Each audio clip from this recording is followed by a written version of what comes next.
Good evening, everybody, and Happy New Year. We're going to be doing Book of Hours today. Now, I realize this is a little bit different from what the usual plan is. Also, I don't seem to be live, which is a little concerning.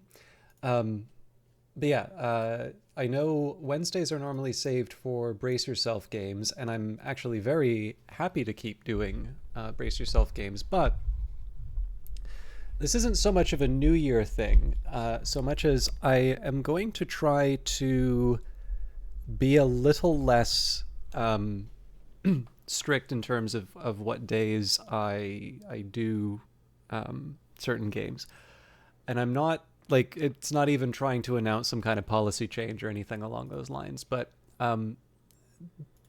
one of the big reasons why I used to do kind of consistent days was that when I would reach out to a developer, for a particular game for some kind of press coverage, it would usually be very nice to be able to say, I kind of plan to do this every Monday, about 3 hours, for the next few months or whatever. It's actually not that hard for me to estimate how long it takes me to get through certain games. And there are some ways I can mess with that too, in terms of how deeply I go into things. Um, and one of the big reasons for doing that is that there are definitely a few people who I felt I had fairly good relationships with. And so it's sort of nice to be able to sort of set up some kind of an institution to sort of say, yeah, we regularly do this company's games. And there's really two companies that count as that now, and it's Weather Factory and Brace Yourself Games. And the fact of the matter is they are not going to be releasing new titles or DLC or anything along those lines at a breakneck pace. So the I guess breakneck speed is what I meant. Anyways, so the benefits there obviously is a benefit to consistency for most people. But I imagine the benefits for that kind of consistency are right now being outweighed by the fact that I have been playing a few games for a very long time, and it has sort of overshadowed a few other games that I would be interested in doing. So I'm not exactly going to rush to finish Book of Hours, but it's going to be pretty crummy if House of Light gets released before I commit a history. And I suppose another example that I could take would be one of the things that has happened by limiting, Brace Yourself to, say, Wednesdays. This means that there are lots of very good games that they've done, which I would normally want to play, that wind up being sort of overridden by the newest thing. So I'm very grateful that I was given a copy of Cobalt Core to share, and I'm actually delighted that so many of you seem to pick that game up.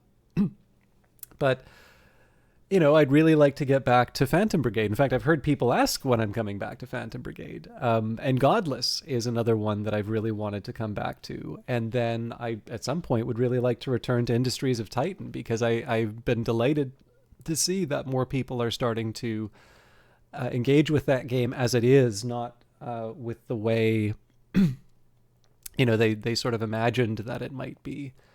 So again, lots of wonderful games that I would love to be covering. And this idea of sort of trying to have dedicated days for certain games have wound up sort of causing me to trip over myself in terms of things like holidays and that.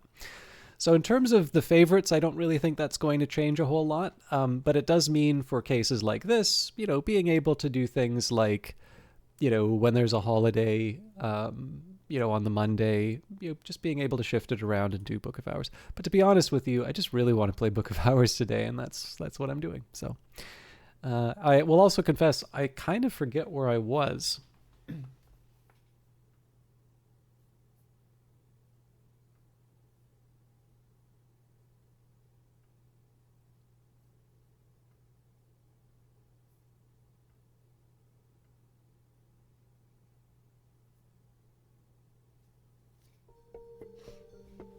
Sorry, I got a little sidetracked there.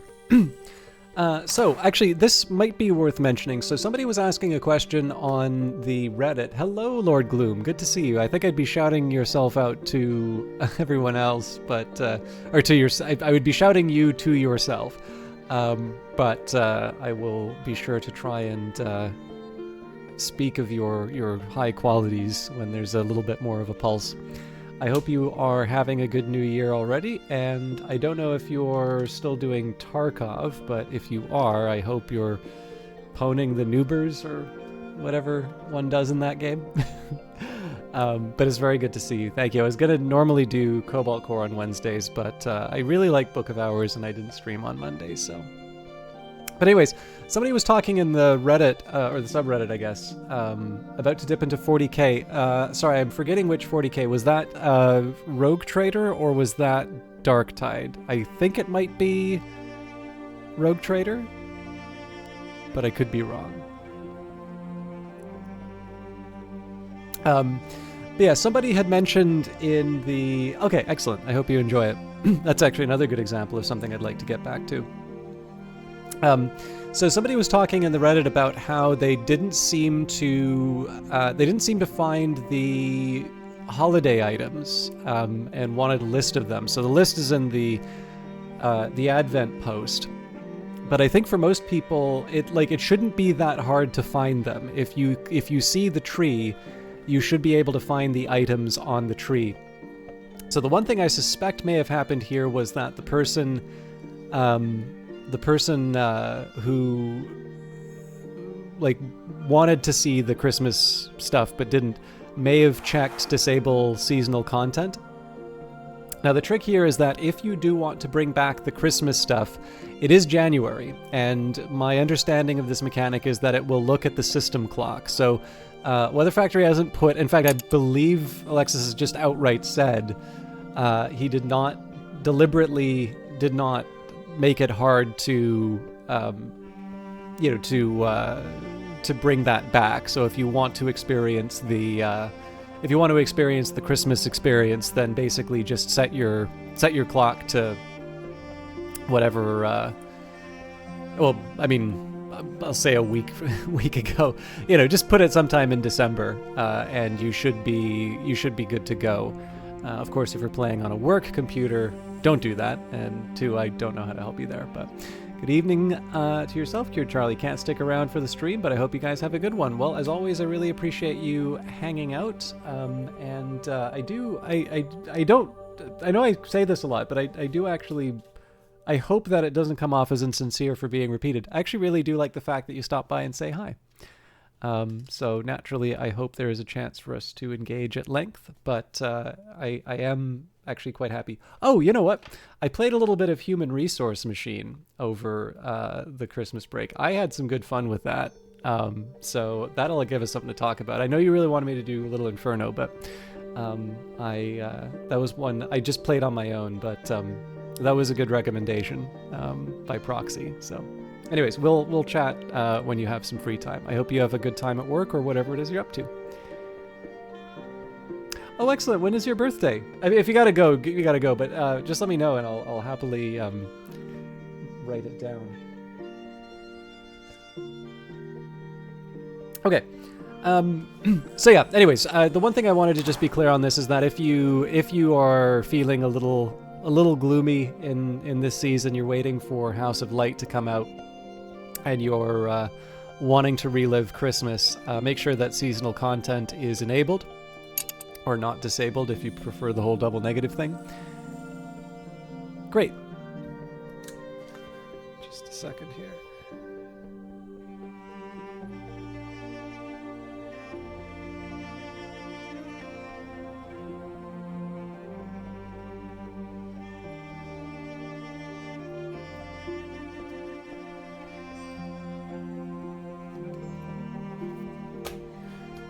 Okay, you always feel gloomy. I should have chosen my words more carefully. But yeah, so if you want to go back and relive the joy of the Advent calendar, you can do that. When it says seasonal content, I don't know if this means that they'll do something similar for future holidays. I kind of hope that they do, but I mean, Weather Factory works very hard. And that will come occasionally if you send out a bug report, or if you read, some of the posts that they write, you can get an idea of just how much stuff they are up to. So, you know, I always, what do I want from Weather Factory? I always want more. But am I happy with what we've got? Absolutely. So, on that note, let's load up Book of Hours. And like I said, I'm actually feeling a little lost in terms of where I was last time. I've got a couple of things that I wanted to do. And I seem to recall writing down a whole lot of skills to try and, you know, it's basically my big to-do list. But the fact of the matter is I really did not spend any time with that just because I got wrapped up in a whole bunch of other things that I needed to do, up to and including the YouTube playthrough. So while I have this comprehensive list, I don't have an ordered way to really engage with them. So it doesn't mean that we won't try, it doesn't mean that we won't try a few better recipes, but it does mean that I kind of need to get my ducks in a row as far as working out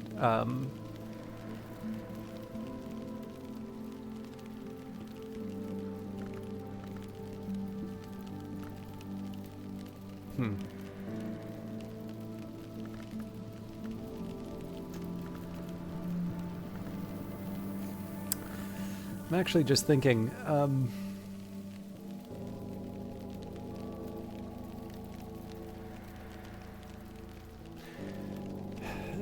it just occurred to me that there is one small challenge in how I'm going about this. I want to eat through all the porphyrines so that I can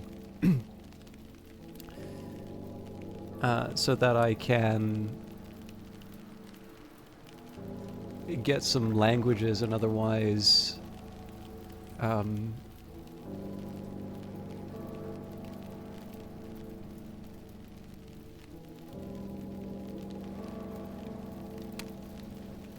basically bring Numa around, but as soon as I bring Numa, I'm going to lose all of these memories, which are not hard to get back, but it would be nice to do a little more. Okay, I think I've actually done something like this before.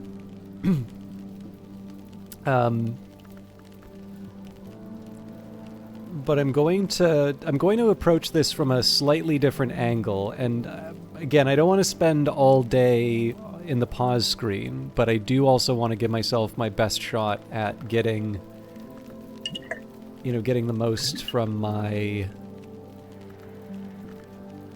skills. So,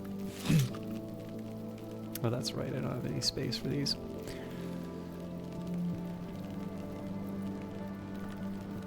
Okay.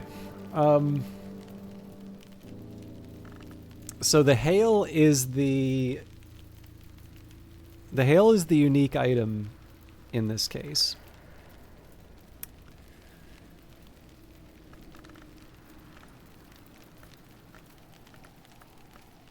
So let's say my focus is going to be on trying to make sky things.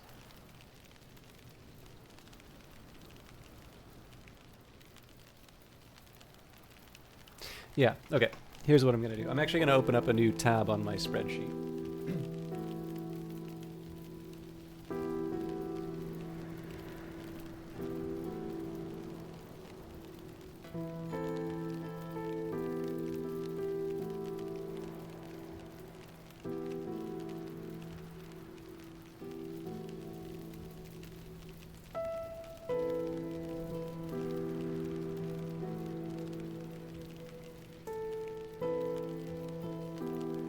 So here's what I'm gonna try and do in terms of attempting. So what I'm gonna do here, because hail is unique across two dimensions. It's unique with its sky and it's unique with its edge. So what I'm gonna do here is I'm going to give up on sort of big breakthroughs in terms of the inks of containment. So what I mean by that, the alchemist glassware would be the best example. So let's put a Whiston because that's winter. Actually, the funny thing is that we do actually have sky here. So right, this doesn't take sky, so I'm much more limited.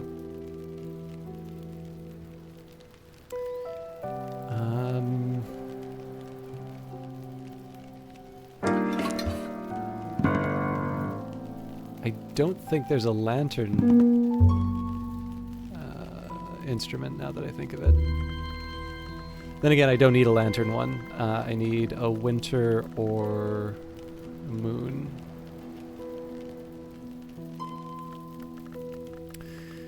Okay, so if we were to do something like Inks of Containment, I could take the Wind and Waiting, then the Ascendant Harmony, and even the Hail. Apparently not the Hail. There we go. So this doesn't work. So we do have the recipe for Stargall. Inks of Containment with Prentice level Sky creates Stargall ink. Now, notably, it does not bring up any of the... it doesn't bring up anything to do with the higher level Sky. And that does sort of make sense because we also have Ugall ink. So only one of these two presumably are going to be bringing a higher level recipe. And in fact, there's one of two possibilities I can imagine here. One, and probably the more likely of the two, would be that this is actually looking for looking for higher level moon. Actually, okay. I said I wasn't going to spend all day on this, but there are a couple things I'd like to try. Maybe if I took a closer look at what it wrote when I made the Lethe. But we can add the Tryst. Now, Wormwood Dream's pretty straightforward.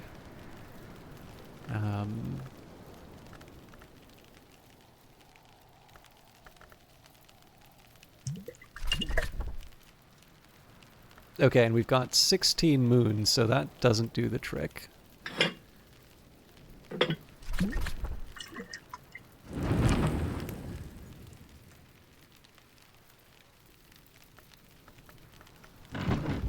My guess here basically is that with Inks of Containment, we're going to wind up being able to make another Incastum Terminale. Or possibly Black Sapphire Wash. Okay, we're already past 18. I could add the pigment of the Black Sapphire Wash, but I don't really see how that adds anything. So perhaps Asmiel? Okay, no luck there. I could try a flower, as unlikely as that seems. Cat's Claw? I always get the moon one wrong. In fact, there may not even be a moon one, but...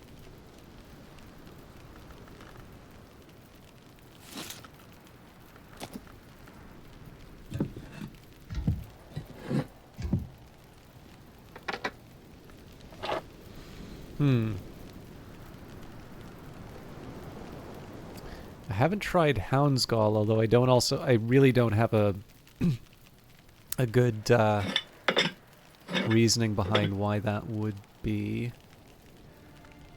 The Nillikant is pretty obvious. It was Solomon's preparation. I'm just trying to think if there's presumably some very straightforward moon thing.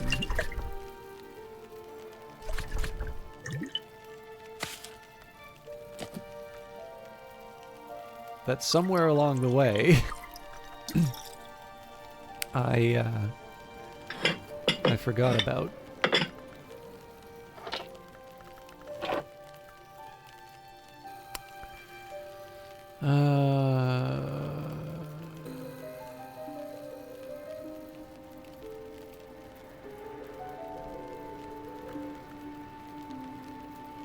Again, I shouldn't spend too much time on this stuff, but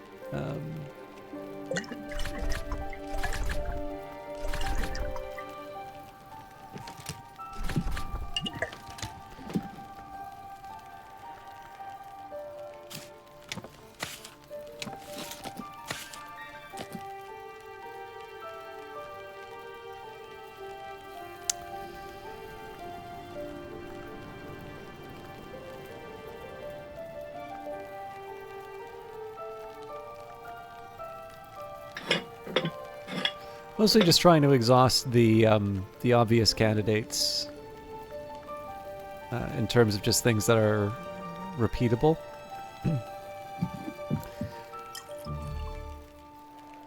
I guess I haven't tried light yet.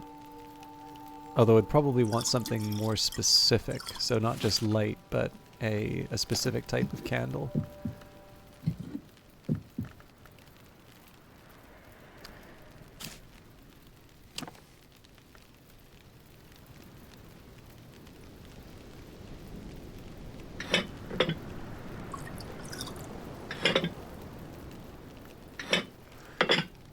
Yeah, so we tried the Catwink, we've tried the Lethe, but this is basically going to be, I'm going to have a more ordered approach to it, but this is going to be sort of an example about how I'd like to try to make sense of my, I don't know, inventory is not quite the word I'm looking for, but it'll serve. Essentially what I'm trying to do here, this is what I was looking for. What I kind of like to try and do is say, okay, we have, hail. It's a uniquely good, sky and edge item. So we're going to take a look at everything that takes sky and edge, and we're just going to make sure that we've gone as far as we can. But the key difference here is that I'm also keeping a record of all of the different items that you can create with sky. And so I'm also going to be doing the kind of the grid of did it work, did it not work. So it's not going to be like, obviously the worry I have here is that this is not necessarily the fastest way to progress through the game. The difference though is that I don't renew the the weather until I make progress. So it's sort of a way of putting it's kind of a way of putting closure on my different attempts. So I've spent enough time sort of babbling on about it. Let's find our first edge or sky. Okay, so Sickle and Eclipse. And I think what I'll do here, there's limits in terms of how far we can go with Sickle and Eclipse and the practice equipment. Oops.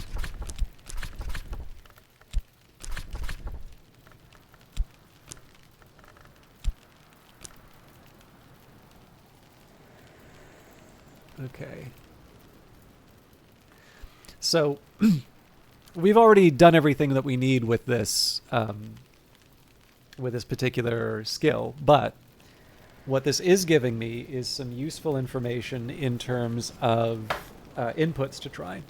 So I have the edge items. Basically, I have the edge items that I need. The edge items that or not need. I have the edge items that I just find around the area.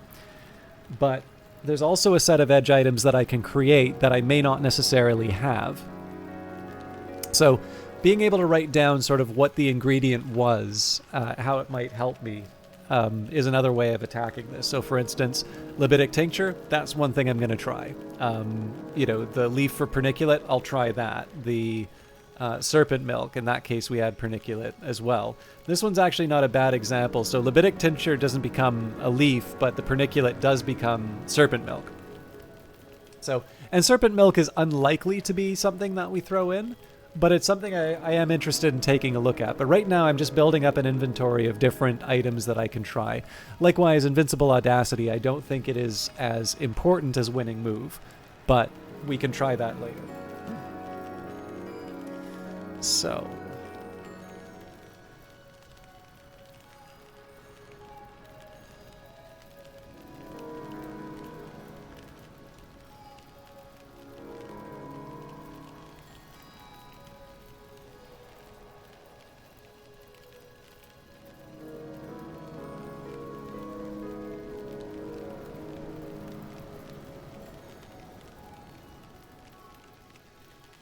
okay.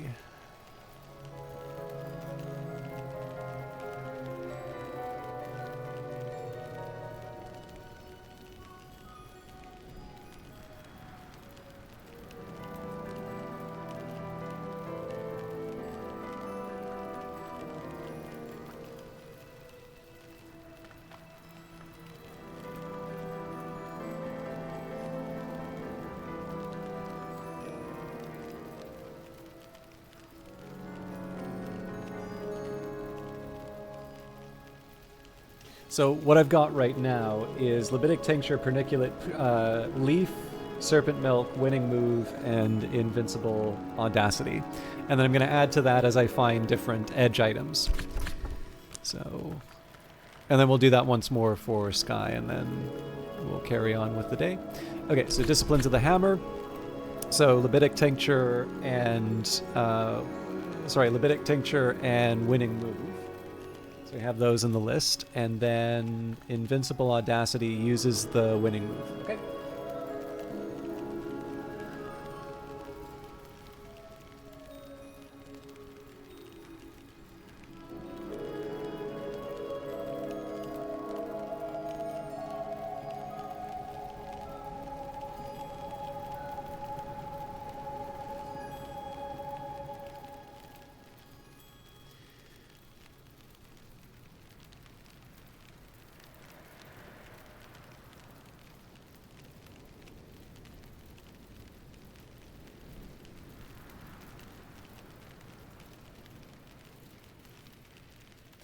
Okay, so we're trying this with Invincible Authority. That doesn't make anything special.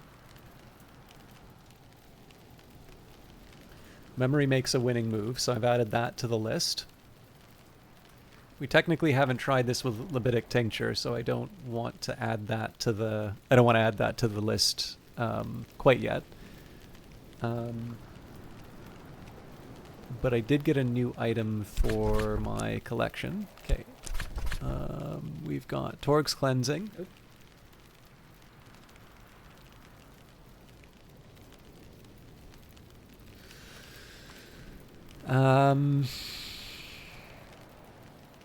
Okay, nothing really new there. And presumably what we're looking for is something that isn't Edge or Lantern anyway.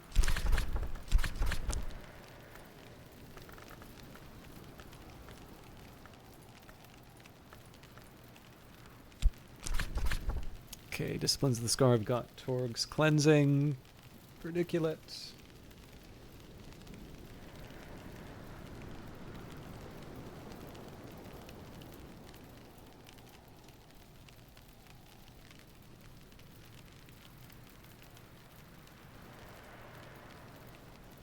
Also, it's Perniculate.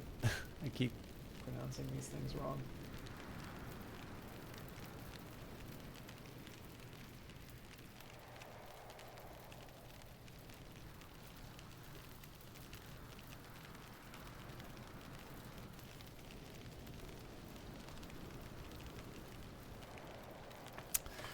Okay. Yeah, so I'm already kind of getting a microcosm of things that I need, but the drawback, one of the reasons why I'm taking this approach here is know this is interesting, so there's no level 15 for so this is another thing that's worth keeping in mind, right? There's clearly no rule that says it has to be 3 and 3.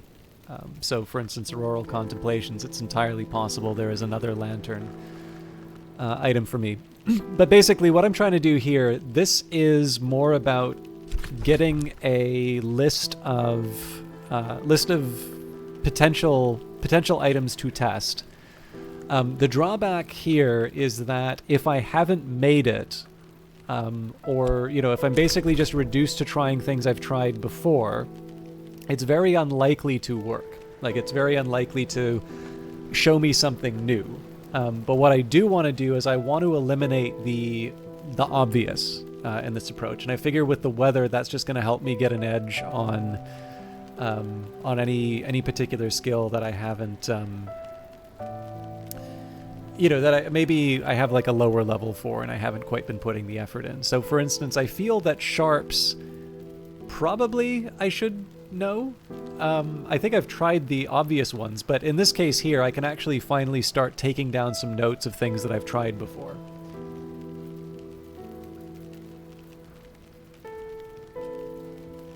So for instance, here we know that Invincible Audacity and Hail doesn't produce anything.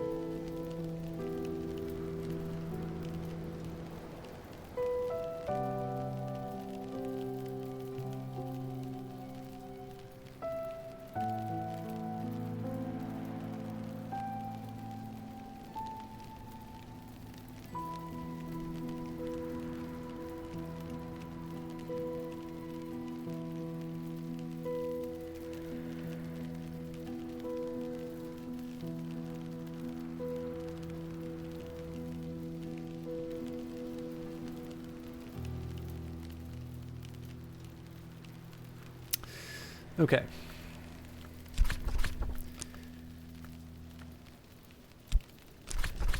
Escape reflections. Now we're one short with the edge here. And it's possible we may learn something, but we've got the usual suspects: Torx Cleansing, Winning Move, and Serpent Milk. In fact, my preference would be some kind of...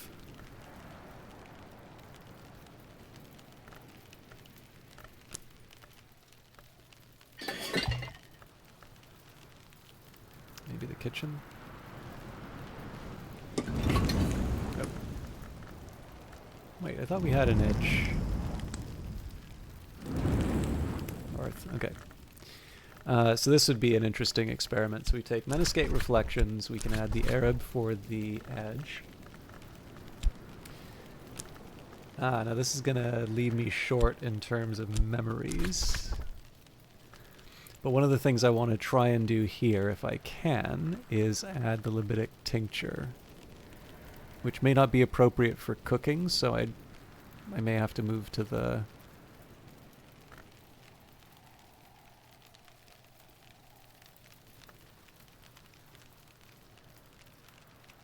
I have to have one of these sitting around somewhere. Where else would it go? Alright. So that is material. I think I can use that at the forge, or foundry.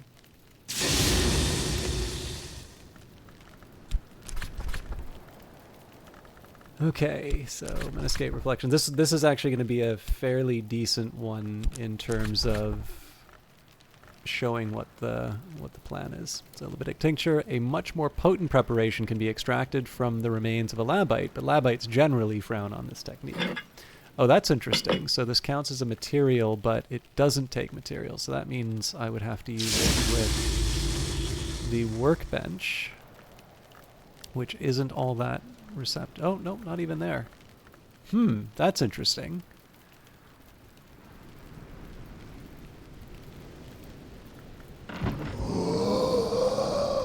So obviously I'm getting a little sidetracked here, but I am curious about materials and where they might fit.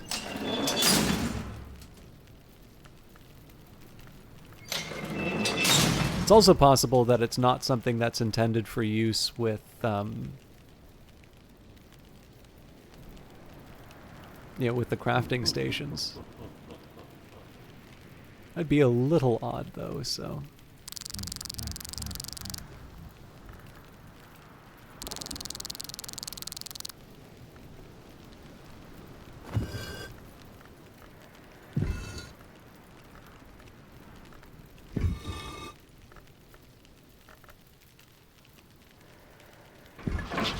I suppose technically I've never really tried to use these as crafting stations other than for the obvious reasons, but I also have a few reasons to do so.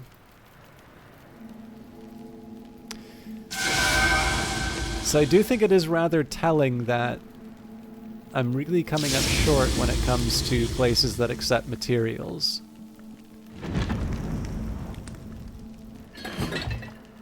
Okay, it is accepted in the Alchemist glassware. So then I suppose that invites the question, is there something about the Menescate Reflect? Yeah, no, that'll be permitted, so...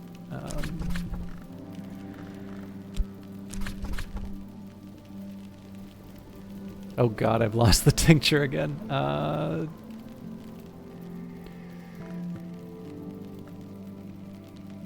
thought it was here.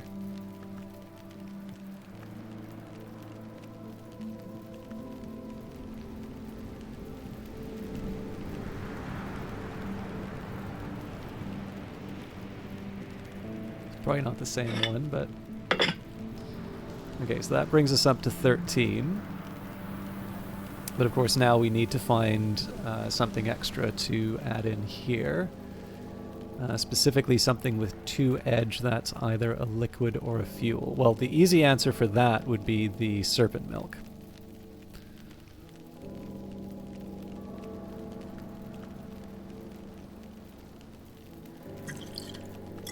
Okay, so out of all of these, we've not produced anything new, even though we've hit the 19. Oh, Prosciutto Fist, good to see. You like that you can watch you play this game and still not get spoiled because you have no idea what's going on. So for those of you not familiar, this is actually a chance for me to do a couple of shoutouts. I will do it in order in which people came in. We've got Lord Gloom, who is a broadcaster who I found through Cobalt Core and plays the game quite well, but has been playing a few other games, both that are interesting to watch, but also ones that I've enjoyed as well. So I think he mentioned that he's going to be moving on to Warhammer 40k Rogue Trader. But he's also been playing the arena mode for Escape from Tarkov recently. But again, my high recommendation would definitely be for Cobalt Core, because Cobalt Core is so good. And I'm also very happy to shout out Prosciutto Fist, who is a very charming broadcaster, somebody who I found specifically because of Book of Hours, and has introduced a whole set of new terms for me, which I'm going to try and not sound like I am making fun of her for, because I actually find them very endearing.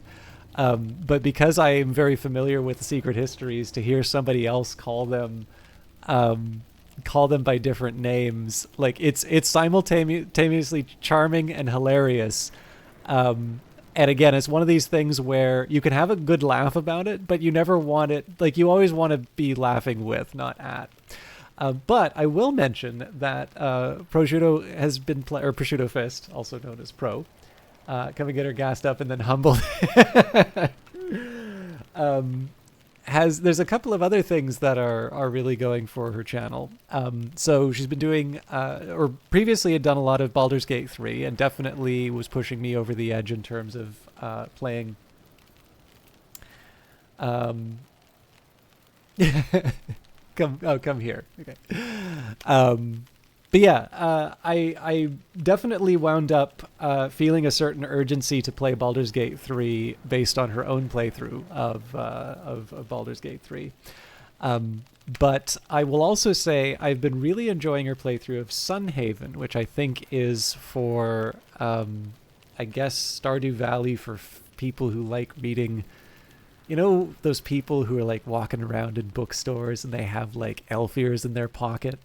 Those people. It's basic. I don't know if it really counts as Stardew. I feel like it's oversimplifying to call it Stardew Valley for fantasy, but it definitely has. It rhymes with it. So I think it's going to be my best approximation. Anyways, I have been having a lot of fun watching her play, and I'll probably wind up, as she says, she's an influencer. So as I'm probably going to wind up playing that game as well on the basis of the channel. And honestly, those are ones that I really like shouting out because they are examples of places that I get to find new games from. And I'm also going to feel slightly bad to Lord Gloom because I feel like I spent twice as long on Prosciutto Fist's shout out as I did his, and that is definitely not a reflection of me liking one more than the other. I actually think they're both very, very good broadcasters. It just happens to be that Pro has been playing a couple of games where I'm like, oh, you know what, I'm just gonna wishlist that. Whereas I watch Gloom basically, one, so that I can figure out what the devil I'm doing in Cobalt Core, but number two, just so that I can live vicariously through his Tarkov experiences. Anyways, two wonderful broadcasters who I highly recommend you follow and watch. And one last thing I'll mention about Pro, she does also have an Etsy store with dice bags. So, and presumably other yarn-based products in the future. But I know anybody who watches Book of Hours watches Etsy stores with envious eyes, given... sorry, I've got my notebook open. Given all the cool stuff that's on there. So anyways, I think I have emptied the well. Coming soon. Yeah, no worries. I also know you mentioned in a previous stream that you were looking to try and make a go of making broadcasting, I'm assuming, sort of full-time work or something close to it. So it's always nice to try and offer. I'm clearly not going to be the one to push you over that edge, but that definitely doesn't mean I will stop talking about those qualities that I think make you very fun to watch. Okay, so this one actually, this is not a bad time for you. Okay, I'll put it to you this way: there are good things and bad things in terms of my approach here. The good thing is this will be a bit light on spoilers, even if you were to have full knowledge of everything that's going on. Although I do encourage questions. One, because it actually, for people who are feeling it's maybe getting a little dry in terms of me experimenting with different combinations, it's a nice way of breaking things up. But number two, as a TA, I definitely know that when somebody asks the question, it meant there's like 10 or 15 other people who had that question and they just didn't have the courage to ask. So with that in mind, and that's not just for Prosciutto Fist, who I happen to know plays this game, but for anybody who has questions, even if they seem like really basic ones, do feel free to ask, because if I really come down to it and say I'm getting annoyed, I can say that. But I suspect I won't be. I suspect what will actually be the case is I'll realize that I've sort of lost my bearings, and it'll allow me to kind of come back onto the real world. So one of the things that I'm trying here is this was a chance to say, it's like, okay, well, let's imagine, we'll play make-believe for a second, that this was another God, what are the 15 ones called? I should know this, but I don't. Keeper level, yeah. Apprentice, Scholar, and Keeper. So it may not be a 15 level edge. It could be 15 Forge. It could also just be 15 something else. But I want to at least eliminate a few possibilities. So one thing that we tried with the Libidic Tincture, and now I can just put false in the spreadsheet there.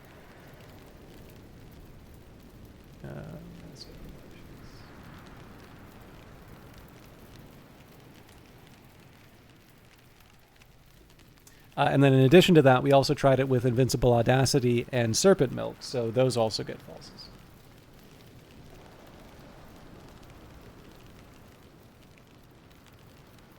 So the last thing that I could try out of the memories would be the Hail. Oh, but Hail isn't an acceptable input here because of because we're doing this at the Alchemist Glassware.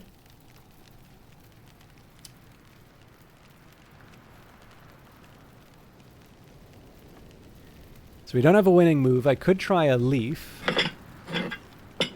which we'll do now. I know one of these counts as a Leaf. There we go. Cat's Claw. Okay, so we'll eliminate Leaf.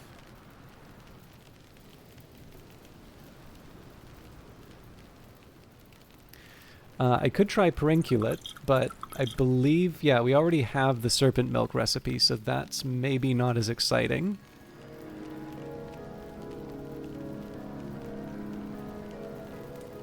So we don't have the winning move. We've already tried a memory, so that's... We already know what that gives us. Yeah, so there's nothing else for us to try with Meniscate Reflections, which means that it's either not going to be Forge, or sorry, it's either going to be Forge or it's one of the edge items that we haven't tested yet. But again, we've got more entries inside of the spreadsheet, so I don't need to keep repeating the same thing over and over again. As a side, what is the Meniscate? Well, if one goes into the nave of the Abbey Church for 1,000 years, the unconquered sun has been worshipped here in all his aspects. Since the heresies of the Intercalate, many of those aspects are considered distinct hours in their own right, and the sun's death and birth are now celebrated. The Abbey Church used to be more golden, but many of the valuables were lost at the Abbey's dissolution, including the original stained glass. These magnificent windows are of recent manufacture, financed by the 8th Librarian Green, who was a believer of the Second Dawn variety. And here is the Meniscate. What is within without? What is without within? There will be a quiz on all of this lore later, by the way. Okay, so we've got Meniscate Reflections. Doesn't look like there are too many more edge ones for me to test with. I believe the official pro name for edge is edge, not knife, but I could be wrong. Do feel free to correct my my classifications if I go astray. Okay, back to the practice equipment. I'm not expecting miracles here, but we do have another 15 that hasn't been studied. More likely to be Moon, but we will make an effort nonetheless. So we can add the Hail to the Recollection, the Invincible Audacity. That brings us up to 13. Oh, now this is interesting. So we don't actually have what it takes to push this to 15. So anything goes with this one. Let's think about some other ways we can combine. Well, I guess if I use the Serpent Milk at the Hall of Voices, so we can add the Arab for the edge. So we add the Invincible Audacity, so the Serpent Milk should be a very large amount of edge for me to work with.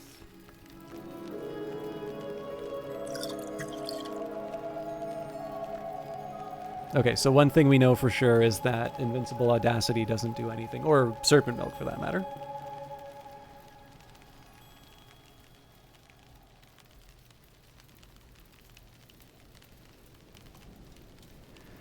Okay, so...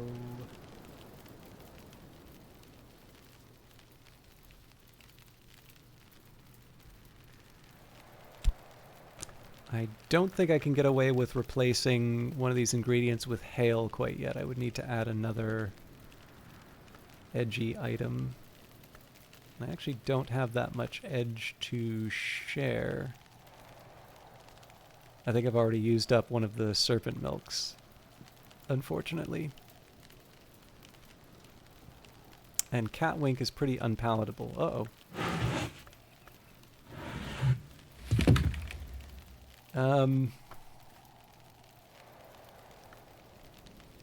Yeah, so if I wanted to try the weather, I don't think that would really work here. I could... do I have edgy fuel? No. Oh, yes I do.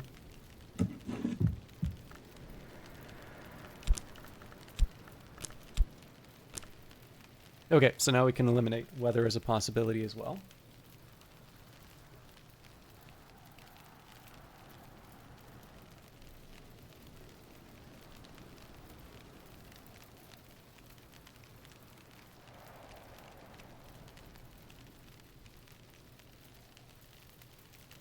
So we don't have Torg's Cleansing, we don't have a winning move. And I guess with the Libidic Tincture I technically need access to the Alchemist Glassware, which is not always easy, because I don't have Moon in that case. So that one we probably couldn't combine anyway. So again, the likelihood is that Edict's Marshal wasn't looking for something edge anyway, but it's one to make a note. Multiple dogs in this game, by the way, so we have Wolf Stories as well as the Loyal Dog. Walkies are surely a small price to pay for his unshakable fidelity. I suppose technically I could also include the dog in recipes. So we can do that really quick, actually.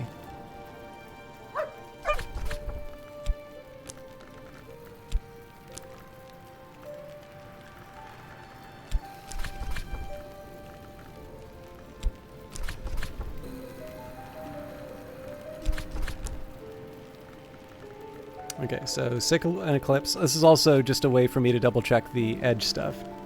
What am I doing to him? Just no worries. I'm just putting him in the condignator. It's fine. Just don't look at it too close. We're only experimenting.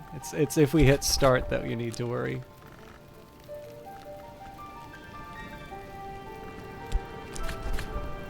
It may or may not have something to do with the reason why people say there was a fire in this too, so I don't want to...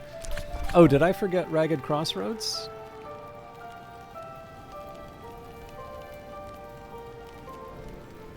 I did.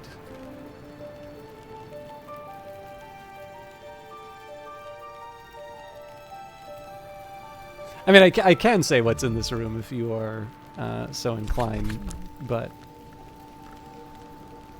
just because I'm verifying something here, I didn't want to...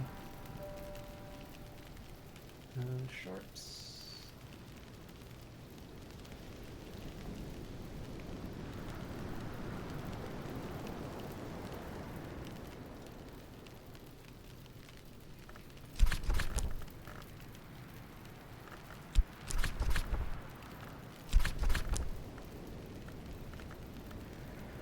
Moonscape Reflections. This is 15, so this is the limit. And that's it anyway. Yeah, see? Dog's fine. Oh, and Wormwood Dream. Now I'm not gonna mess around with the... I'm not gonna redo the attempt here. I only realized this edge after the fact. I'll put that on the list to try later. But we haven't been able to make anything from the Invincible Audacity or the Weather. So we may be able to try the Libitic Tincture with other things later. There's a couple that we didn't try the Serpent Milk with, but I'm expecting there won't be anything because we already have all the recipes for them. We didn't have a winning move to test with, nor did we have a Torg's Cleansing, so that might be something that I try to make later on. But what I want to focus on now is the same thing but with Sky, and then of course once that's done, then we're done with Hail, and then we can say, okay, well, you know, maybe there are other combinations, but I'm just going to move on with the day because there's other stuff that we can do than stay in the pause screen.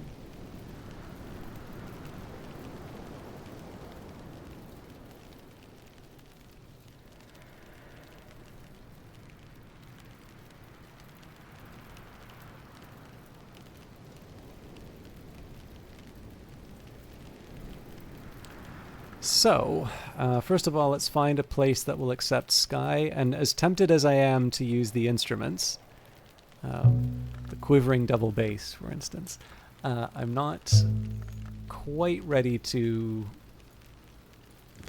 use that. So Solar Altar seems like a decent choice here.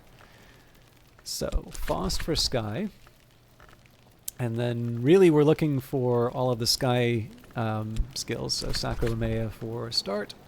And again, one thing I am going to do is just keep an eye out for existing recipes or existing items that we've created to work with, and then we can sort of move on from there. So I'll start with a Wind and Waiting, and then maybe an Ascendant Harmony, and the Hail doesn't really help here. But we do have a pet. I believe the parrot as well as the seagull both offer Sky.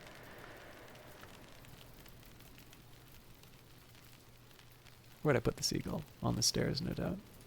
Yeah. Okay. So we have my beloved Awakened Feather, which I can never find any use for. We have the Ascendant Harmony. We have wood. So the reason I know there's the Ascendant Harmony is that's what makes the Didymos. We've got wood. Then the Didymos itself.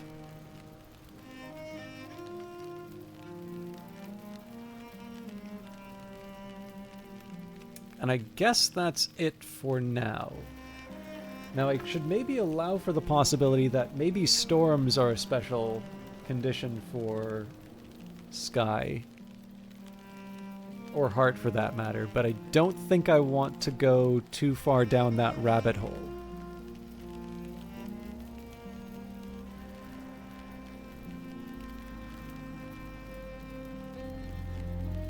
But what I am going to do is just do a quick run. I'll only use the gull when necessary, but I'll just record some of these basics. So, also, I am very sorry.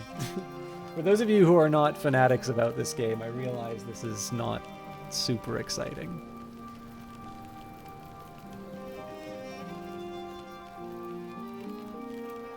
I also forgot Wind and Waiting.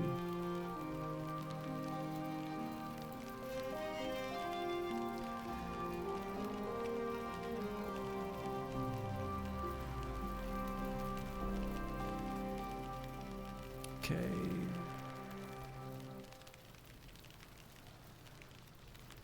So just so I can eliminate the Didymos as a possibility, we'll replace that in the memory slot.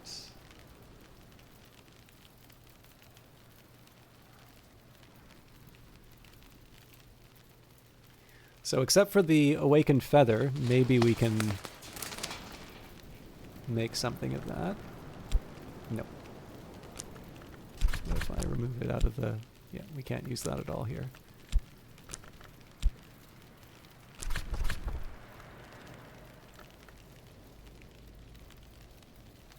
So this is, of course, assuming that this is either a sky... this is assuming that it's a sky recipe in the first place. The things that I've used haven't succeeded in finding the recipe. The only possibility of the things that I've listed right now is the Awakened Feather, which maybe I'll try later. Maybe, maybe we'll just leave that aside. Okay, moving on. Sights and sensations. Okay, so very similar setup to the last one, although light is a new column for my list. So...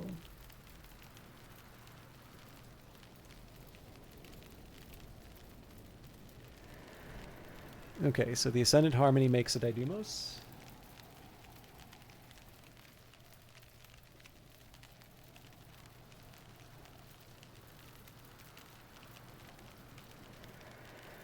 Actually, there is one thing I want to double check, because I think I wrote that down wrong.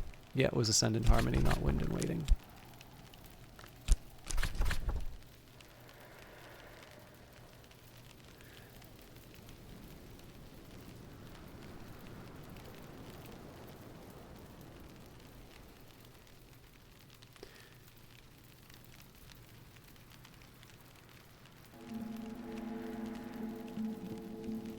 Okay, so I'm expecting the hail won't do anything. Nope.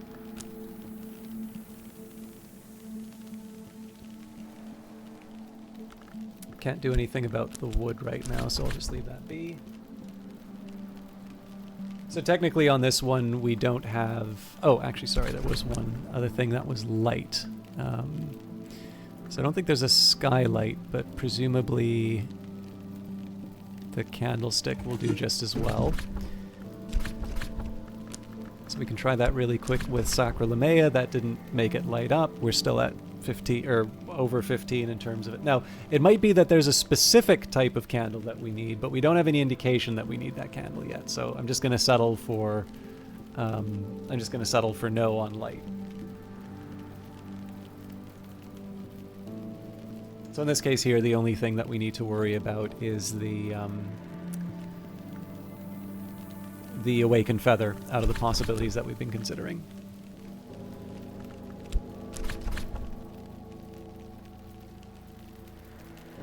So yeah, Sights and Sensations, I didn't mess with the wood, but we'll leave that for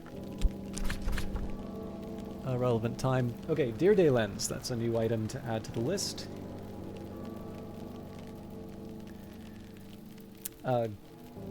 Gervanite is also a little surprising.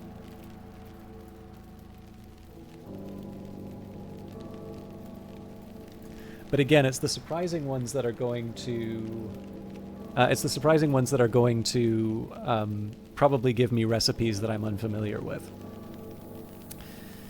So... the light didn't do anything.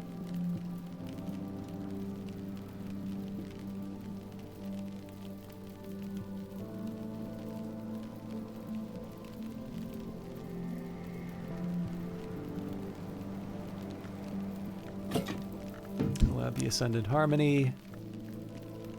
Okay, so the Gull didn't do anything. Technically, I haven't tried the weather. Didymos didn't do anything. We can now switch out the Wind and Waiting. Okay.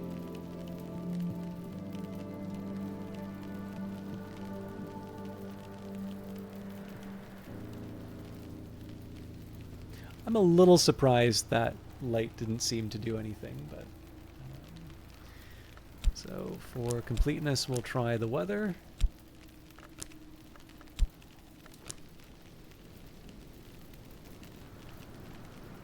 And I could technically try the Deer Day lens, just to see what this... So I'm trying to remember if I can throw a Deer Day lens in here or not. Apparently under remembrance.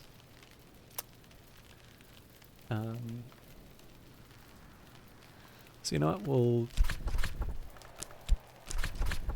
just take a quick peek. Okay.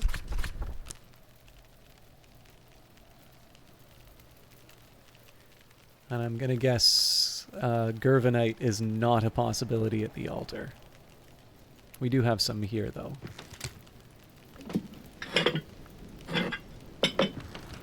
Yeah. Worth a try, but I'm not necessarily going to do that every single time, but I do want to take a peek just to see whether or not it changes anything. Okay, so Glazurian Lightsmithing has sort of an open question, but more importantly for that one, we did get a couple of recipes that we might be able to make we might be able to attempt things with later. Okay, Wistful Air, that's another one for the list. And an instrument. I was wondering when that was going to show up.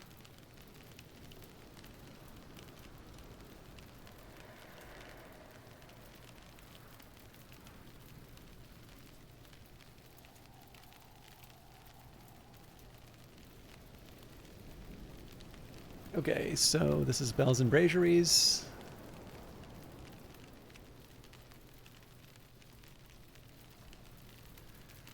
Probably not important for me to try Wind and Waiting now, but let's give it a shot. Not trying wood.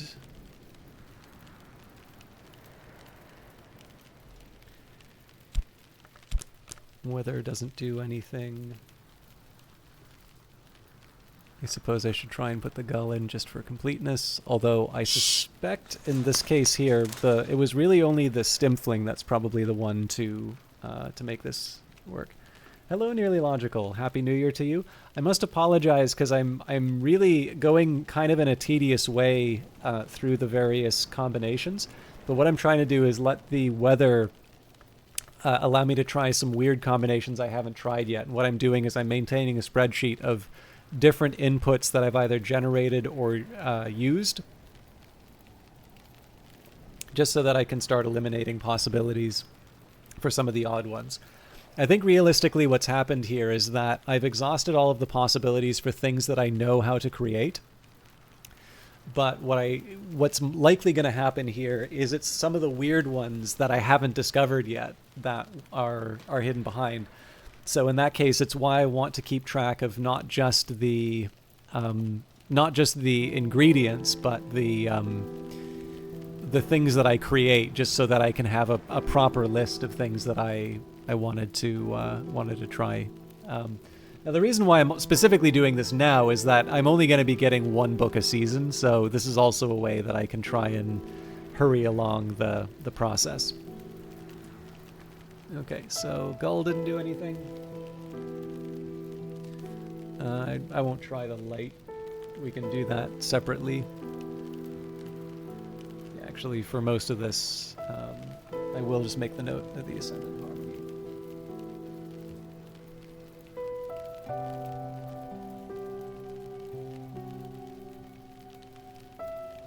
I actually have a big list for sky stuff now. Or blue, my apologies, for blue. Okay, now this really does feel like something that should be, so we've got the Didumo, so the Ascendant Harmony, nope. Wind and Waiting, no. Okay, well let's knock those off the list.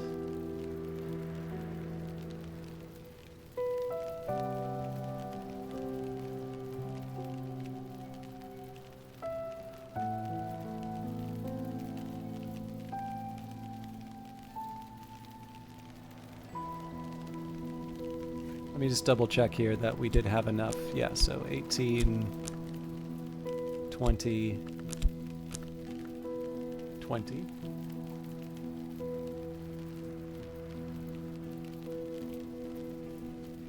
So light we know gives us Ichor Auroral. Now we technically haven't tried the Deer Day lens, so we'll do that now. And this is just partly because this may be one of these ones where I actually guess that this is probably going to be a double lantern, but it's nice to double check nonetheless. Sorry if that blasted out everybody's ears. And we don't have a Wistful Air, so we'll just leave that aside. Okay, so open question as far as... Oh, but you know what I didn't do? I didn't add the Ichor Auroral to the list of things to create.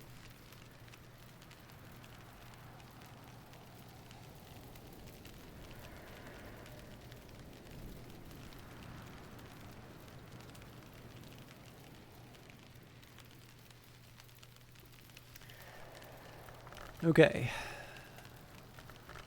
As we slouch on to Bethlehem. Amberian Lapidary. Now, Xanthotic Essence. Again, some of these are real sort of flyers. I don't really expect them to do anything, but even if I don't pursue them, I want to have them written down just so I can get a read on what's going on.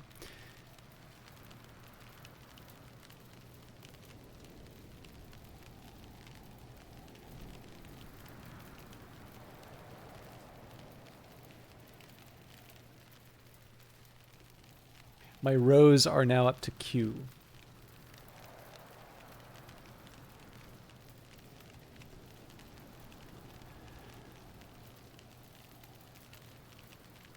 But when it comes to basics,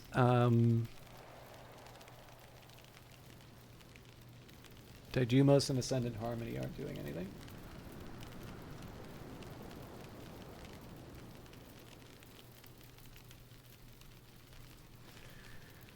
Can try Wind and Waiting. Hail.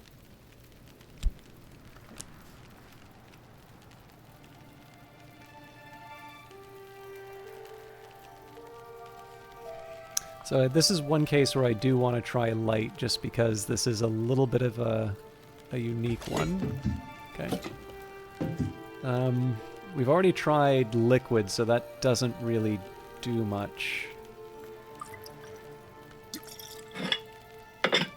Yeah, I think I'm just going to have to leave that aside. But I rather suspect Amberian Lapidary would be an example of one of these ones that maybe there's a weird alternative that that comes out if I try something.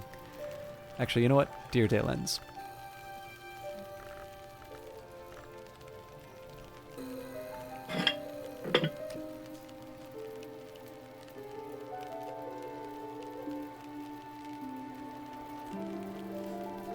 Like I said, I suspect this may be one of the ones that behaves a little oddly, so I will want to follow up on that at some point.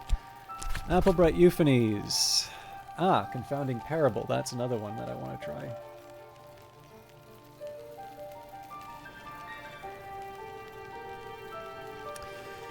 Okay.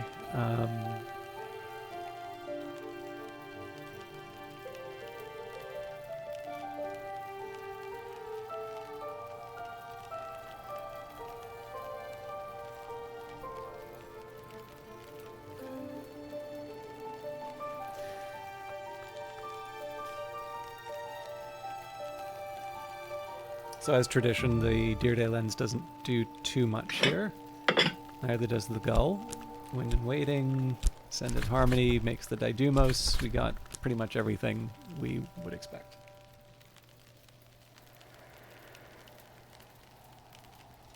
I guess technically we didn't try the weather yet, but I think the weather's just going to be a column we delete.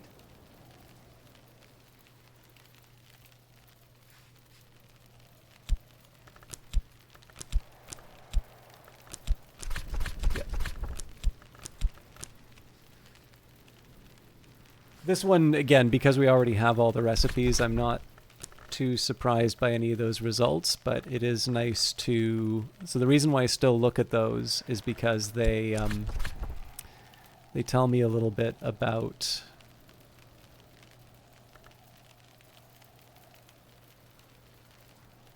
Sorry.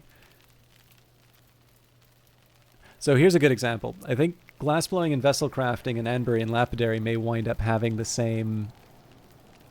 final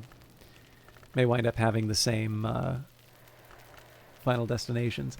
You looked up from your crochet because you thought Applebright Euphonies was the name of somebody in chat. Well, that name may be available for those of you who are in here. Ionix, thank you very much for stopping by. I don't know if you're doing so because of my green eyes and mysterious charisma or to show support for Pro, but either way, it is very, very good to see you. For those of you who don't know, Ionix is a very capable mod for Prosciutto Fist, which means whenever I visit, they have their hands full. But I think I've already said Happy New Year to you, but Happy New Year to you. It's going to be a little... I promise I will get past the current phase I'm in, but I'm trying new things. Okay, so we knew that would give us the Ichor Vitreous.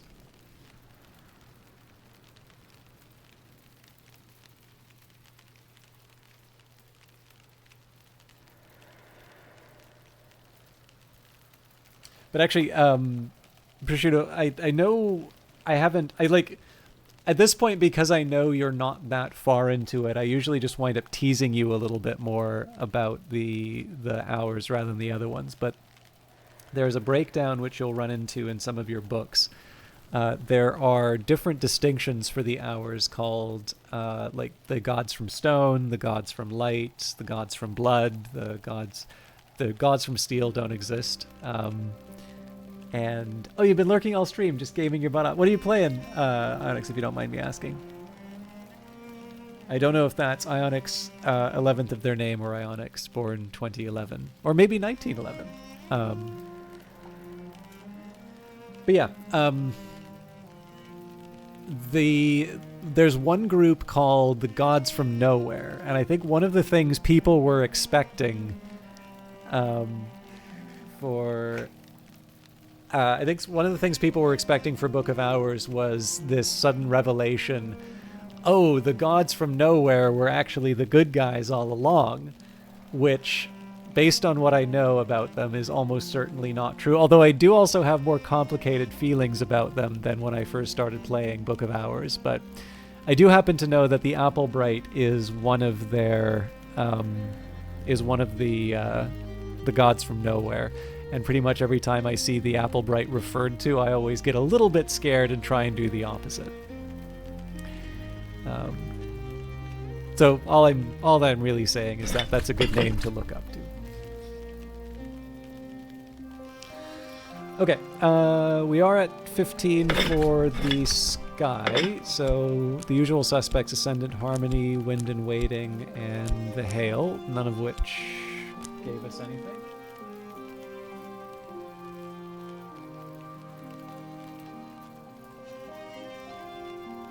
I think we already tried a light, but I don't specifically remember doing it, so I'm going to just grab one now. Okay.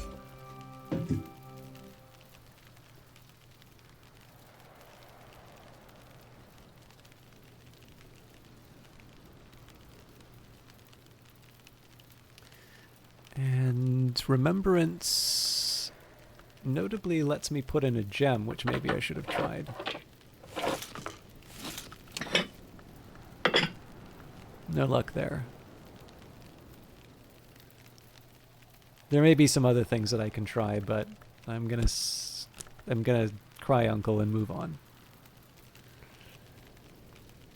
Sounds like a juice brand.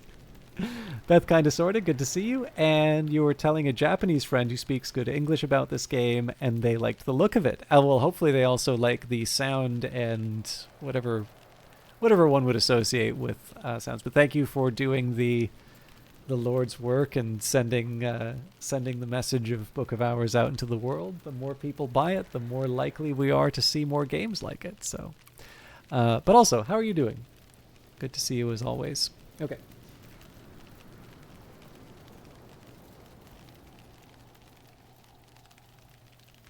I'll confess, I didn't realize there were this many sky skills.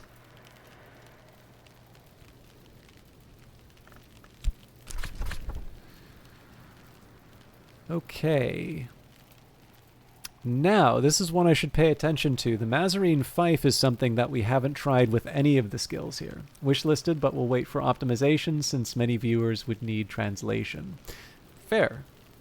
I also know, this is not really related to the game, but I do happen to know that the creators both quite like Japan. In fact, so much so that they spent their honeymoon in Japan, I believe. So it is definitely, I imagine, well, I'm sure it would not be news to them that they have fans in Japan, but I do know that that has a special association with Weather Factory, seeing as they are now an old married couple. Well, married couple.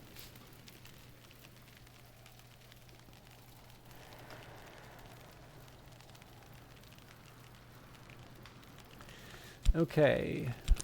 So I definitely want to add the Mazarine Fife.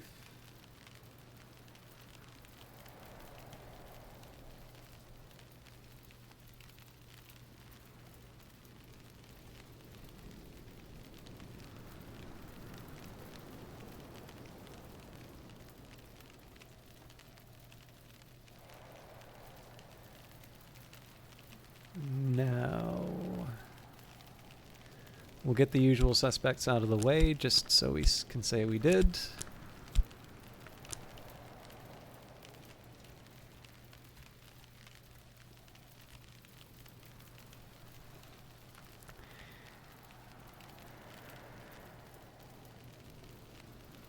You hear that will be happen given how complicated the language. I'm thinking summer at best because this game is so lore heavy.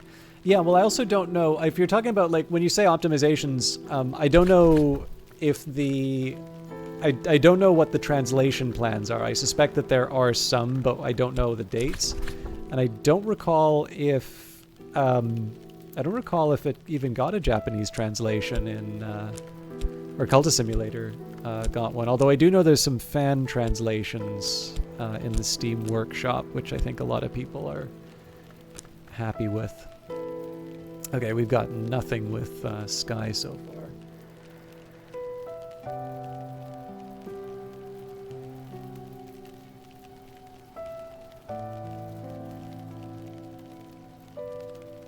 So let's try light, just so that we can eliminate some possibilities.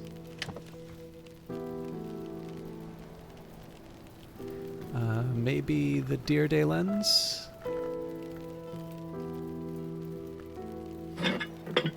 Nope.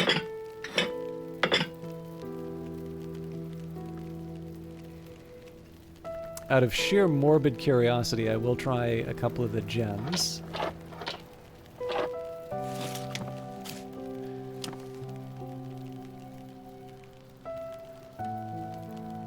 Oh, fair enough. I didn't realize that there were any. I didn't realize that there were any announcements in terms of like translation plans. That's actually good to know because I know there are a few people who have a bit at stake in terms of in terms of whether or not the game gets translated into their language. So.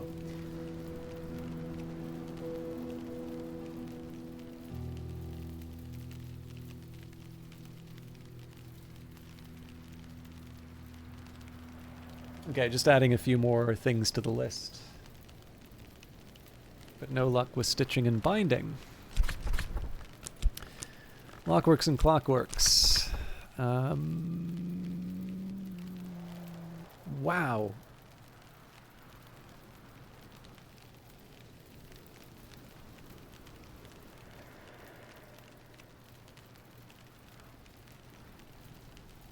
I was not expecting Orichalcum Wire to be something that would come up with Sky.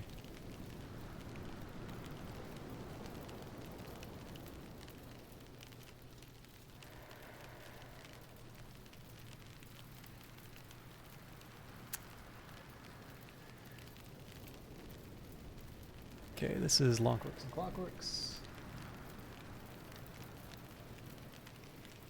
So again, usual suspects. I might try glass. Glass and light. Well, we can do the whole. I also need to be a little more careful with Vitreous and Auroral, because there is a meaningful difference between the two.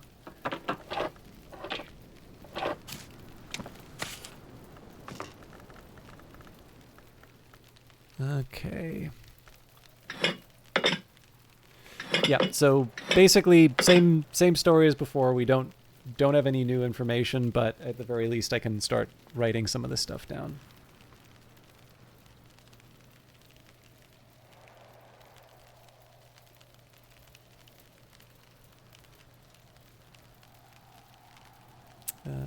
That's it. So just to give you an idea of what I'm sort of looking at on my own. So for instance, when I take a look at this sheet right now, I see big columns of, you know, okay, Ascendant Harmony is kind of accounted for and everything. Wind and Waiting is accounted for everything. But there's really only one item which has got wood with the, like there's only one entry in the, for wood out of 11 different skills. So when I want to try another batch of sky things again, that's going to be one of the first things that I try. And what I can do is I can basically hunt down locations that will take sky and fuel, for instance. And we can sort of see what comes as a result. Okay, you must be off to stream for your little farm game. Have a good rest of the stream. Thanks for streaming in the shoutout. No problem, Prosciutto Fist. I'm actually quite sorry that you were basically treated to like an hour of me fiddling with skills.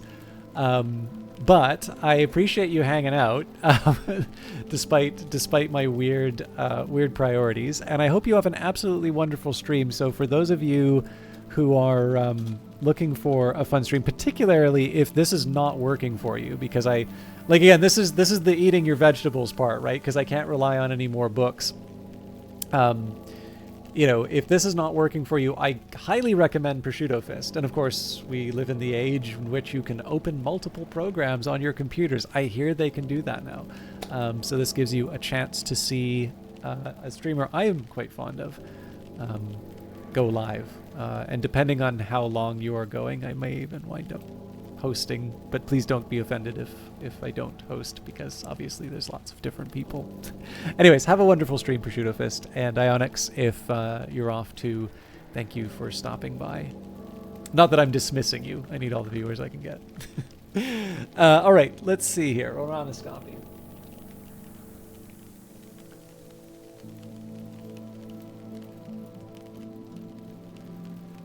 So for this one, we actually know quite a bit.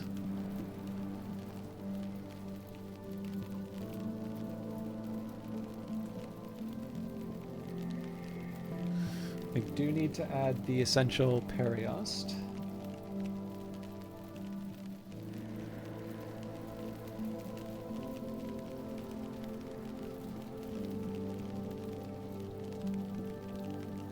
This is one that we actually struggled with for a while.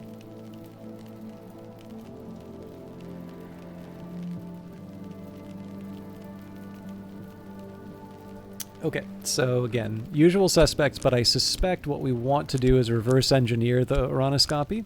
Oh. This is why it's important to double check.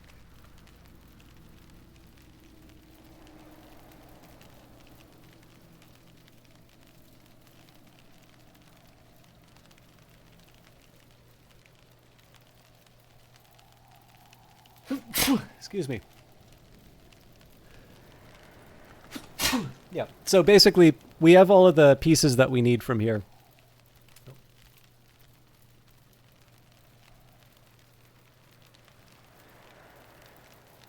But I am getting a few other ingredients that I want to try in future. So the Oronoscopy may actually prove to be one of the more useful of the entries I tried. So similar story here with the Awakened Feather and such, although may turn out that the the 15 here winds up giving us something. I'm not going to put too much effort into it, but...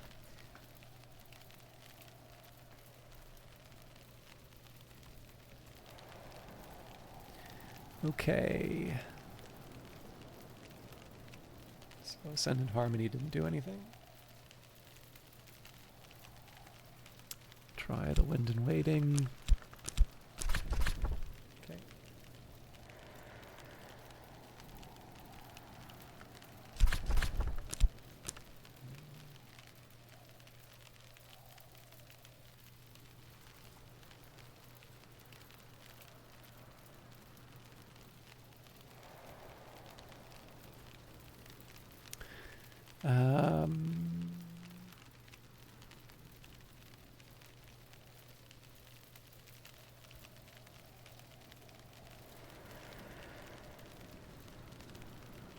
So one of the reasons why I think it's important to record stuff like the Wind and Waiting is that right now with the Daidumos, the Wind and Waiting, the Invincible Authority, all of those things have basically have big columns of falses for me. So it means when it comes down to it, I'm less likely to try some of these outputs than I am some of the others.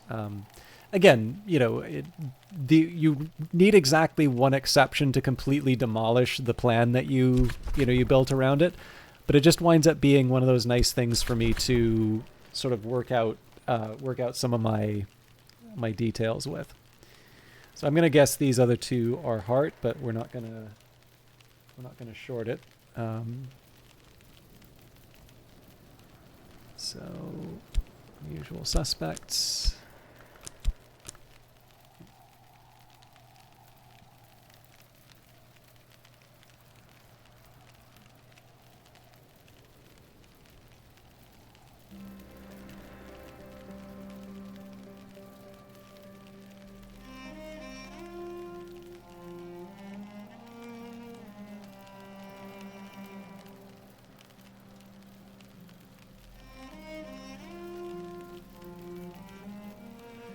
Okay. And I think there might be one more. No, that is it for our sky people. Now, so so this is kind of like the first phase of doing something like this. As of the 27th, they are working on Chinese, Japanese, and Russian. Oh, interesting. I feel like a game of this size will take quite a long time, but it allegedly will happen. That's really great to hear. Yeah, so for me, again, like I don't have as much at stake when it comes to translations. I know the original plan was that translations would be conditional on the success of the game, and you know, I think it's pretty clear that the game was successful, but that doesn't necessarily mean that everybody's favorite feature is going to make it in. So of course now the question is, well, what do we do? What are we waiting for? How long is it going to take? And so on and so forth. So I am actually kind of happy to hear that we have something a little more tangible in terms of, you know, whether or not it's going to be the translation that people were looking for. The other thing to say too is you're right. Like, not only is the game, so I mean, there's already work that can be done in the translations right now, but like the game is getting its the game is still getting its DLC, so I imagine that it's going to be an ongoing effort for a while anyway.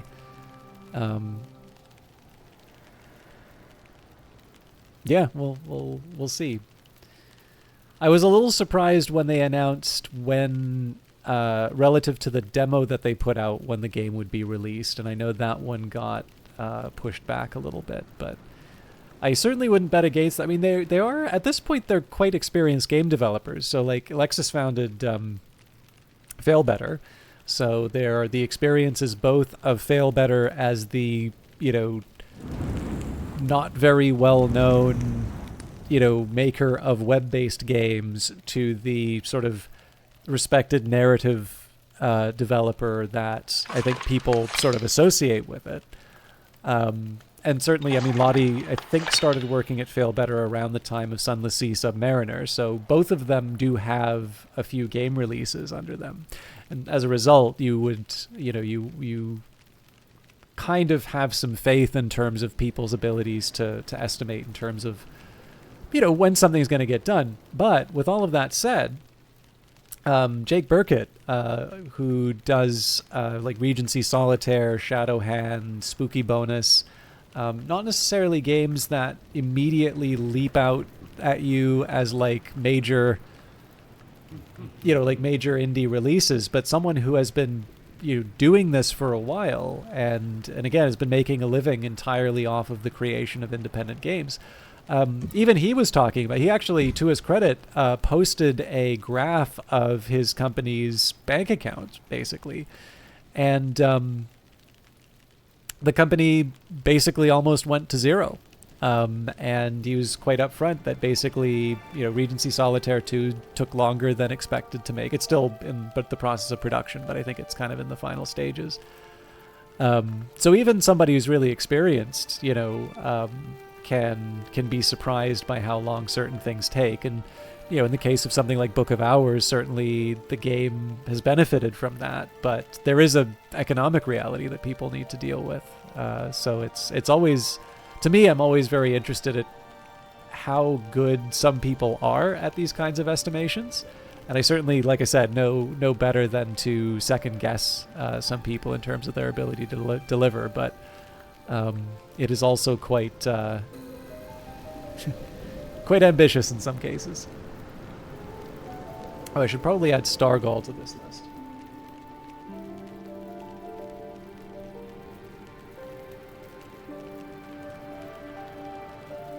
Okay, so the first thing that I want to try and do is find a place to put the Awakened Feather. And that may not work for everything. So in this case, it is Remains, and it is a material.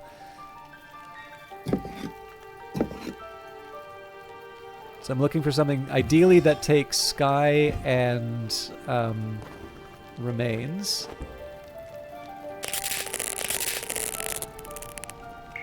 Although I may need to... I'm not expecting a lot of Sky down here, actually. I may need to limit my expectations. I guess they don't... Yeah, the kitchen range doesn't take Remains.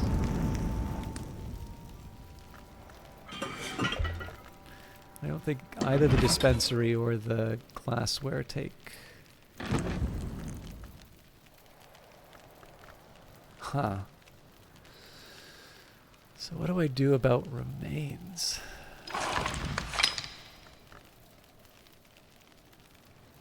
So if I want to add a material, it's here. But I'm not feeling as good about that. Yeah, I really do need something that takes Sky to make this all work.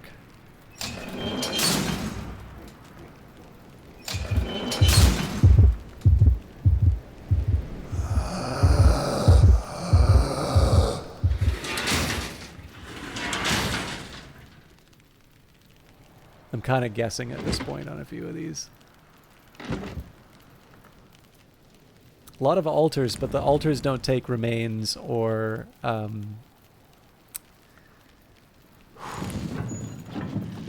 materials.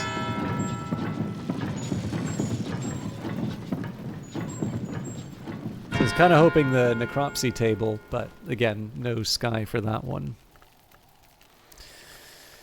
And then this one doesn't take material or Remains. So this obviously takes Remains, but not Sky. Well, you know what? Let's go for our second best then. Oh. No, that doesn't take material. But it does take Remains, so we may still be able to make something work out of this. So we'll add the Didymos. We'll add the Faust. This is going to be the Awakened Feather first, but then we can also try the Essential Periost.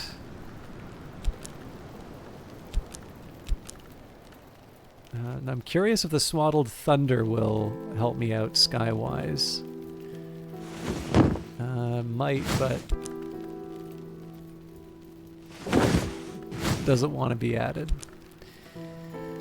Okay, Mazarine Fife probably then is my best bet.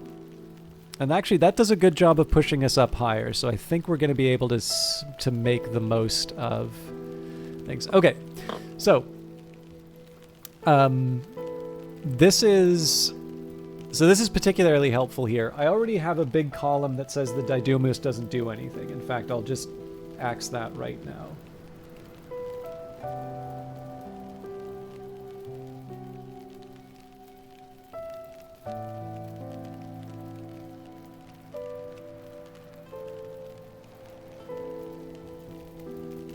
Anything that's a big column of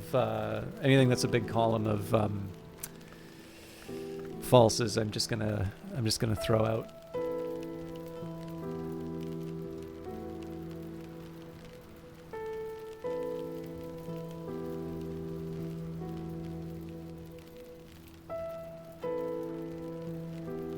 So what I get to do here is this is going to be a test for every single sky skill, and this is going to allow me to test both the Awakened Feather and the Mazarine Fife, which are two items that I wanted to work with anyway. I'm actually wondering if there's a slightly better way that I can position my laptop here.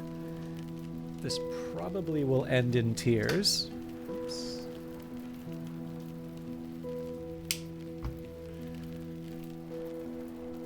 Let's see how this works. Okay, so first up, Sacralamea. Okay, nothing to report basically, but also no surprises there. So, and in fact, there's one slight improvement that I can do. And that's just to drag the Mazarine Fife entry. Yeah, I need a bigger desk.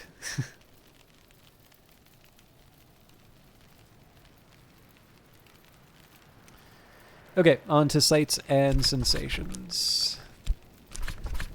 Okay, well, we weren't expecting anything there, so glazier and lightsmithing. So you can see that there's a high initial cost for getting this set up. Okay, so this is informative because we haven't actually solved this one yet.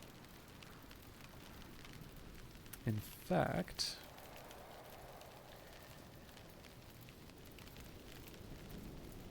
I'm going to slightly adjust my formatting here. Okay. So the ones that have remaining questions are going to be the ones that I...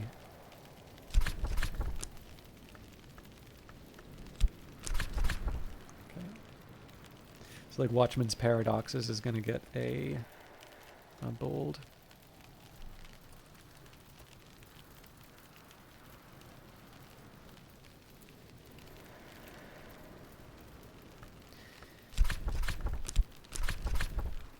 Okay.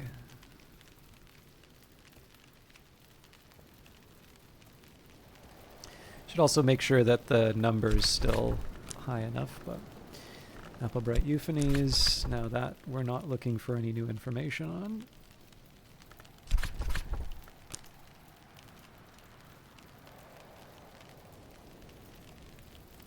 So glassblowing and vessel crafting we already know takes advantage of the Mazarine Fife. Or I thought it did. Maybe that was Sky Stories. Either way, that's one that we want to follow up on. Sky Stories is indeed the one. So stitching and binding was definitely one that I wanted details on. Okay, no new information there.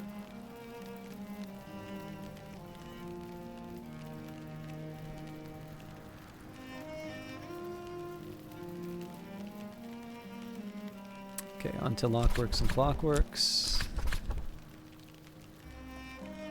So no new information. Coronoscopy. Okay. Hang on.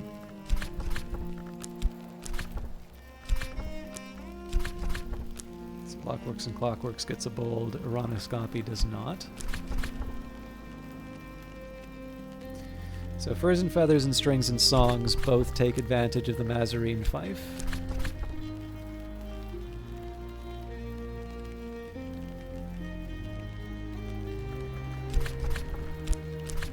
But neither of them did anything with the Awakened Feather. Okay, so basically we now know that at least as far as the sky is concerned, we don't need to concern ourselves with the Awakened Feather anymore. And we also have full information about the Mazarine Fife. So, while I'm at it, I'm going to do a quick run. So this particular table is quite useful to me because of its ability to use wood. So we're actually going to grab Madness. Made of wood. Oh, right. Wood is not made of wood. Wood is just wood. So not quite as helpful as I thought. But I believe we can still use the essential Periost.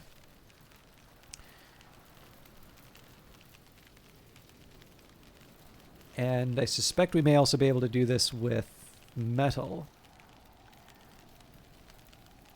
But basically, this is my chance to...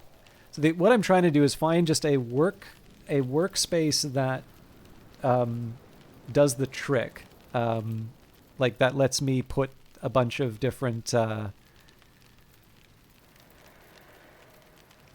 lets me put a bunch of different entries in. In fact, one other thing that's useful here now is... I could say, okay, so we'll try it with Sacrolamea. Well, what am I trying to learn here? Well, in this case, we do actually have... really loves auto-correcting.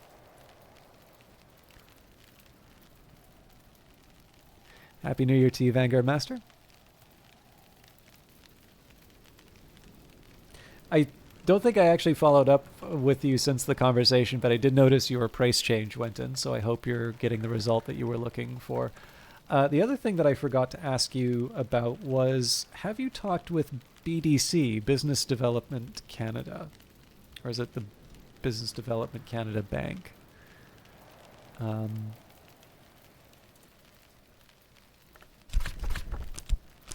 So Sights and Sensations in this case, I probably don't need to worry about adding the essential Periost anymore, just simply or I don't need to worry about testing anymore because we already have all the recipes. Glacier Lightsmithing, on the other hand, is informative. So, Watchman's Paradoxes. Okay, false.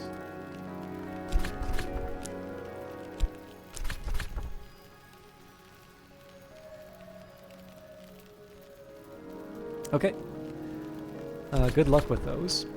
But yeah, no, I was thinking about... So Applebright we don't worry about. The reason I was thinking of them... I've been trying to write a couple of other articles, but I'm also running into the limits of my own sort of business knowledge.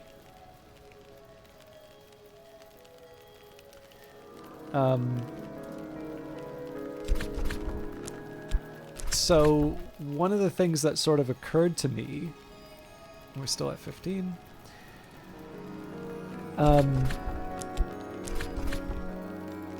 Like if I'm completely honest, I actually struggle to think of the number of sort of people who work in development who sort of talk about, like, so there's basically a basic set of business things that frequently come up, and then I was sort of thinking about it and I was like, I'm not really sure that all of those people have used the resources that are immediately available to them, which is not like a moral failing on their part or something like that, but I was sort of reflecting on that a little bit, and I'd kind of like to write on it if I can, but there was also a point where I was like, well, I kind of need to familiarize myself with this material as well.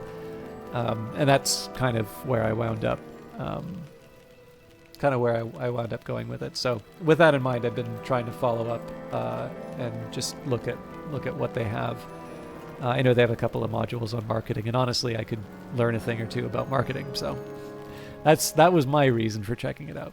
Okay, so I technically can't check Lockworks, Clockworks, Furs and Feathers, and Strings and Songs with the essential Periost, so I'm going to leave that aside. So wood is on the list of things for me to check out.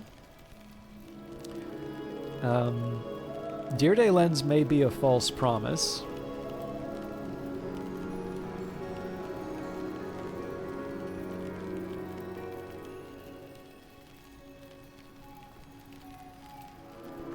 I guess I've technically tried... With the Mazarine Fife, I've already tried an instrument, so I can fill that one in.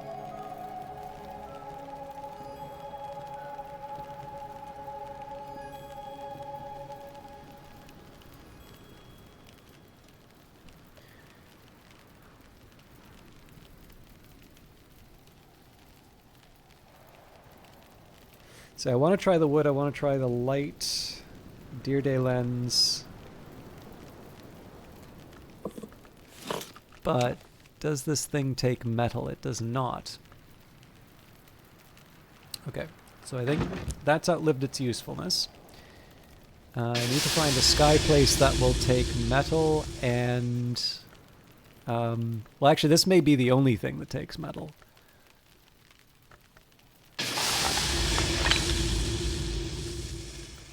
So you know what, we'll eliminate the Deer Day Lens as a possibility, because it shouldn't be that hard for me to combine the wind and waiting. So we're already at 15, so anything that I add here is a piece of cake. So that's only Aronoscopy, which I would not... I mean, it's only 3, so I'm not going to worry too much, but... Unsurprisingly, that doesn't do anything. Furs and Feathers. Okay. Strings and Songs. Okay, no surprise there. Yeah, so not exactly financial aid, although the terms are often very favorable, and then they also do mentorship. So depending on the age of your company, there's different services that they provide. So in some senses, it's, you know, like they'll give you a loan, but like in the first year, you just pay back interest, and then after that period, you know, you pay back, you start paying back some of the principal. But the other thing that may be useful is in like their whole article set. Like, so first of all, there's like mentorship stuff, and I think they, like, essentially they have a whole questionnaire and things like that to fill out. So I obviously haven't done that just because, you know, it's not really relevant for me. But what I thought was interesting, at least, was all of the articles that they had on very common things that come up. So like, you know, if you read certain, and I mean, again, let's be honest here, like not every independent game developer is Canadian, so they're not naturally going to go and check out BDC.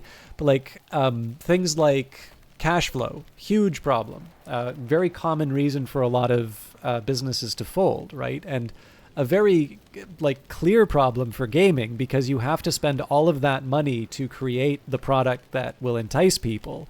And like, obviously there's stuff like early access, but as you know, like people's expectations in early access are often very different from what might be considered realistic. And I mean, obviously that is something that the person offering the product needs to deal with. So, you know, figuring out how you smooth out your, like, so, one of the reasons why I was thinking about this one specifically is there's a software company called SAS. I think it is estimated to be the largest privately held software company in the world. They make statistical analysis software. And they are finally going public. I think originally they were going to go public in 2001, and then the dot-com bubble burst. And then I think now they're going to try and do an IPO in 2005. My guess here is probably the founder, Jim Goodnight, is probably just looking to retire. But one way or the other, basically, this company has something like a 40-year track record of profitability, and I'm pretty sure the software was profitable in its first year. And he's sometimes asked about it. Like his really simple remark is, make sure that revenues grow faster than costs. And one of the ways they do that is they just do a lot of hiring freezes. So they have a really jumpy sort of approach to HR. They don't fire people, but if the costs are growing faster than revenues, they will generally stop hiring. Now, this is not really a realistic option for a lot of independent game developers, right? Because, it's all well and good to say, well, make sure that, costs don't grow faster than revenues. But if you're doing your first game, you don't have revenues, and the only way that you can get those revenues is by, incurring costs. And not every developer has their first game succeed, right? I've heard from some people that really you want to have sort of a kind of a runway for ideally something like 3 games, which is a lot to ask. So anyways, it's just, the more I sort of think about that stuff, the more I don't write a lot about cash flow stuff, but it did occur to me that that is probably a very common issue that I've largely been ignoring. And so as a result, I've been, for myself, just trying to go through more of the articles, but also just simply to, to be able to find what articles people find interesting. I just sort of, at the moment right now, I just kind of point people at the site and hope that it's useful to them. But I am interested in very specifically working with, I'm interested in trying to point out some very specific articles that people find the most helpful, let's say. Anyways, I finally found a place to take the wood, so.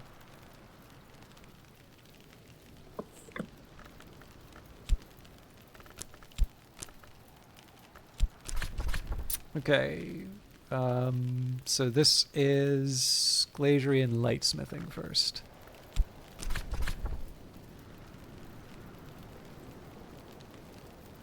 Watchman's Paradoxes. Android Lapidary.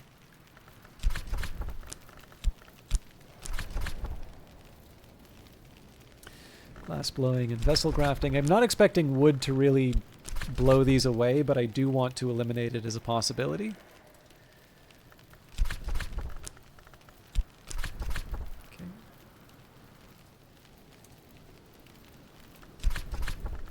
Stitching and binding. Clockworks and Clockworks.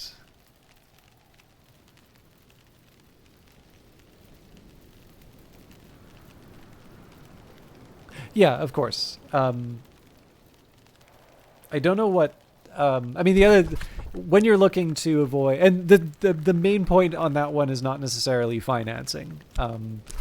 Although even then, if you have incurred some kind of debt, being able to roll that into something a little bit friendlier is potentially interesting too. But no, the main reason for thinking about, hang on, I didn't have 15 for those.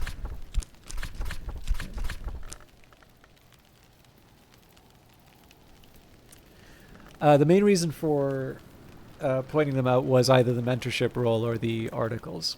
And again, I don't know how useful the articles are, but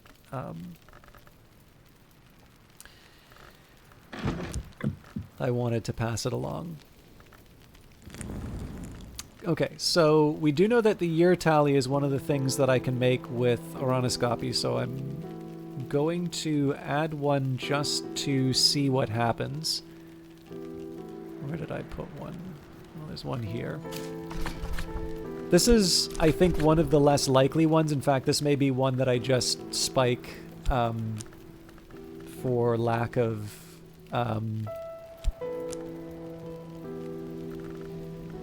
for lack of relevance, but we have it. So, Sacralamea, nope. Glazerian Lightsmithing, Nope. Watchman's Paradoxes. Nope. Okay.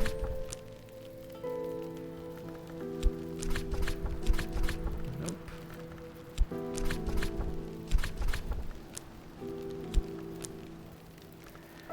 Stitching and binding might...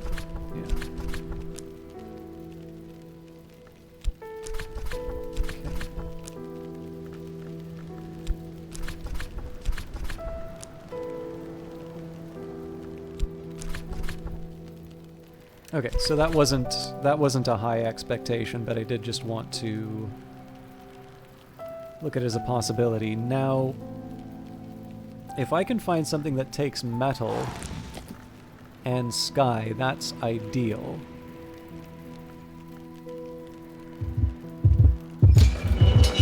Pretty sure none of these are really going to do the trick, but...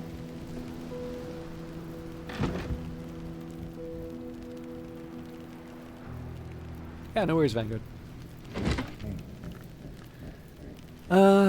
Yeah, so stone here, but stone doesn't help me. I really do need something that works with metal. And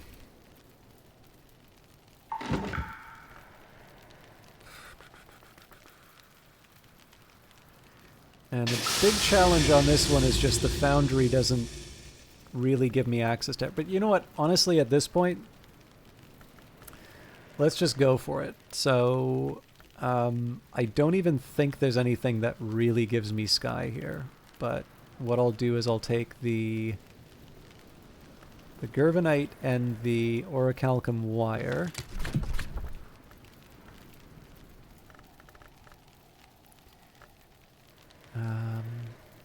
Is there a big sky fuel or liquid that I can put in?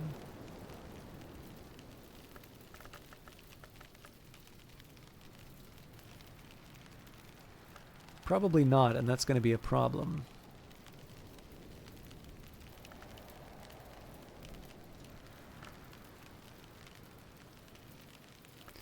The inks might help.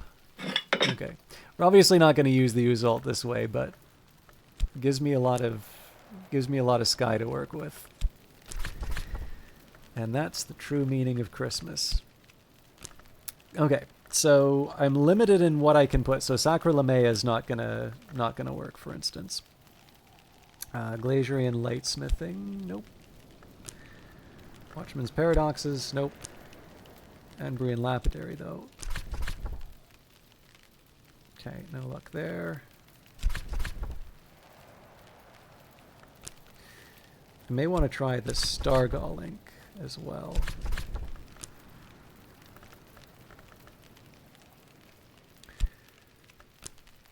I am very annoyed with myself that I did not try purifications and exaltations. So...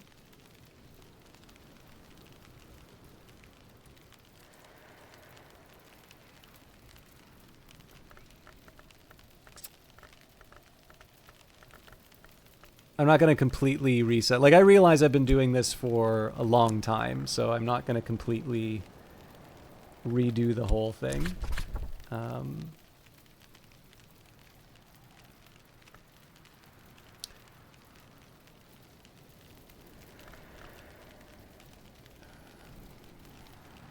going to try with the Gervanite first, and then we're going to try the Orichalcum.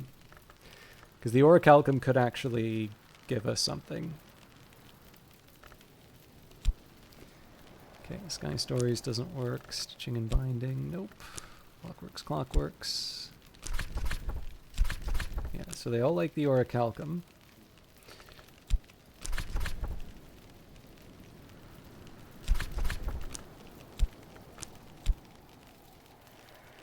Okay.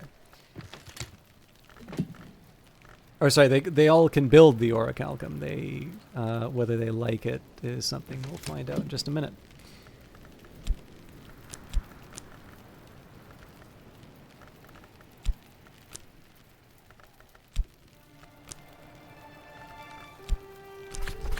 I really thought that was gonna crack it.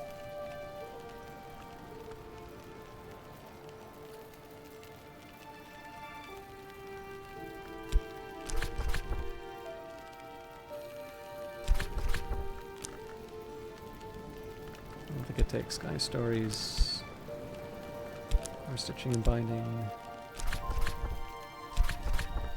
Okay.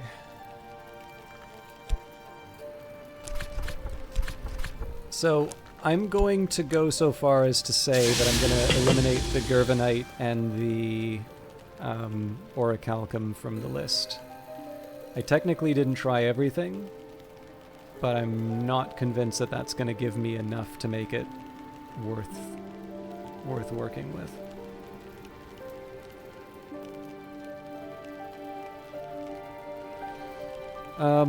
Okay, so I think I've learned all that I can in terms of having metal as well. Now, technically I can produce Orichalcum wire, so I need to put that in the list, but Wistful Air, Ichor Auroral... Honestly, the Ichor Auroral and Xanthotic Essence are not that hard for me to work with. That also tells me about liquids, as with the Stargall ink. So, that'll probably be the last one that I try.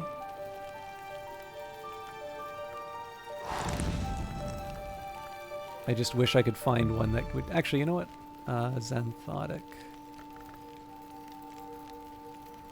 Yeah, it's the iotic that acts as fuel. That was helpful for a second. So I'm trying to find something with Sky that will take liquids. That's a little harder than it seems.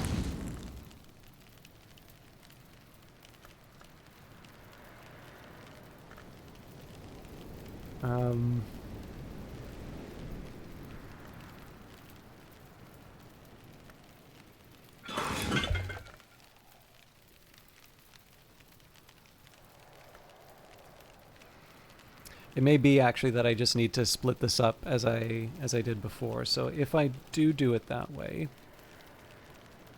Oh, actually, this might also be the solution to the metal.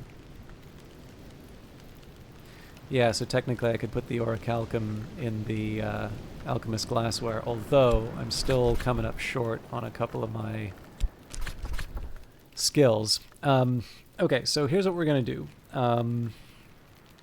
I think I'm going to try the Stargall ink for a start. This is definitely leaving me short on Sky stuff to add.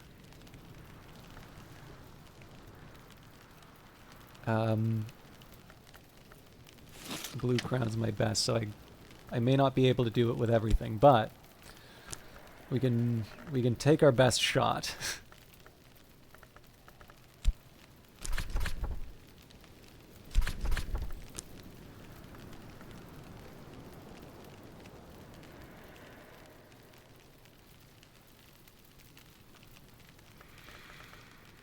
Okay, sorry, got a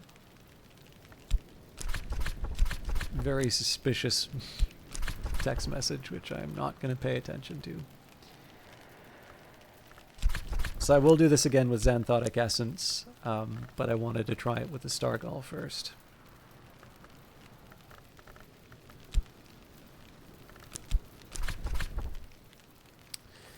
Okay, and technically Torg's Cleansing goes on this list.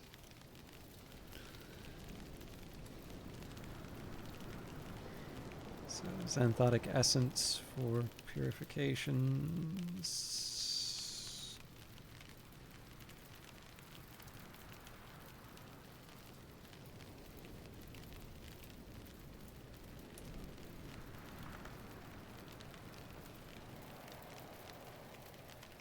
And then I don't need to mark the Didymos because I already removed that from the list.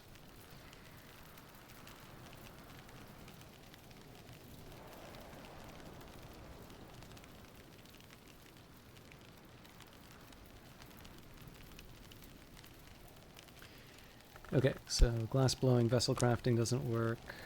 Sky Stories maybe? Nope. Stitching and binding, probably not. Workworks, clockworks, nope. Furs and feathers, nope. Strings and socks, nope. Okay. Not feeling good about Stargall then. So I am going to do the same thing, but this time with Xanthotic Essence, and that's more about removing it as an option. The problem, again, for the Keeper level ones are that you do actually need...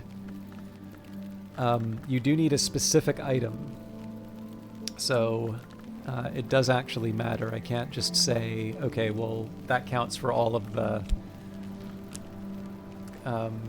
this counts for all the liquids. So...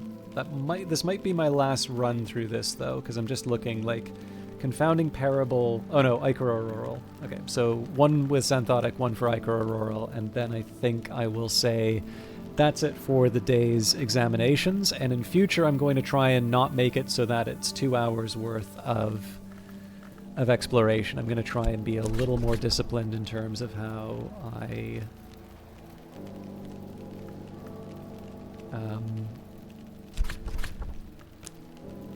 how I spend the time. Now that's interesting. Okay, Watchman's Parrot. So it wasn't what we were looking for, but we did get... the big one here is that we actually completely cleared out Watchman's Paradoxes, which is good. Emberian Lapidary, still at 15, so...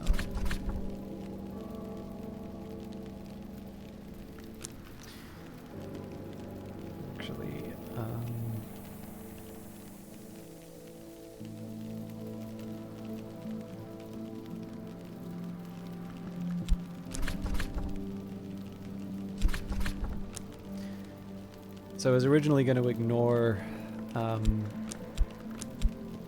the entries because I was really just looking to delete Xanthotic Essence, but it occurred to me that I technically can't do that because we're going to run out of Sky to work with in a little bit.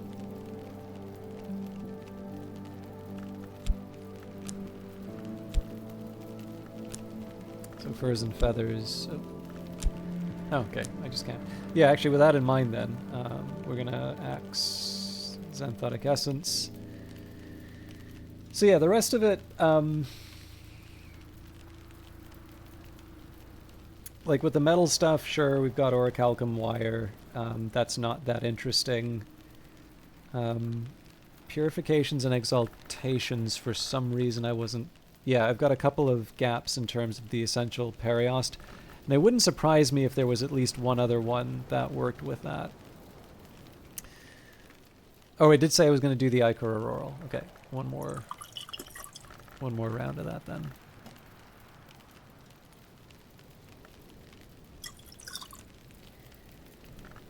So...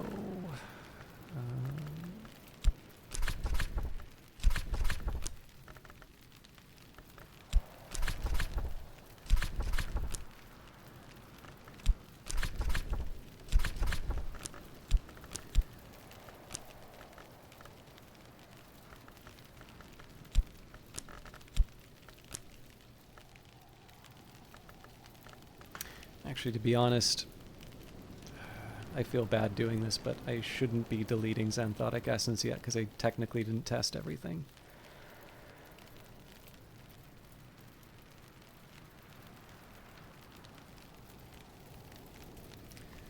Okay. I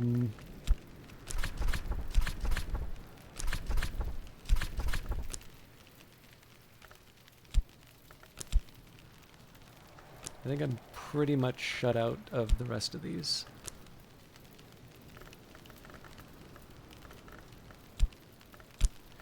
All right. I think that is enough investigation for today. So clearly we didn't get the single one we were looking for.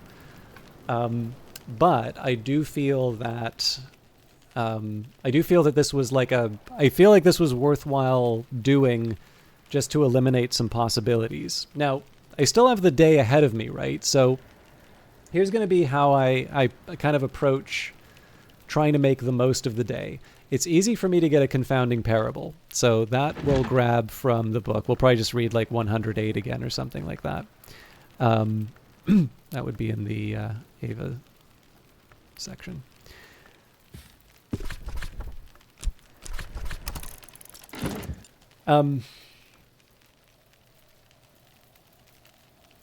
So between Edge...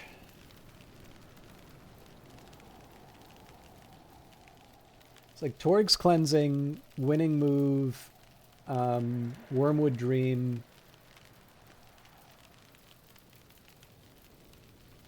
and Wistful Air. So I feel like all of those are actually worth pursuing. So there's a couple ways that we can do that. So we'll use the organ. So we can combine that with the shaft. I think strings and songs will do the trick there. Well, it would if I had... There we go, Wistful Air. And it's going to be a similar story with Torg's Cleansing and Winning Move. Now, the Winning Move is going to be the trickier one, so let's get that out of the way now.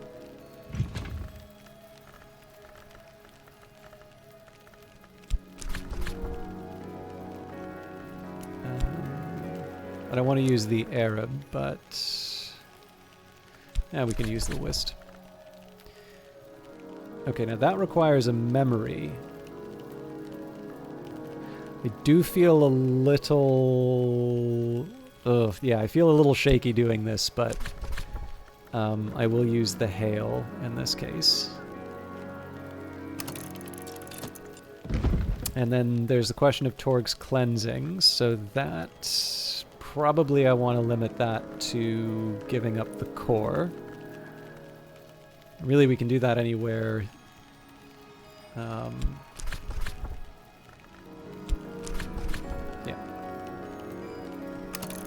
So there is going to be one more pass with crafting, but that's going to be based on some very specific things that we're trying to combine. And the good news is they're all pretty much all memories, so it's considerably simpler for me to work with those. Let's make some money while we're doing that. Manual labor. There's not much work on offer in Brancrude, but I can find 6 pence worth of odd jobs. And Reverend Timothy always jumps at the offer of my company, so we'll... mostly we're just spamming him for conversation. There's not actually that much that I need him to do right now. Let me just find probably Stone Story. Nope. Well, yeah, but not for the reasons I thought.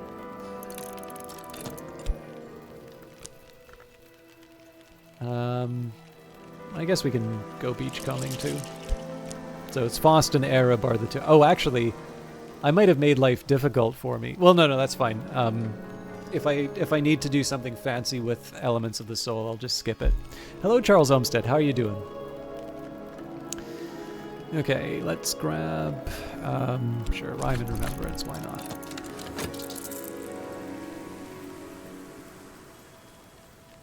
Oh, that's very good to hear.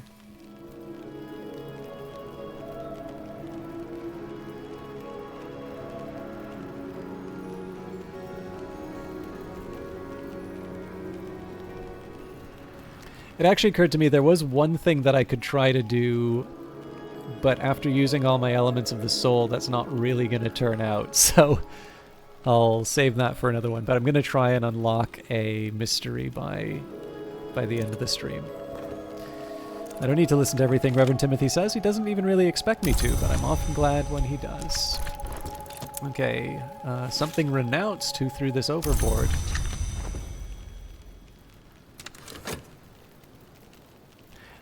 Yes, it's very, very impressive. And part of, I will be honest, this sounds like I'm just trying to advertise the game, and certainly I have no problem advertising the game, but I will say that like the process of discovering it, like realizing what some of it means when you run into it, is just as exciting as seeing the whole house itself. So the cleansing has left my skin burning, my teeth throbbing. The causality rumbles beneath the membranous surface of the waking world. The librarian Natalia Brulot learnt this powerful, if unpleasant, technique from the priest and edgelong Reverend Torg. Okay. And the Great Hooded Princes, 108. Ava DeWolf discourses on the fifth history, and particularly on those who are said to have passed over from it, the Great Hooded Princes. The Knocklong, who ascended under the Mother of Ants, but now, so Ava claims, honored the Horned Axe. The Great Hooded Princes call their library the Tomb of Lies, and this has given rise to a foolish tradition that the princes are habitual liars. Of course, in fact, truth flourishes when lies are slain. On the other hand, the princes do not say knowledge is power, but rather power is knowledge. Ava has, to her regret, never visited the library. She notes that it is said to be west of the Lion and north of Victory, and suggests that, although the princes are generally associated with India, their library might be further east. Okay, so we have two of the components that I wanted in terms of my studies, so I know people are going to get really fed up with me trying memories again, but this is a chance for me, one, to try some of this edge stuff, and then we can properly just set it aside and say, okay, whatever else we're going to get from it, like clearly this is not, well, okay, actually we do need a little more. I may actually want to wait for the extra memory. Is there another big edge thing that I can throw in? Probably at the... Okay.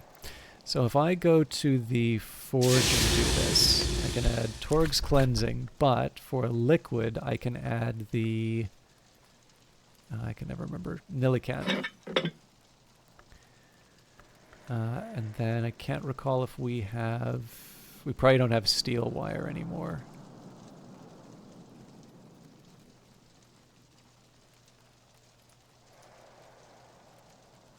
Yeah, so the metal doesn't really do anything there. I'm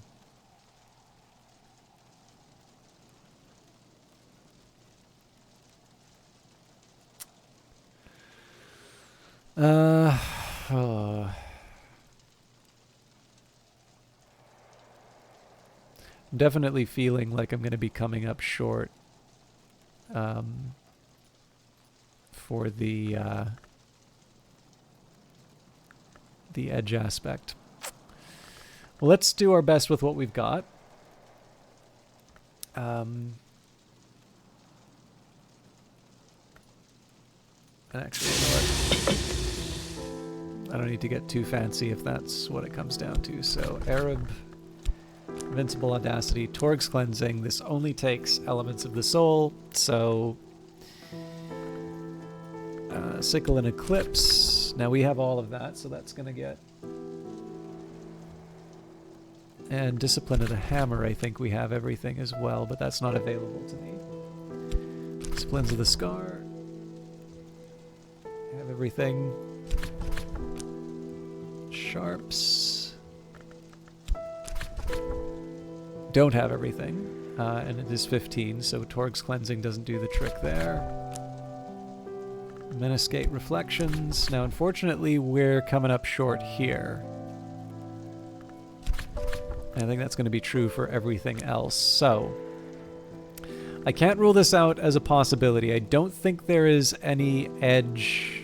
I don't think there's an edge music item, but there might be... Oh, the double bait? No, because then I need to find a way to get the rest of the edge stuff in. Condignator, maybe? Memory. Oh yeah, no, we can add a lot of memory.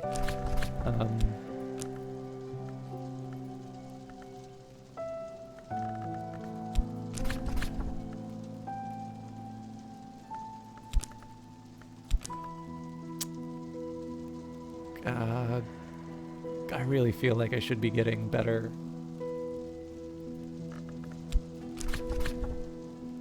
So I need to find 2. Does the dog give me 2? It does. Okay.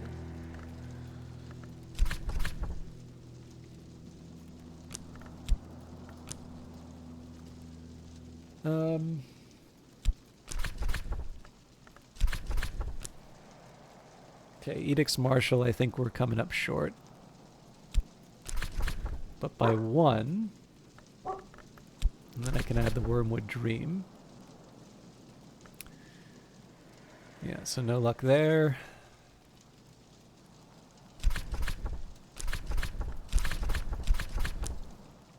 And Ragged Crossroads was one that I forgot. But fortunately we have everything for that.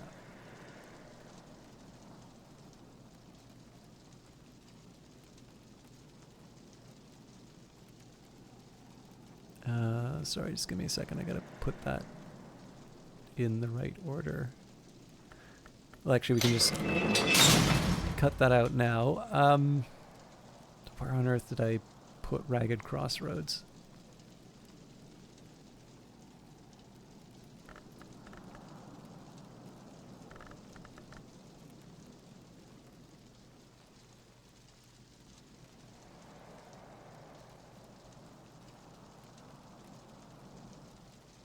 Okay, so Toryg's Cleansing gets spiked. Actually, sorry, there was one other thing I can do, and that's the Wormwood Dream. We can test that as well.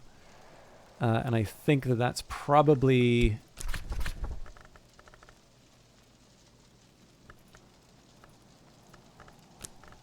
Oh god, where did I just do this?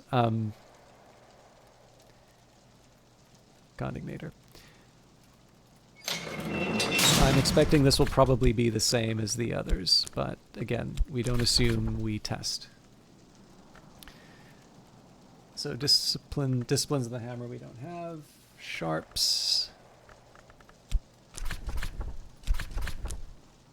Menascate Reflections. And Edicts Martial. And I think we've actually already tested the Wormwood Dream with the Edicts Martial. Okay.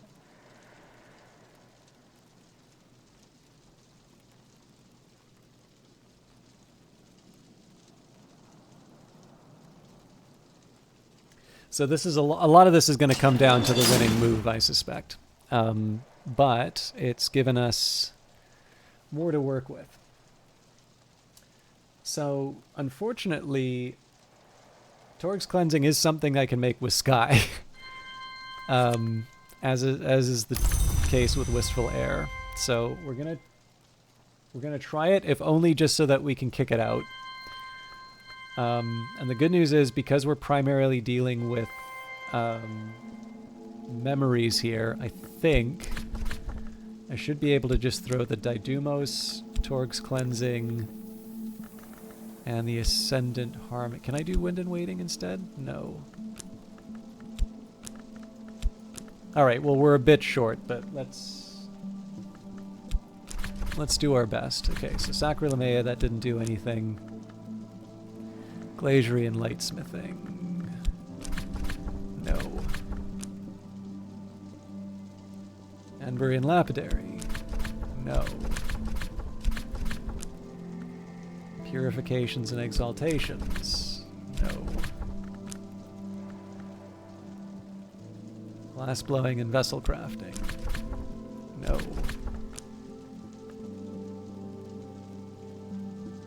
Sky Stories. No. The Stitching and Binding I can kind of see working because of Toryg's Cleansing, but no such luck. Actually, it does say here, if I bind that life to an egg, I can hatch something, so I should probably just try that.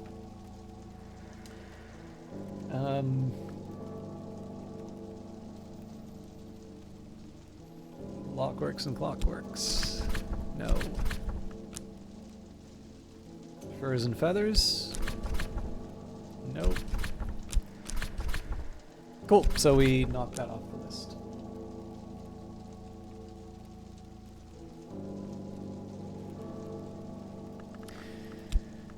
So we do the same story with Wistful Air, which I would expect to be a little bit more, informative.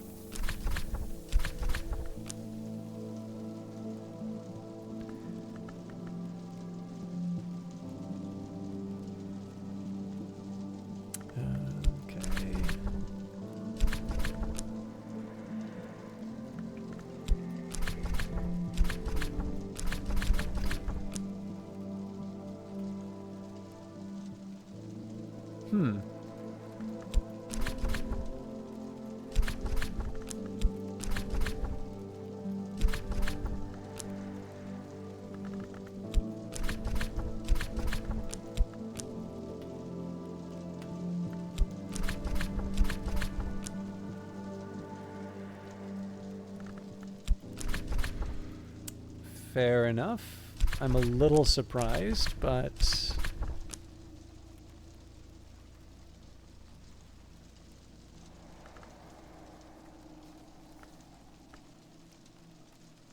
Oh, and actually, I can also do this with the confounding parable. So I know this is a little tedious to see me cycle through this one more time, but we've more or less got the pattern down, so... glazier and lightsmithing. Okay.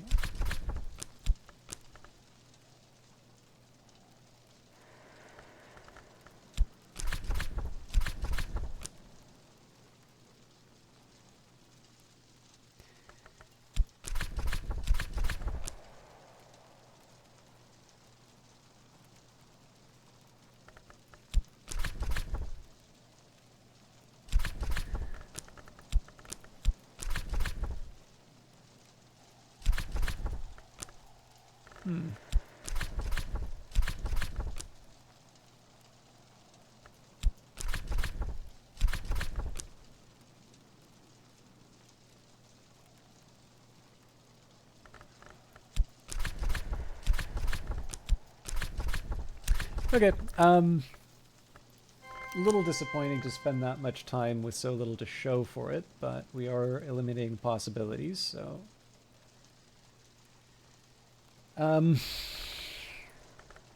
Now... Obviously, I can wait for the Lionsmith's skill to become available, but one of those... Oh my goodness, Bionic Beans! Hello, thank you very much.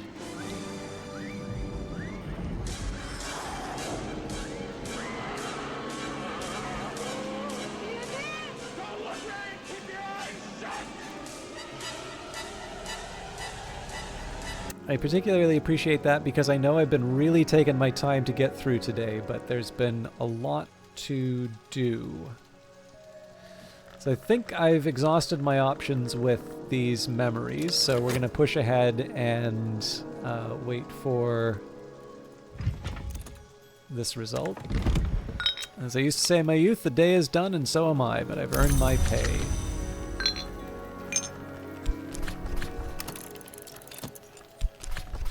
It is winter, and the storms have tightened the seas. I am sitting before the fire, and the sweet bones of the beef and potato pasty in one hand and a hot ale posset in the other.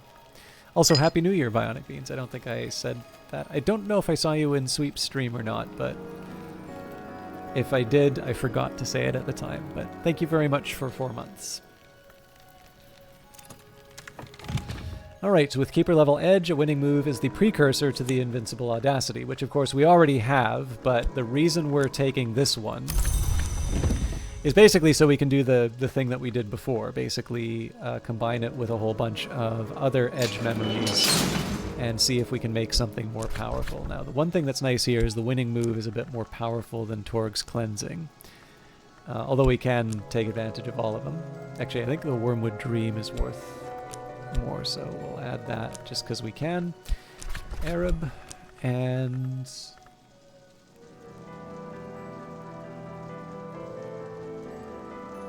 now for the winning move I am a little curious. I just want to write down which ones actually benefit from it.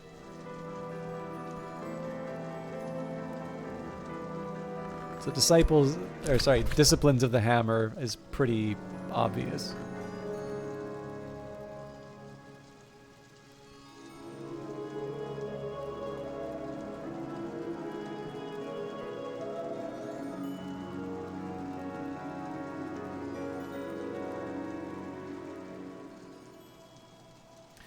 And Ragged Crossroads, I'm not 100% on. Okay, that does make it. Oh no, sorry, that's just a winning move.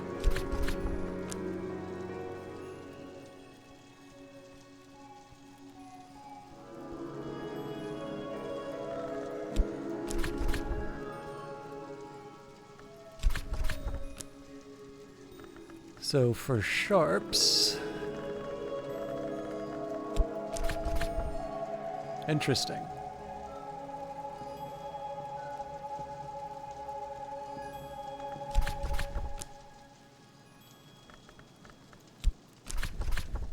Okay.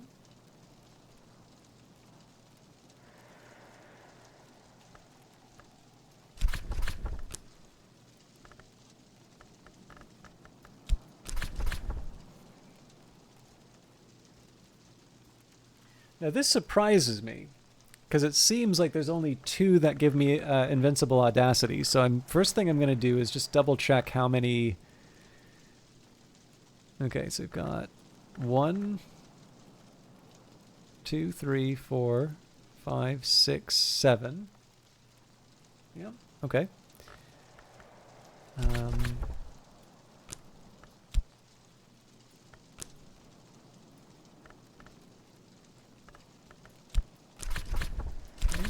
Yeah. Fair enough.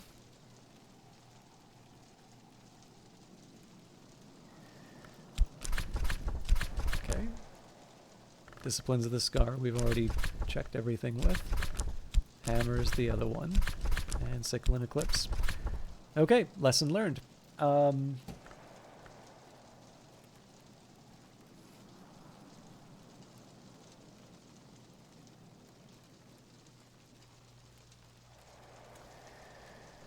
So,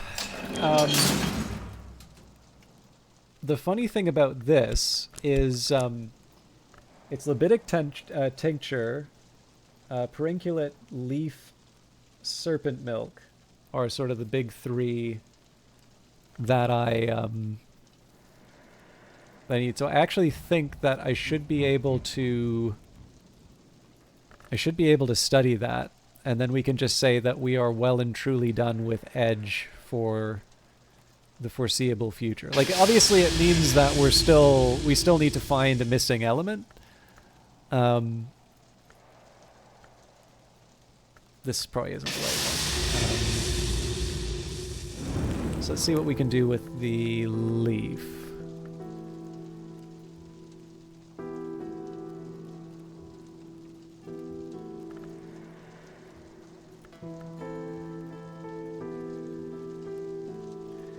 Okay, there's actually a couple things that I can do here. So we can add the Lignum Vitae Blanc. Cat's Claw should do the trick here, although...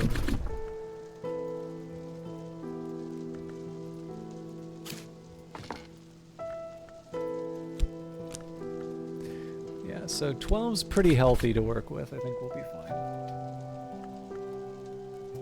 And I'm going to do this from the top just to... Okay, so we know we have Perunculate. Hammer Time shouldn't give us this.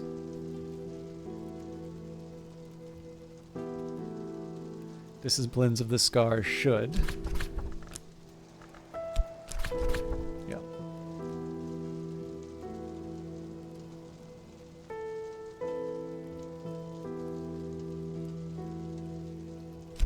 I actually don't have something recorded for Ragged Crossroads.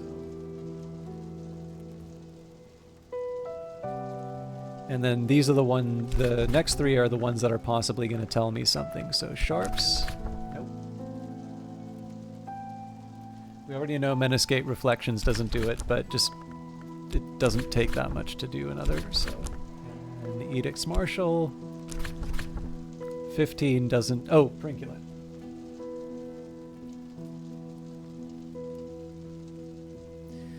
Okay.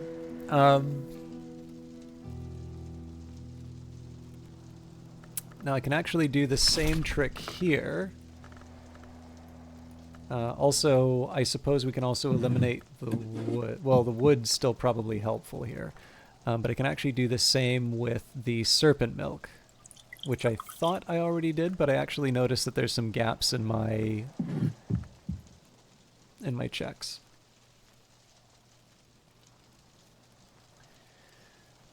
So, try it with Sharps. Okay.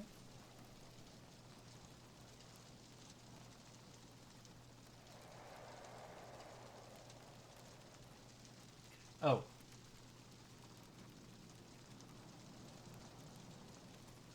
I see where I went wrong there. Okay. Perunculate with a couple of these others. So this one gets a little tougher. But what I can do here, let's try Ava's Desk.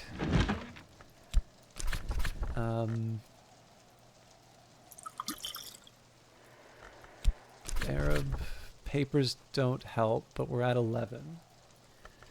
So Edicts Martial may not do the trick. I think we're 1 short, yeah.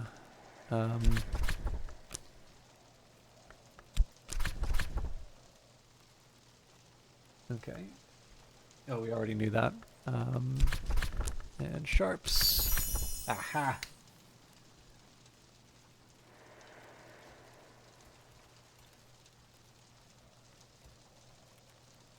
So, the last 2 that are left for my edge knowledge are Meniscate Reflections and Edicts Martial. It's worth remembering that with Meniscate Reflections, it would not be surprising if it wound up being another forge item. So I am going to see if I can find another edge item. Actually, you know what? The alchemy set, maybe? No, because it doesn't have the moon. But perhaps the dispensary. No, an auctionary then.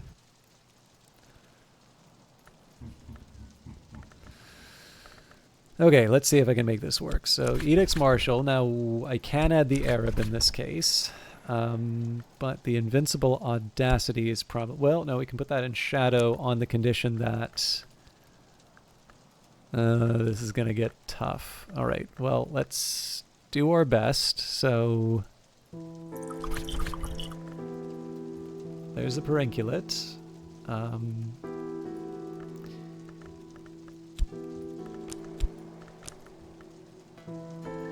Lignum Vitae Blanc will also help. And then Wormwood Dream. Oh, we're still 1 short. Man. That is a tough nut to crack.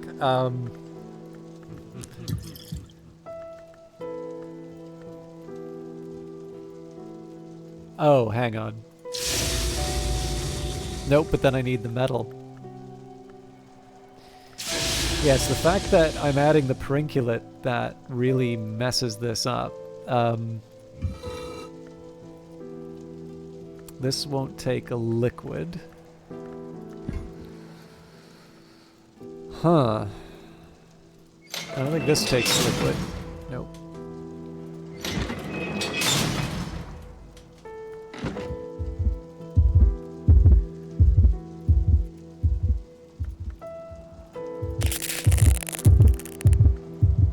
Now this does, but I think I have other problems because I can't put the Foster the... Well, I sort of can. Okay, well, let's do our best. So I have to add the Perenculate, otherwise there's no point in doing that. Well, yeah, no, I'm already sunk, because we had the Wormwood Dream, Edicts Martial, and the best I can do is 11 here. This is worse than my other alternatives. So I think that will remain a mystery at this point. Because all the altars that can take, or well, not altars, but all of the different places that can take edge, just they're missing just that one extra little bit that I lied. Okay, no, they are missing that one little bit that pushes me over the edge. Still, I'd say that's a good day's work as far as the edge stuff is concerned. We actually knocked off almost all of the edge skills. And we have at least one candidate that's reasonably attractive here. So we'll make the most of the day. We'll crack open the container and delight in your discovery. And I'm trying to decide now whether or not... Let's see what Oriflammes brings us. I am actually going to fast forward in this case because I'm pretty much done for the day. Okay, Serpentinite slabs, not too helpful for me. Salt's definitely not helpful. Better now. Okay, so we're just going to make money for the rest of this. Wolf Snow Ampule. That's an interesting one. I'm also going to be a bit lazy, so we're going to chuck the the sand back. When something is given to the sea, it rarely returns. Although, of course, I did. Oh, this is interesting. I wonder if we could do something with loss.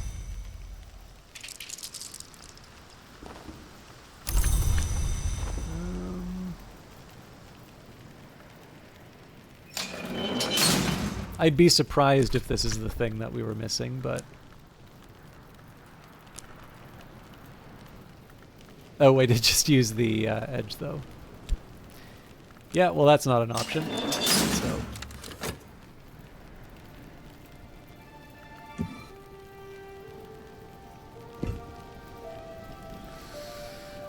And surely we can find a spot for the wolf snow ampule. An afternoon spent profitably reading newspapers to the curious, writing affectionate letters for the lonely, steering farmers through the requirements of the Ministry of Agriculture. Okay. So here's what we're going to do. We're going to go to... First of all, we'll drop off the wolf snow. It's getting a little crowded on that shelf. So the whole approach of trying with weather, I think on, like, principle is not a bad idea, and in practice doesn't... Well, no, I still think it's an okay way of going about it, because it does potentially give you something, like, on the margin to help. They used to say in my youth, the day is done, but so am I.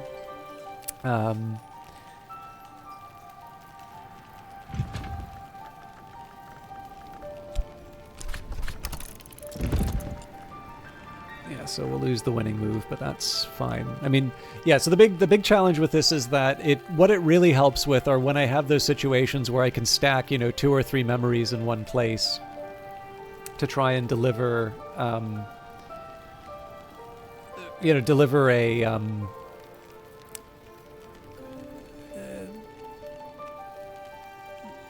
how do I put it? Like, for things like Edicts Martial, which are so low in terms of their levels, like really the main benefit for this, for doing that on the weather, is just to sort of guide my exploration in a particular direction. I still think it's worth like trying. Oh, but here we go. On What is Contained by Silver, a dire bestiary of the horrors to be found in mirrors. This is a recent edition of a 3rd century text by Pomander. So we do have a gold Spintria. So yeah, we've got enough money to be able to handle this. I'm not expecting us to find too much out of this, but honestly, the extra skills are just what the doctor ordered, so... And a Gale. Okay, so we've already messed around with Sky, but the heart might be worth checking out.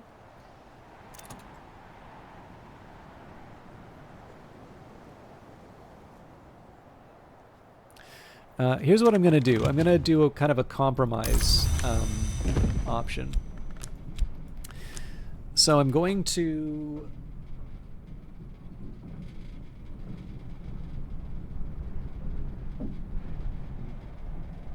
I'm going to duplicate a sheet for heart.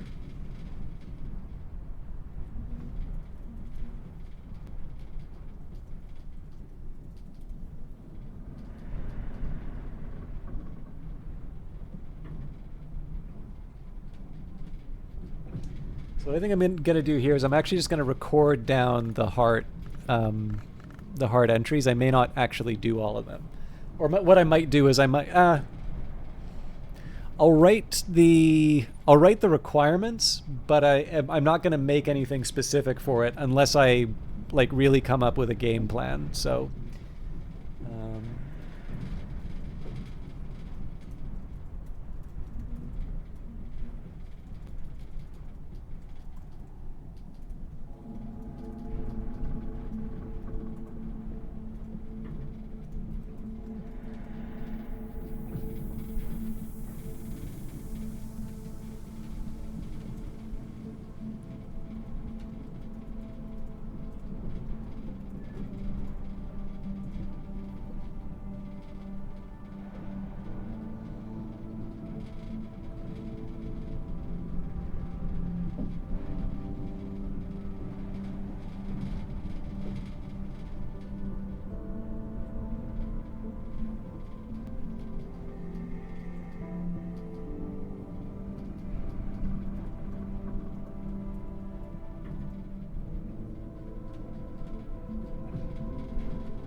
So the gale is kind of a special event, although we are also capable of making storms whenever we want, so it's not as special. My count here are 9 different entries. So if we were to try and do the same thing, now the one thing that's sort of nice here is that we have an obvious candidate with the hallowed drum. Although maybe it's a little less obvious because I don't have all of the... I actually don't have as many heart memories as I thought. We still have enough, though.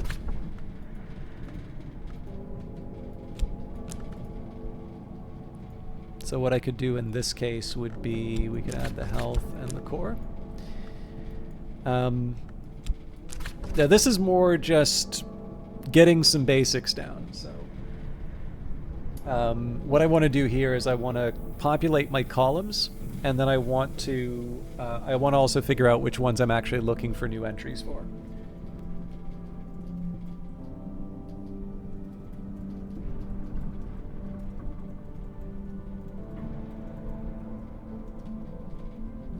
So, for instance, we know we have here Regensburg Bomb, Gideon Soaks, and Gideon Soaks, Swaddled Thunder, and Frithweft.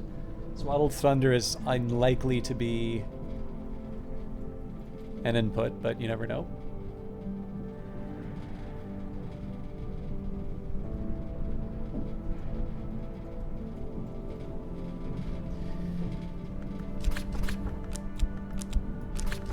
So drums and dance is a little bit different.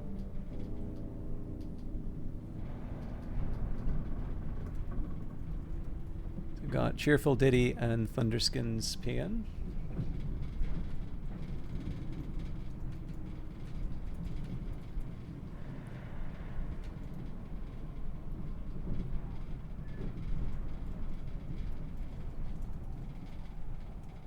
We also have an undiscovered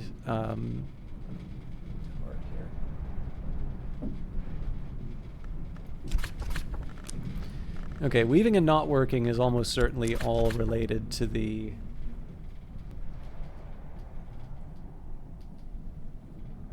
loom, but Peribiate, Frithweft.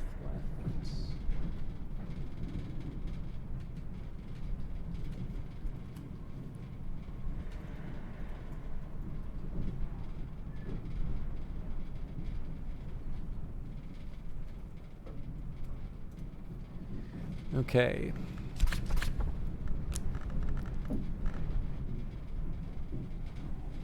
We have a big gap down to Edicts Inviolable. Hang on.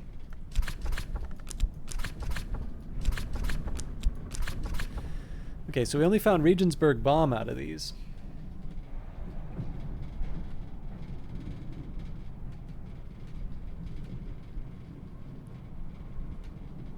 Surgeries and exsanguinations.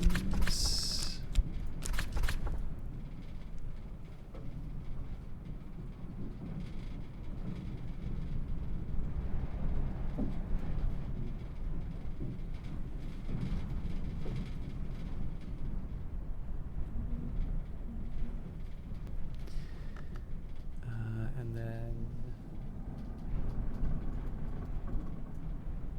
So this one we don't need to find anything about. Stitching and binding.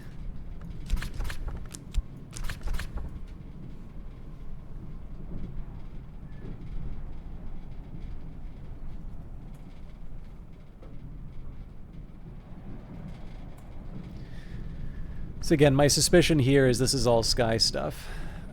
But you never know, right? Actually, I guess with stitching and binding, we were going to try that with the egg. I really should do that.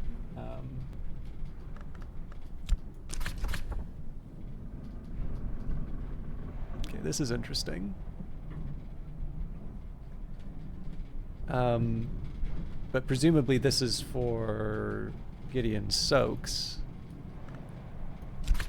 That shouldn't be too hard to get, I don't think. Strings and songs. There we go. That's why we do this.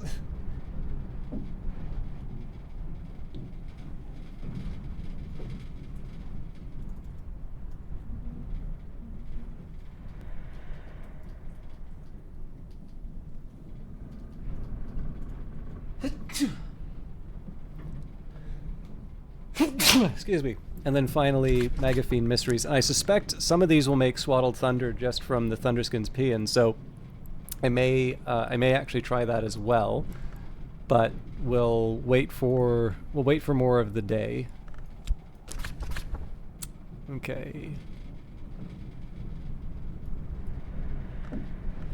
Yeah, so I'm thinking Liquids, Thunderskins Paean are the two big ones I want to try.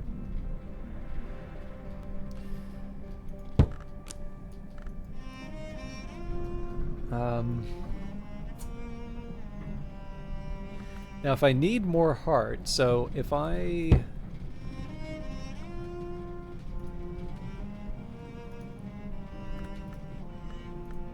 So get my Thunderskins Paean here.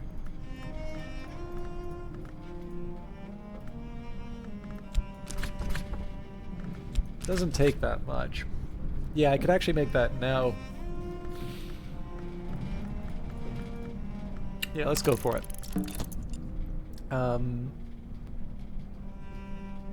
While I'm up to that,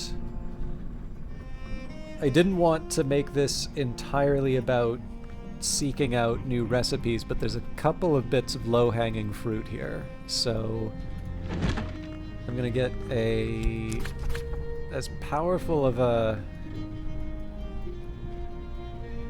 Actually, this is a good question. So I could do Rubywise Ruin. Actually, that's not that powerful. Gideon Soaks is the one that I really want, though.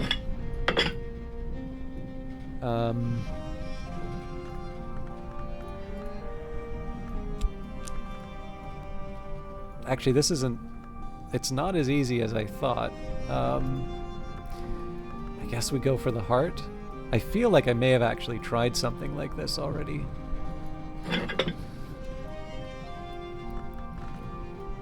Well, we've got 11, so Magaphine Mysteries. Yep.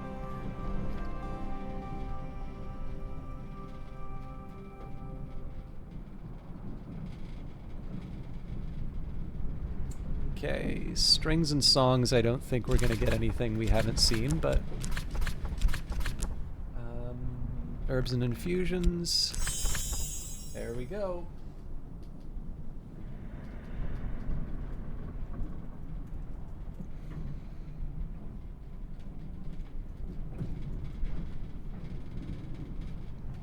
And that one we can take off the list.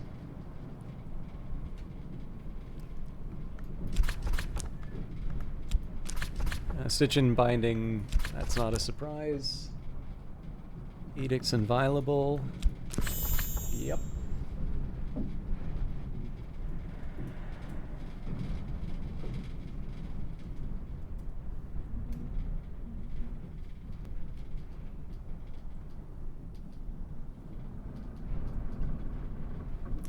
And then Weaving and Not Working I don't have huge expectations for here, but yeah, probably a Moth thing. And then Drums and Dances is already occupied. But still, we now only have 3 heart items to check and a pretty healthy... I'd say we have a pretty healthy list of things that are very likely to be what it's looking for. But I did say I was going to finally put to bed this... Oh, do I have a... I don't think I have a range that takes... Right, okay, I seem to remember why this was causing me such distress. So the Dijumos does have a lantern, so let's go for it here. So we'll add the Faust. We have to add Stitching and Binding. Oh, but I can't because it takes Heart.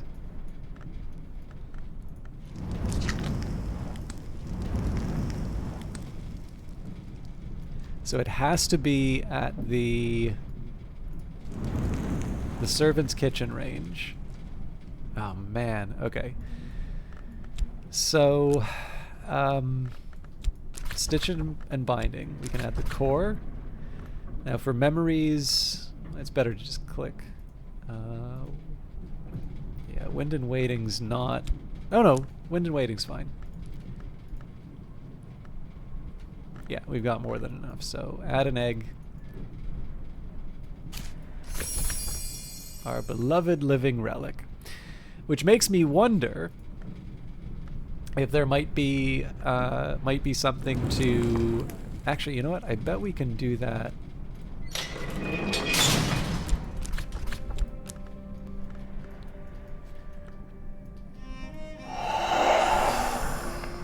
It's almost too easy if it's like this, but... Oh, but it doesn't take stitching and binding.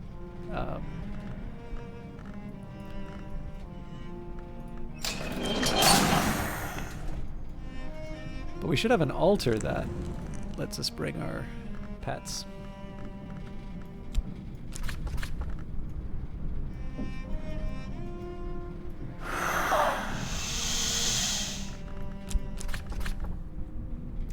Okay. We're still one short, so... Alright.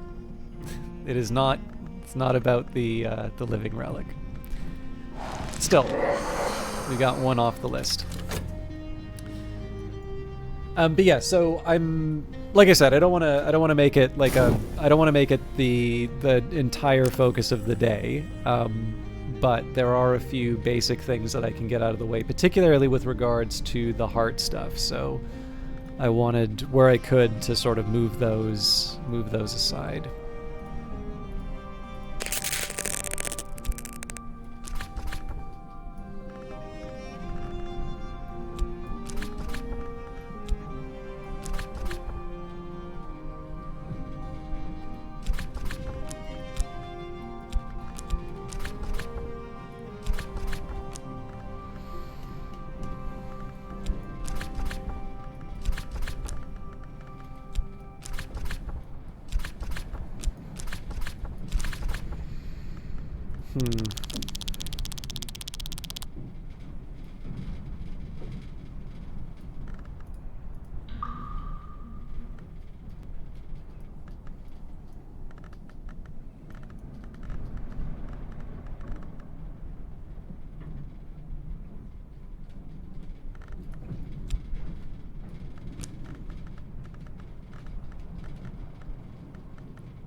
Alright, with the Keeper level heart, the PN is the precursor to the Swaddled Thunder, which I expect most of the heart stuff that I'm about to experiment with will produce.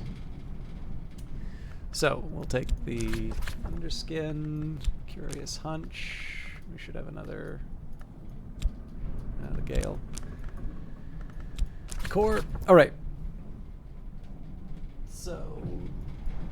Drums and dances... Oh, there we go. So I definitely don't need to... I don't need to keep this. Although I am... no, sorry, this isn't... never mind. Weaving and not working, I'm not expecting miracles here.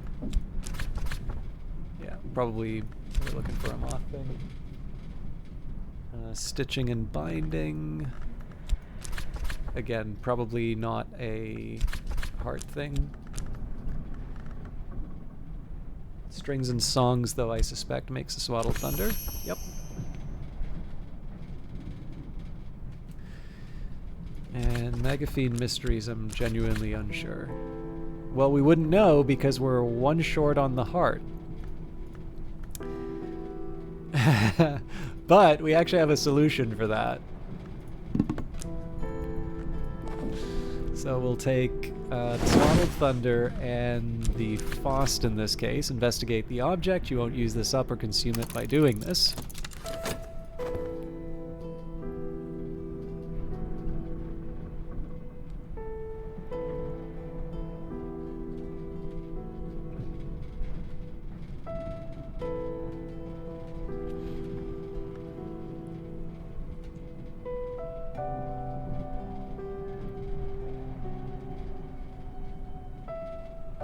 So if we're one short on the heart, and we've got a Gale. The thread parts, the weave is empty, the skies cry out. So there's my extra heart.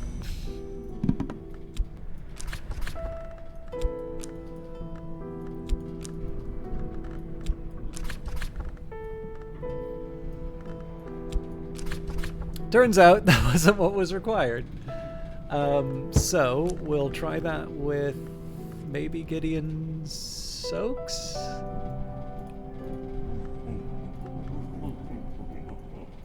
Unless I already tried that, but I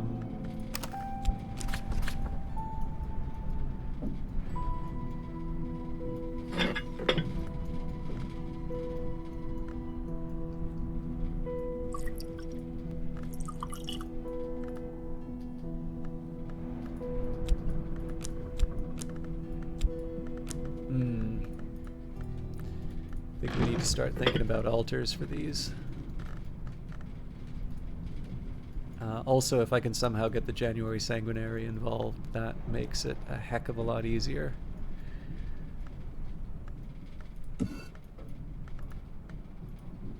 Alright. Of course you don't take liquids. Shoot. This might take... First of all, it doesn't take hard. It might take liquids, but it takes the wrong kind.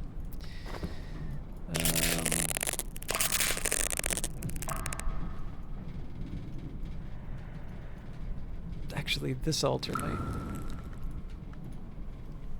still doesn't take the right stuff. Okay.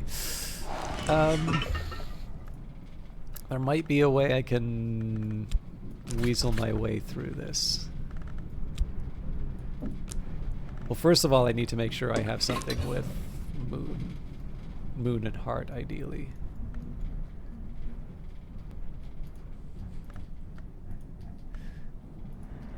Maybe.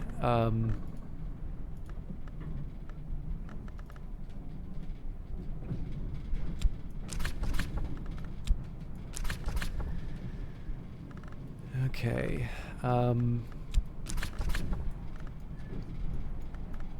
So it has to have Gideon Soaks no matter what, because that's the thing we're testing. The problem here is I need to find another 3 heart. Got him.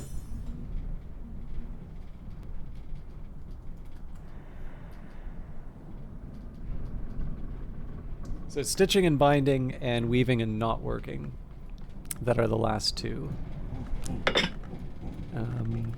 And I'm gonna guess that both of those are not heart ones. That is, the recipes are not heart ones, but we'll see. But more importantly, we have... So the reason why I haven't been using any of the elements of the soul here right now... Well, number one, I was experimenting with a bunch of different... recipes, but...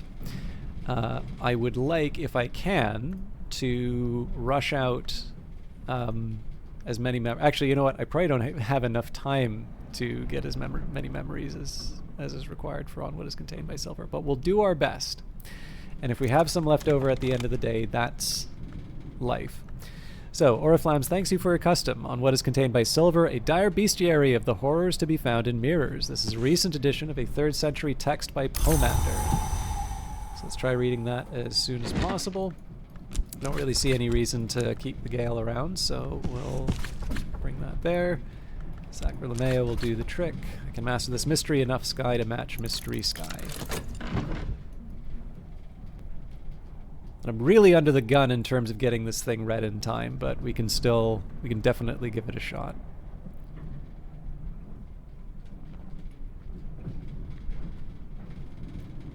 I was kind of hoping to get out of winter.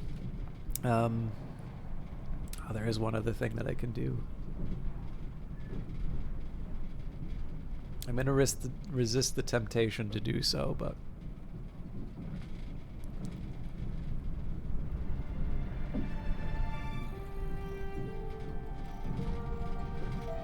one thing I will do on my own time. So one advantage of doing the spreadsheet here is that I do have my tablet, and I've got a big long list of all of the different skills that I'm looking to sort of fill up the values for.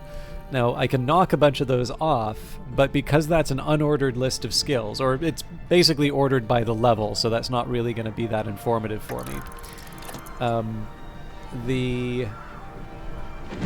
Yeah, you know what? I'm probably going to wind up losing a few elements of the soul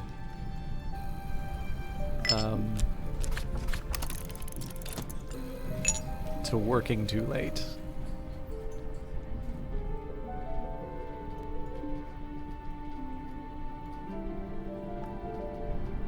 But that's fine, because there might be something... There might be something reasonably big that happens.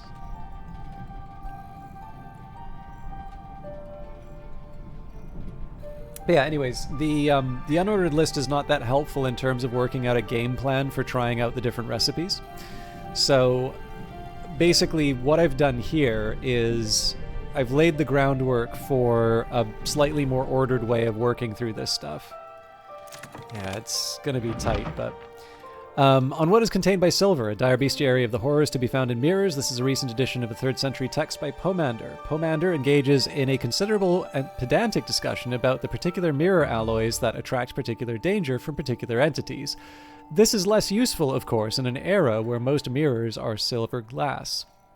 The virgins maidens of the mirror favor orchids. The behindlings favor the rhododendron. Cut flowers of either nature should not be placed before polished bronze. So we got a pattern for our trouble. I'll actually add that to the list.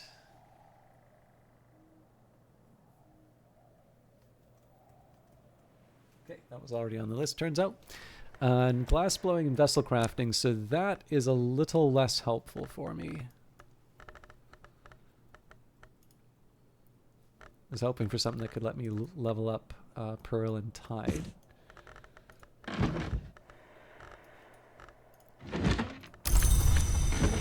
Now let's see if I can make something happen with these. So first of all, I'm gonna sleep on the old moment. Gotta find a way of fitting this in the library. So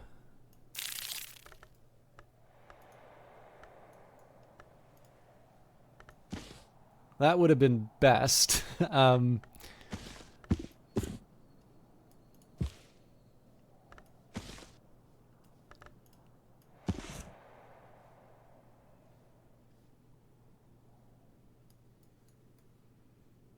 I just need to find a spot to temporarily store this.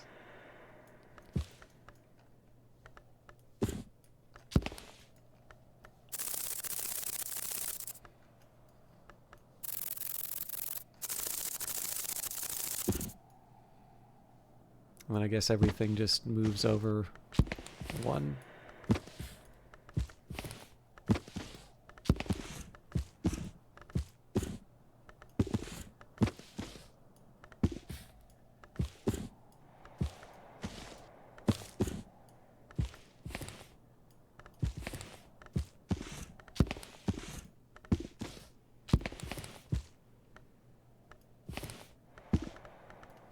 Technically unlabeled here, so I can keep going. So, glass blowing and vessel crafting. I've kind of got my work cut out for me.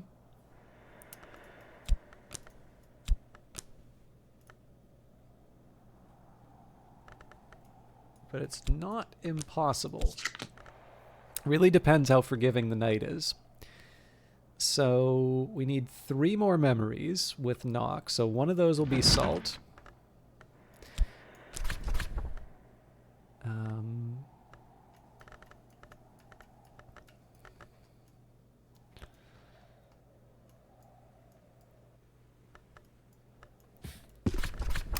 So that's the crossing to noon.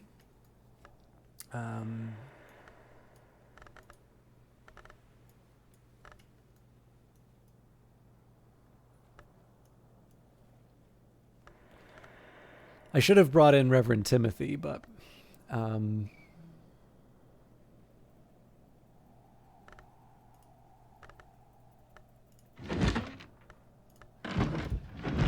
Cheerful Diddy ought to do the trick as well.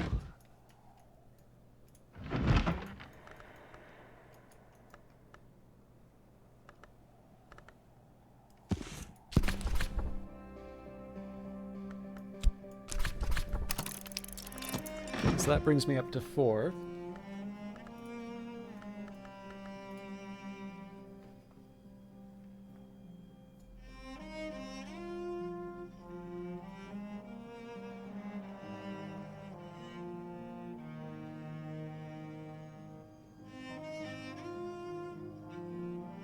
I think Traveling at Night Volume 2 is the ticket.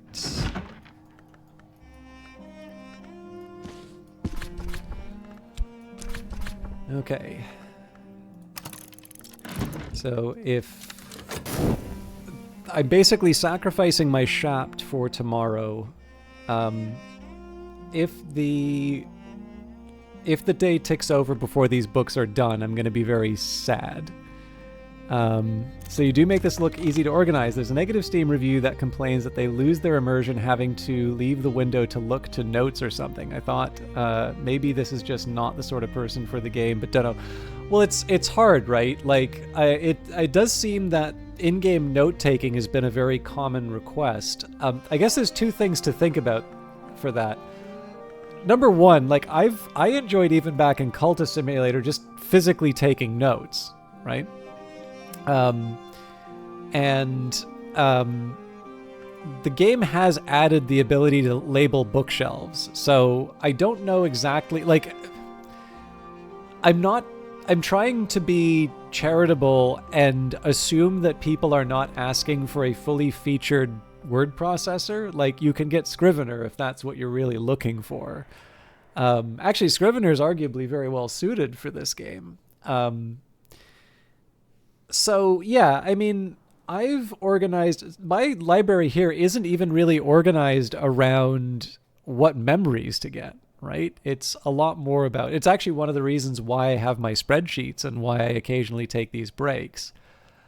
But on the other hand, like, I don't want to be, like, too defensive about a game that I really like, right? Like, it is fair to say that this game does have a lot of information, and you do need to sort of figure it all out. And I suppose for me, because I consider such a central pillar of it to be the organization of information, right? Whether it is your skills or your books or your elements of the soul, I think the idea of trying to work out a way in which you make sense of all this stuff, even all of the rooms, right? You're presented with that puzzle at the start, you know, what was the fire? Like, why are people talking about a fire when the building seems to be, you know, intact? You know, to me, these seem to be desirable features for the game. But yeah, I don't know. Like, the problem that I have with that, and the reason why I lean a little more towards with what you're saying, Beth, kind of, sort of, is, I also kind of like I generally like any game that gives me an opportunity to sort of play around with physical notes. And, you know, so some of the older Elder Scrolls games, I did this as well, and I liked it for that. So, you know, I'm obviously part of the target market for this game. Is the getting lost part like a deal breaker? I don't know. I mean, this game was sort of designed as an opportunity to sort of have a more relaxed approach to the kind of lore of Cultist Simulators. So, I don't know. Like, I mean, again, when people leave negative reviews or things like that, I do, like, even the ones where it's like, you know, 44 hours in the game, oh, not enough content. Like, I am as suspicious as any one of those sorts of ones, right? It's like, well, what exactly are you expecting here, right? 40 hours in the game that's quite a bit.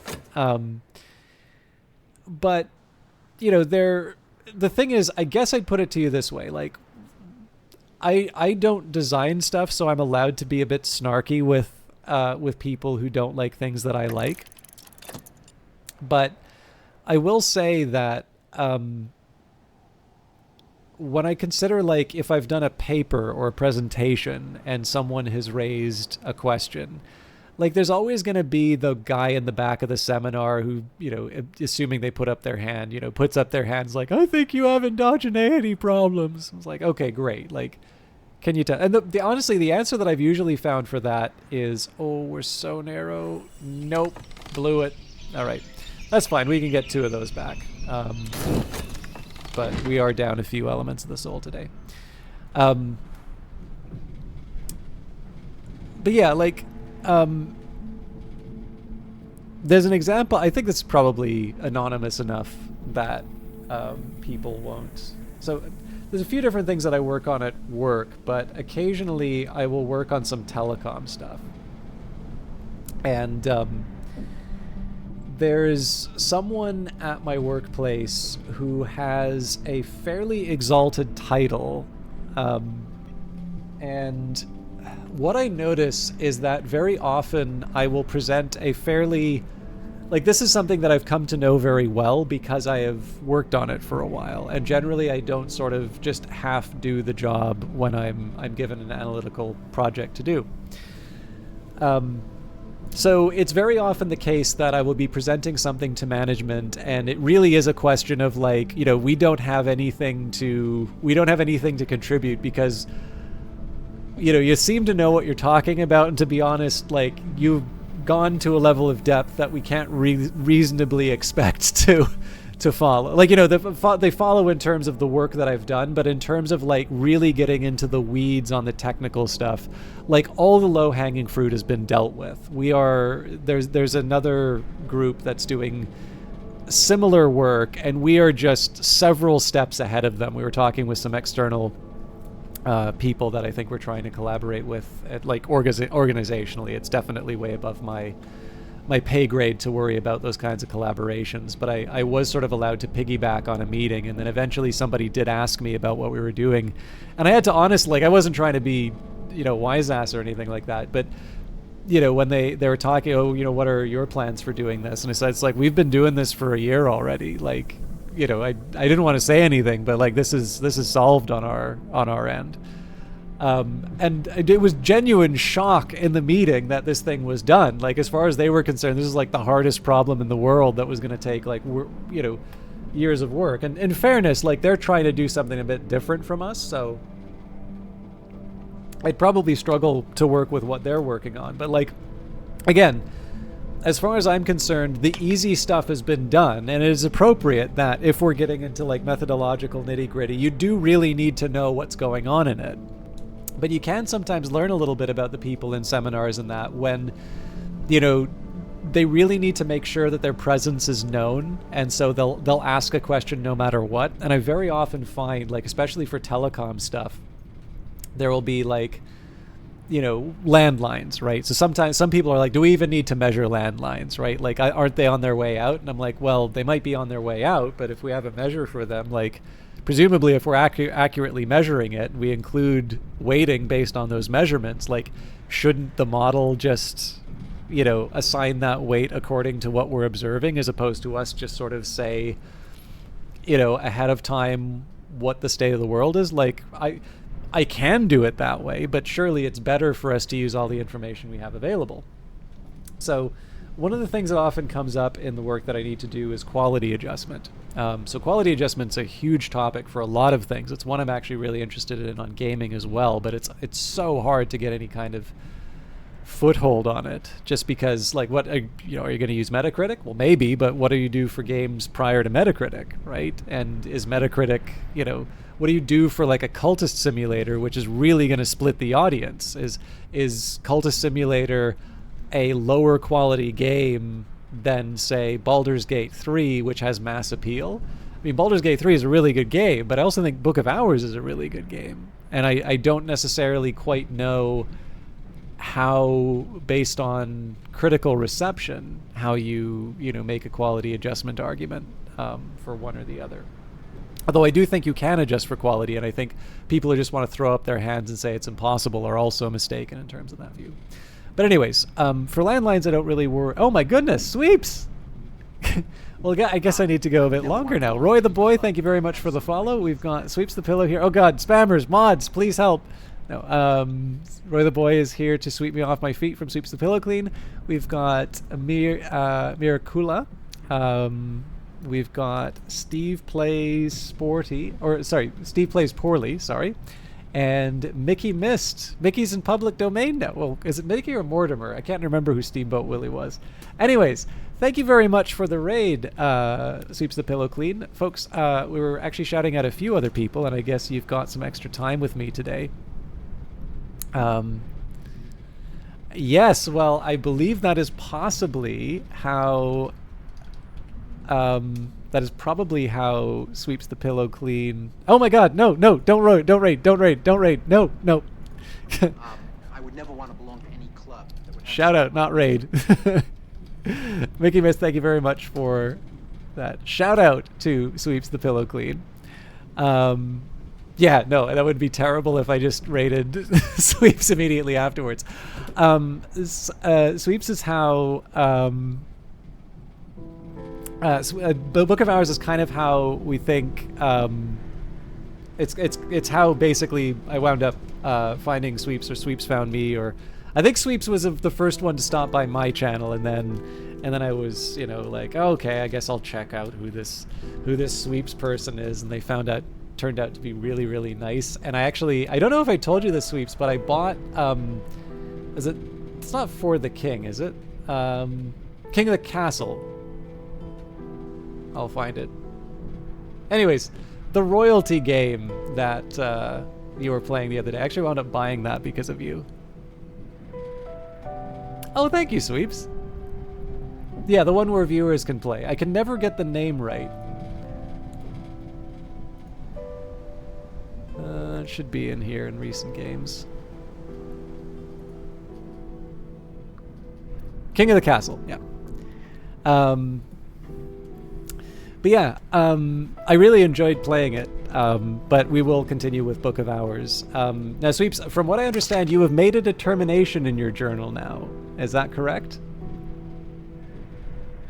I'm being a little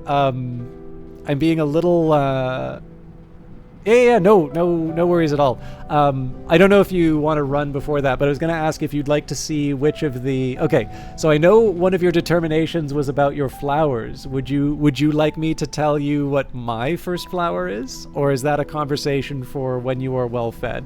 Because I was lurking in your channel today. It's already... All right, here we go. So first of all, you might notice there's a couple more determinations in here, which we're not going to talk about unless you want me to.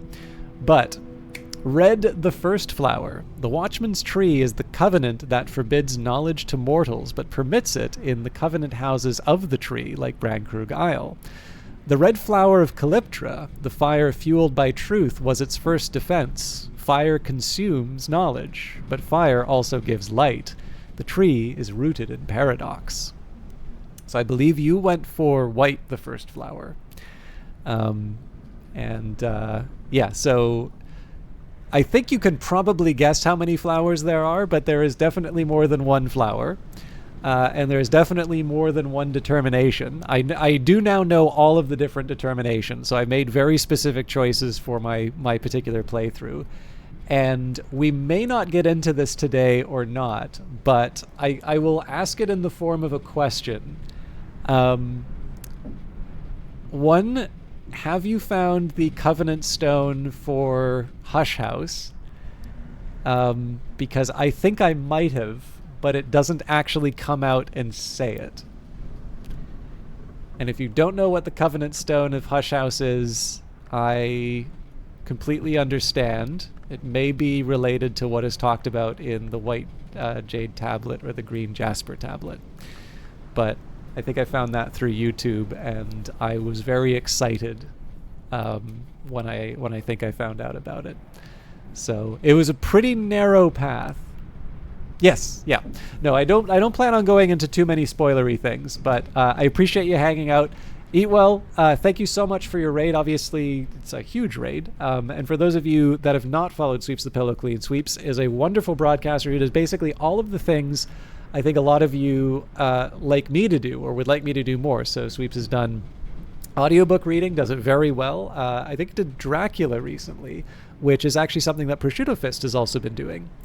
And then, in addition to that, plays Book of Hours. I don't know if I've ever seen her play Cultist Simulator. But on top of that, again, it's a two-way street. I have very much enjoyed watching Sweeps. Actually, I will also say they're a social scientist, so that's also a big plus. So for those of you that want to talk about academia, Sweeps has actually stayed in academia, whereas I've gone off to pursue filthy lucre.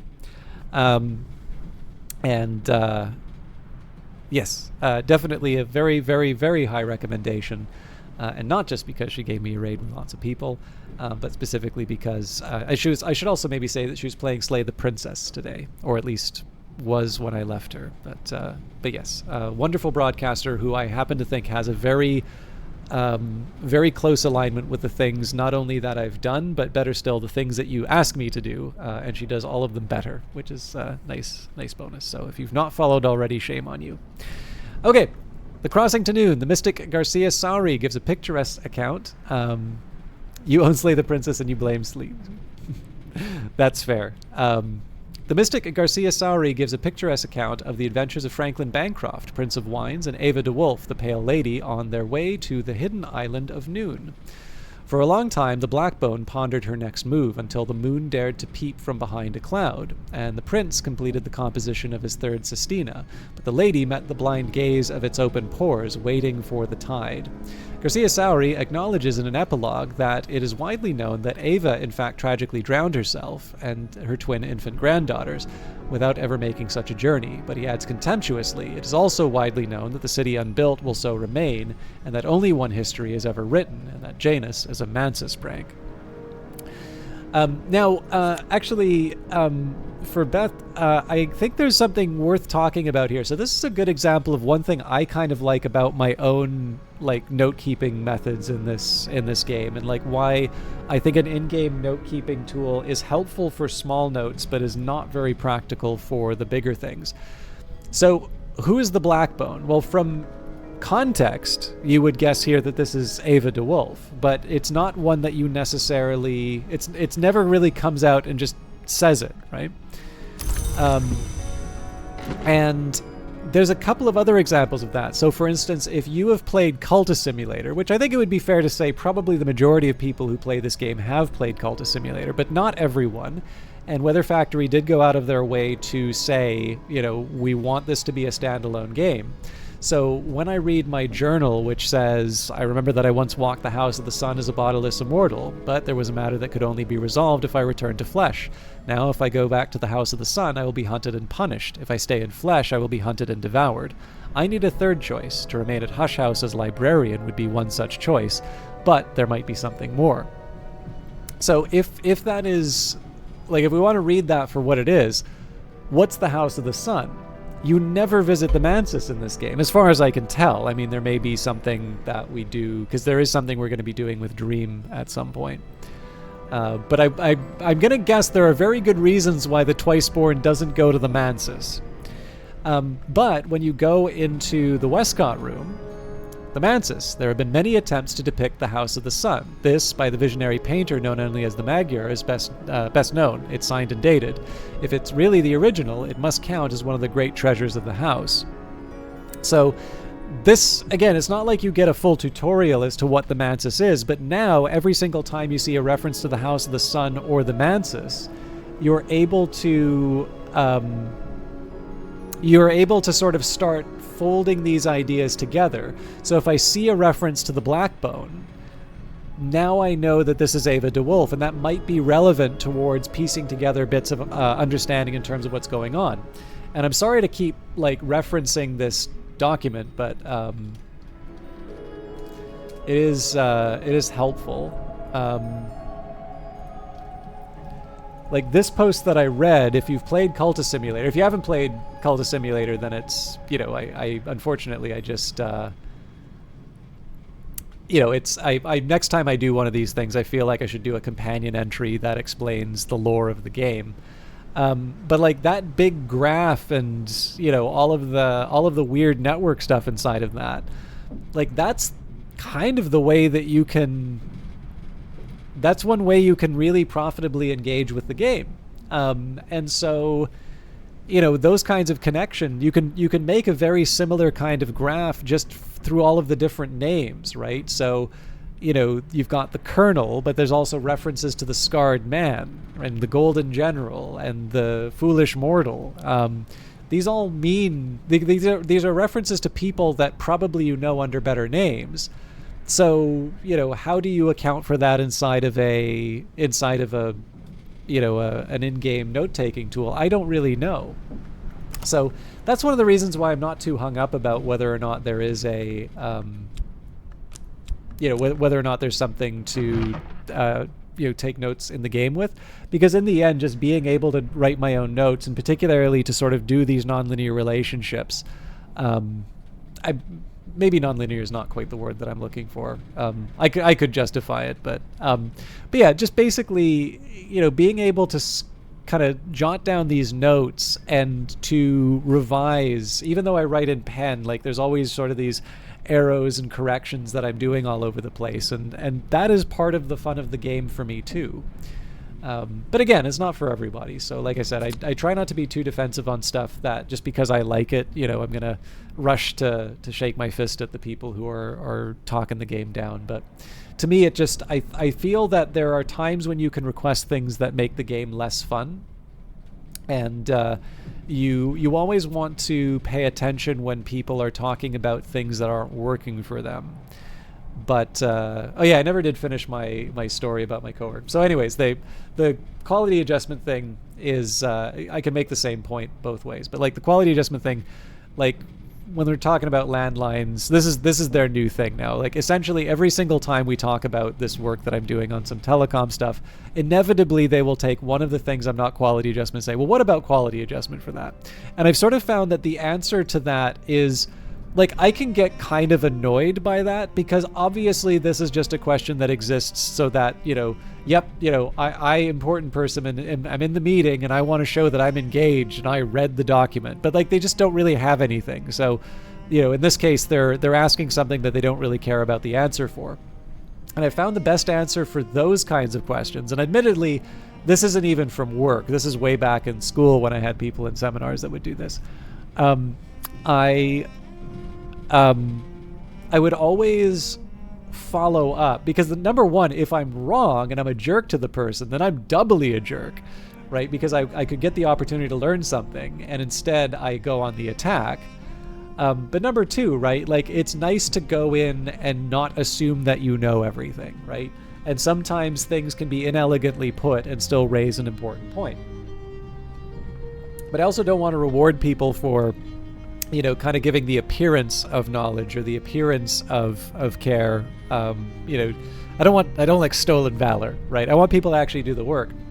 So what I tend to find is when I get comments like that, what I'll often do, or the old, I think you have endogeneity problems or whatever, is to follow up on it. Because like, you don't really say anything if you say, I think you have endogeneity problems, or, what about quality change on X, right? That's just kind of noise. You need something specific. And so what I find with landlines is like, well, what do you, what exactly do you, could you give me an example of what you're looking at? It's like, well, some landline plans, you can get an extra feature where you can get a third person on the call. I'm like, oh, okay. So, and again, I've worked with this, so I know the implications. So the idea here is that, the prices that are recorded here might be too high because you think there's a number of these people who've got, three-way landline calls or something like that. Do you think that's a very large number of the population? I can try and work out an approximation for you for the adjustment. And inevitably, once you actually start going down, there might be consequences for saying something like that. People back off from the claim, or they reveal that they didn't have anything anyway. And I tend to find that that's a slightly better way, because number one, if somebody is sincere, then they'll tell you, and then you're finally on the same page with them. But of course, if they're just putting on a show, the worst thing they can do in that situation is be embarrassed. So they will, realizing that they have, opened up a door that requires them to show that they've done the work, they're usually going to sort of back off and not pursue it too far. So that way you don't cut yourself off from the benefit of the knowledge. So anyways, the reason why I'm going into that is, again, there's that side of me that would want to be really snarky with people who don't like the things I like. But again, particularly if you were inspired by this game, right? Because there does seem to be one game that has been inspired by Cultist Simulator and is available on Steam. If you want to sort of take up the mantle of what Weather Factory's doing, or if you want to if you want to try and build on this type of game experience, you need to understand it, right? And that also means understanding what people don't care for. Now, I don't necessarily have any ambitions to do that, but gaining an understanding in terms of what people are looking for. And then for my own part, because I do make videos on these things, if this is a common complaint that keeps coming up, that might be a topic for a video to discuss as well. So yeah, I mean, it's a tough one, right? Because I really don't feel like that's a fair criticism of the game. But I also don't like the idea of just, immediately hand waving it away. It's like, lol, this game is for smart people. Like, I like to joke about that, but I would never want to sincerely say that. Anyways, Perugian Diaries. In 1907, at the age of 18, Christopher Illapoli left Strathcoyne's household to study theology at the University of Perugia in Italy, enrolling under the name Christopher Strathcoyne. For 4 years since his adoption from a Bristol orphanage, Illapoli served as Strathcoyne's pupil and protege, but his relationship with this austere and secretive man was always complicated. His journal confides, "I think Fraser's intentions are good, certainly he agrees, but I never understood the final goal of his investigations. He was never prepared to enlighten me, and good intentions or not, I can no longer bear this dream of eyes. We have agreed to part almost amicably." Illapoli left Perugia in 1909 without completing his degree. He had long lost interest in his studies, and the latter half of his journal is concerned with the studies of Umbrian folk songs and notes towards his own compositions, which are of widely varying quality. One of the better ones, In the Marshes of Night, suggests that he visited the site of Old Lake Fucinus near Ortuccio. Alright, Traveling at Night Volume 2, The Annotated Dream Journals of Christopher Illapoli, sometimes called the only readable occultist, literate, entertaining, bewildering. There is an extensive discussion of the comparisons between Illapoli's own dreams and those of the Emperor Elagabalus, who Illapoli regards to as a dupe or avatar of the sun in rags. The white is west of the world, Illapoli remarks, and winter does not wait forever. Elagabalus found his way to the White Door at last, thankfully. Speech can't pass the White Door, and honestly, Elagabalus never had anything very interesting to say. I tried to follow in his footsteps, but I never learnt enough of the White. I suppose I'm thankful for that too, but here's what I do know.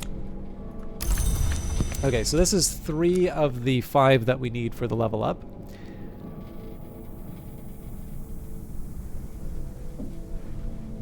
Yeah, no, that's fair. And I mean, it is definitely something for people. It's definitely not something like anything else that you've played before, and that to me I think is its strength. But there is some work that needs to be done in order to explain to people why that's a good thing. Because sometimes it can be very off-putting to have a game sort of feel, it's almost like, if you run into somebody who's too smug, right? It can be hard sometimes to just kind of bear that in a game, right? It just kind of telling you that it has a secret that it's not willing to say. So advice on containment should get me the pattern again. Right, it was the weather that I was going to use. So let's see what the weather is before I go too much further. I suppose I could also talk with... oh, snow. Okay, that gives me some winter to work with. Well, that's actually not a bad way to handle it. So I'm going to duplicate my heart sheet.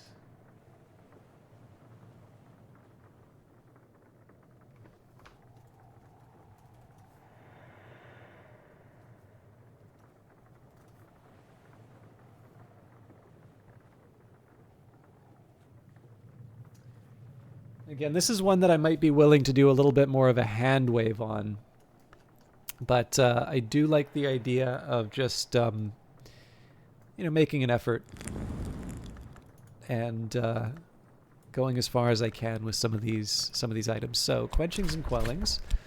I think if we add snow and the Wormwood Dream, that gives us a pretty large amount of winter to begin with. Also, Wormwood Dream is an omen, which is nice.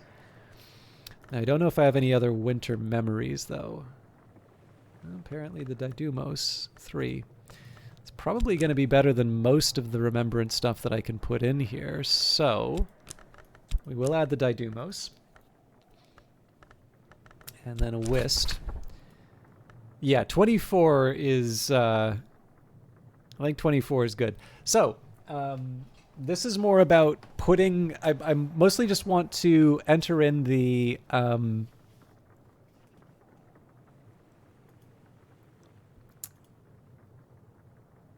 anybody want to take advantage of a really good deal before I Oh, Twitch, why are you doing this to me?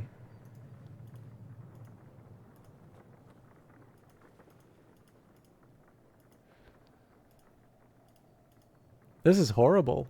I used to be able to... Oh, here we go.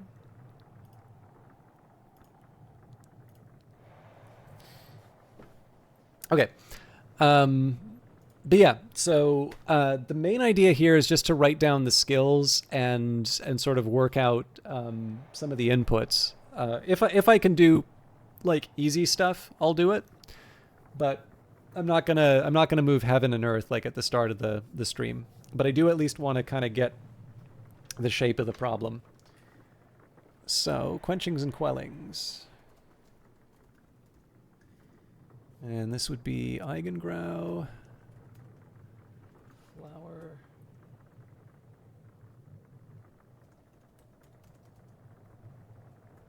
Preparation H.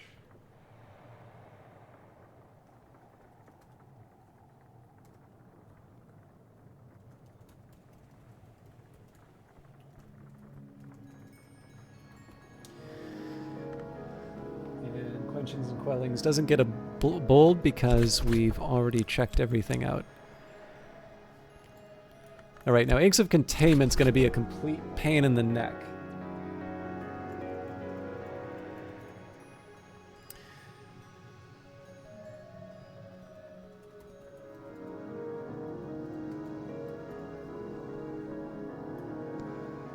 So yeah, we're good so far, but I'm guessing it's probably not going to be the winter that I need there. Okay, snow stories.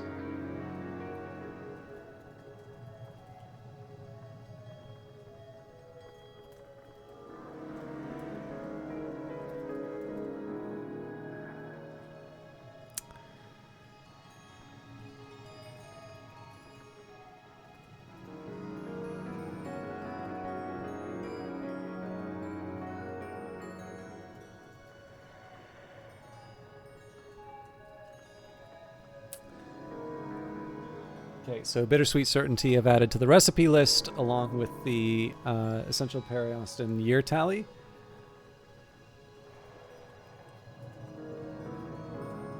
I'm not expecting the year tally to do anything, but that's 2 of 3 that we don't actually need to do the work for, so that's kind of nice. Okay, Ragged Crossroads. Now this one I seem to recall... Yeah, okay.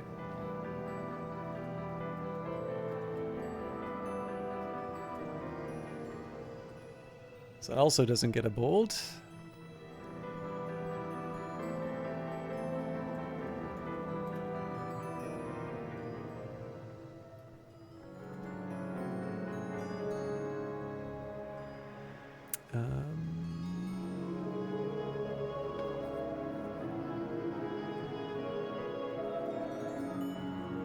I forgot Glassfinger Toxin was a possibility there.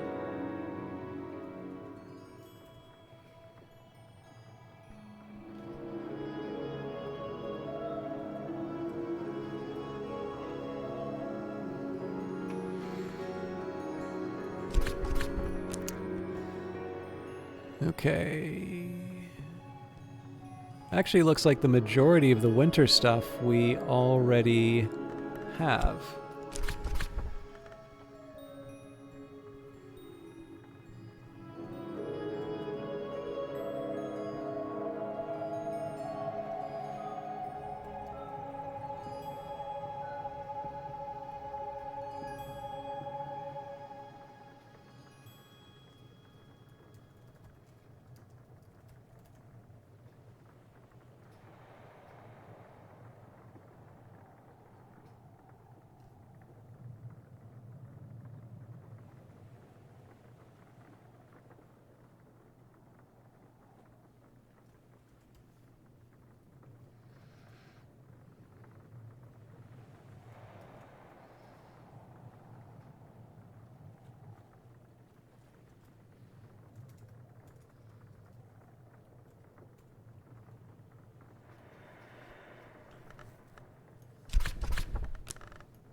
Okay, another one we know everything for.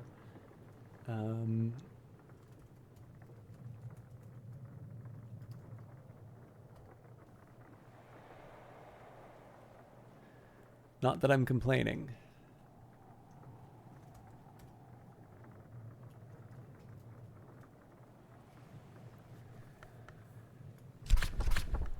And I think that's it for winter. Yeah. So the only one that we're really coming up short on is Inks of Containment, which may in fact be a moon one, which again would be surprising, but certainly not impossible. So one thing I can try really quick is the year tally. So that didn't do anything.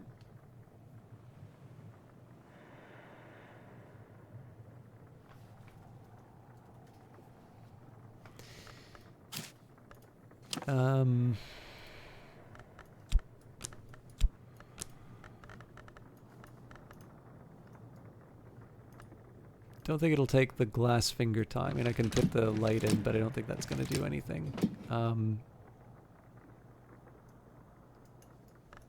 Maybe I should just double check that the glass finger toxin isn't. Yeah, no. Refulgin, maybe? Okay.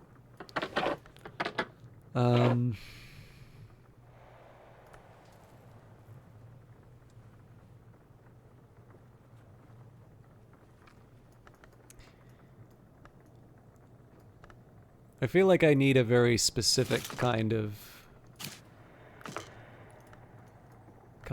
ingredient here, which currently eludes me.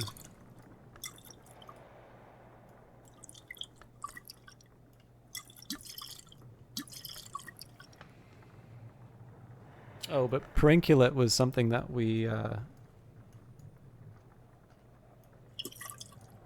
nuts.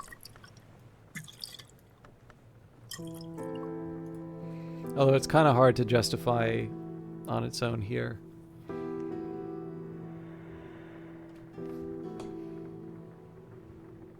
But this shouldn't be hard to... This actually shouldn't be hard to test. So I believe we can use Winter with the Alchemist Glassware. So we do the Wormwood Dream, Whist...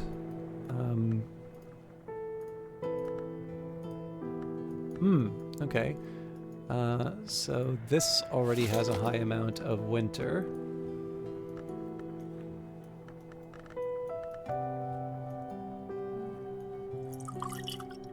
Yeah, so Glassfinger doesn't do anything.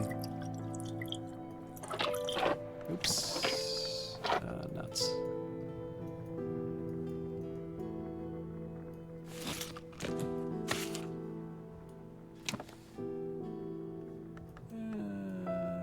Okay, we'll leave those.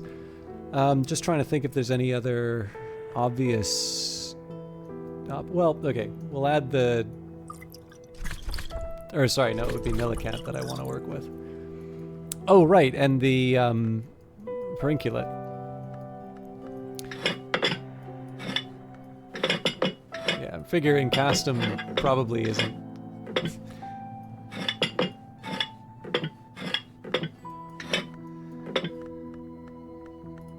Okay, and then finally...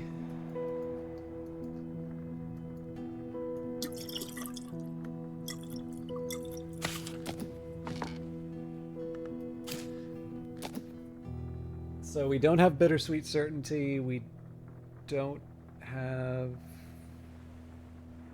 Yeah. Oh, there is one last one, Eigengrau. Hello, welcome back, Nearly Logical.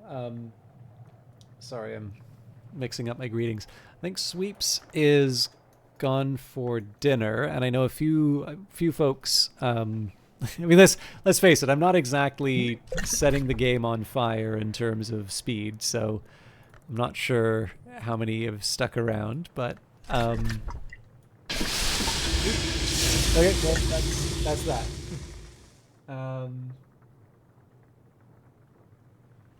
Yeah, so a bit of a mystery in terms of inks of containment right now. Um,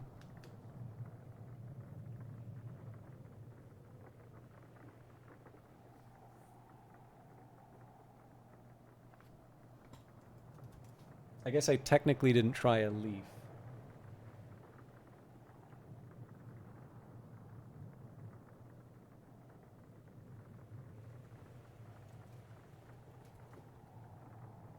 So bittersweet certainty is really the only.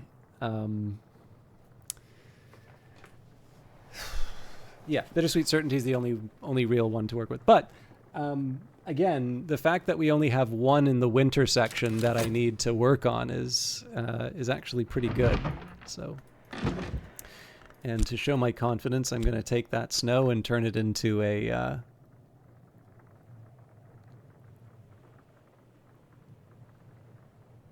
Yeah, no worries, Beth. Kind of, sorta. I mean, like this is the thing. It's I prefer being able to talk about this kind of stuff when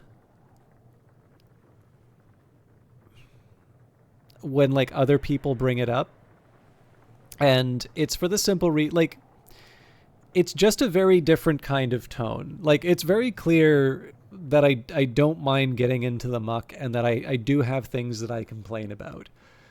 But I am very conscious of the fact that there is an entire genre of content creation now, whether you're like a YouTuber or or whatever. Like there's a ton of different ways that this can come up, but so much of this stuff is just based on hating stuff because it is so much easier to create this sense of community around, those other guys, right? So like a perfect example of this is a quite a well-known YouTuber who you'll if you've seen them you'll almost certainly know who I'm talking about, but like very very much likes complaining about culture war stuff with games. And I remember for so long all of the videos that they would do would essentially be complaining about Kotaku articles, and yet a solid 80% of the videos would be reading word for word those articles. Like I'm sure it's probably that, and I'm not exactly a fan of Kotaku. Like I actually think, I know people are never going to like anything that's owned by News Corp, but I actually think the Wall Street Journal tends to have better game coverage because it tends to, it's like, I need to work on making my articles shorter, but like it is generally more informative per word than what I will see on some of the dedicated gaming sites. So I do actually feel that there is work that can be done in terms of games journalism, but it's obviously not the culture war stuff that's the problem. So the thing is that, and yeah, I mean, Nearly Logical has a point on it. I've actually read a little bit more deeply onto it, and it turns out that it's actually more, it's not just about negativity. It's actually a specific combination of sort of high arousal emotion and specific quality. So like there's negative emotion stuff that just makes you feel bad, and you don't share that. It's the negative emotion stuff that makes you pissed off that you share. And there's a positive version of that, where it's like, can you effing believe this sort of a response? And there's a whole genre of article that does that quite well. But definitely the negative stuff tends to stick in the mind, and it's easier to do, right? It is not hard to piss people off. And again, you can do feel good stories, which are just, they're nice, but they don't have that high arousal factor. And so they don't get shared. But yeah, I mean, it's definitely, it doesn't take a whole lot to piss people off. So that's usually where the feeling goes. But there's actually a bit of work that's been done on it. And I was a little surprised to find out it wasn't actually about the negativity so much as it was about the other qualities.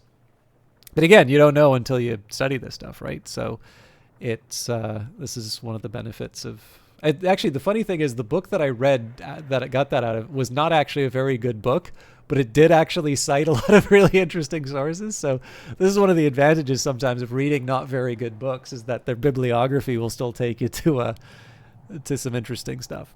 But yeah, anyway, so all of that said, Beth kind of sorry, I'm really bad at sticking to the point. I like it. I feel like it's okay to talk about this stuff if it comes up in the context of a question, because then I'm able to deal with it in a constructive way to say, all right, well, they're obviously entitled to their opinion, and I don't agree, but here's maybe what's going on with it. And I'll still say the same things, right? I mean, I've gotten money from Weather Factory to promote their game. Now, I'm not getting paid for this stream, but like obviously everybody knows the potential conflict of interest here. But I do genuinely like the game, and I think I like talking about why I like the game. But on the other hand, if I start every stream with something like, oh, I was going on the Steam reviews, and can you believe what this idiot said about the game? Like, I'd get tired of hearing that, even if I like the game, right? It's like, stop focusing on stuff that's clearly annoying you. So, likewise, I was sharing something with a coworker, and like there was on Reddit somebody. So this is an example of like a negative one, but because I'm sort of short circuiting the system because we're talking about this now. There's this guy who like went into the Unity subreddit and was bragging about getting a 25% return on his Unity stock, and talking a little like the. I definitely, this is like a guy, it's like some of the earliest investing that they've ever done. And like, it's basically sort of taking a victory lap over holding a stock for 3 months that, that went up. And like, it is entirely possible that they owned that stock without, Unity ever releasing quarterly results. So, and they're like, at some point, I was admittedly being a bit mean when I asked this, but I sort of like asked the question. It's like, your investing thesis was that, Unity only had a dominant position in its industry for 3 months. And, I think so I was going to leave it at that, but then like the guy comes back, it's like, a 25% return in 3 months is nothing to scoff at. And I'm like, yeah, you found the cheat code to capitalism, right? Like you are definitely going to be able to do that annually and produce 144% returns or whatever it is. I think you'd take the number and in this case 1 plus the number and take it to the power of however long you need to make it. So if it was 3 months, then power of 4. Anyway, somebody who's better at math can figure that out. So like I was annoyed enough that I was kind of snarky in terms of the reply, but I actually bothered to go into the detail because there's like this measure. I don't recommend it like on its own, but like there's this thing called beta, which will measure the correlation of the returns to the overall market.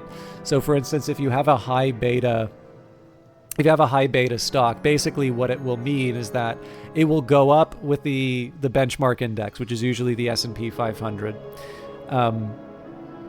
And if it's a beta greater than 1, it's going to go up with a higher intensity. And if it's a less than 1, it's going to go down with a lower. And if it's negative beta, then it's negatively correlated. So it's kind of, you can almost imagine it as like kind of a counter-cyclical sort of stock.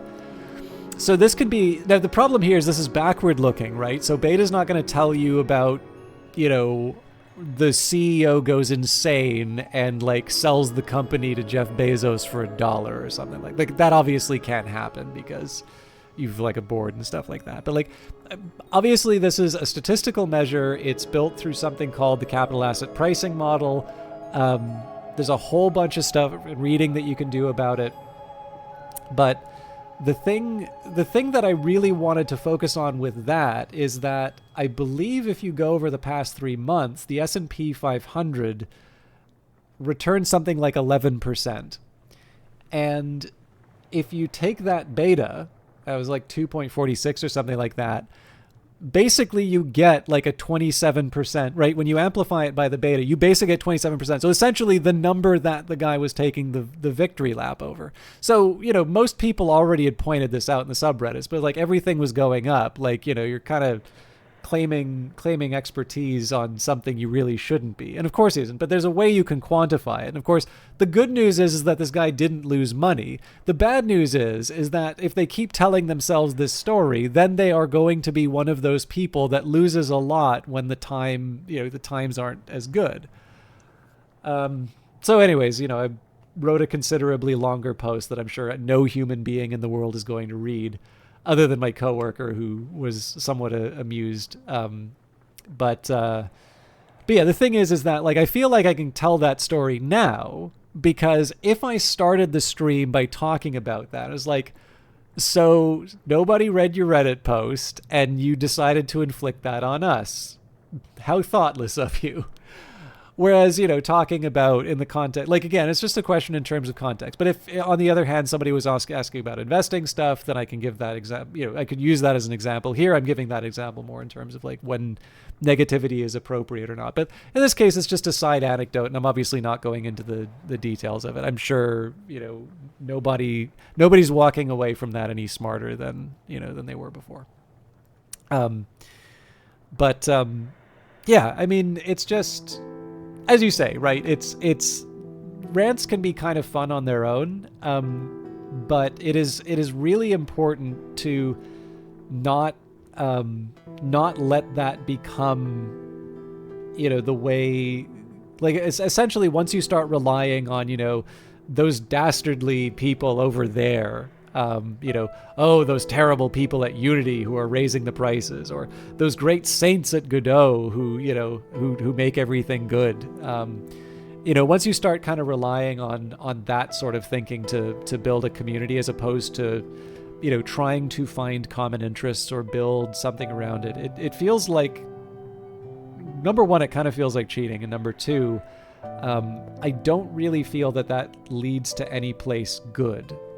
And so it's why I do actually sometimes appreciate being able to deal with a negative comment, not like starting out, look at this asshole who wrote this on Steam, but rather, okay, yeah, here, this is, I've heard this kind of comment before, here's how we deal with it. It's just a different tone, so.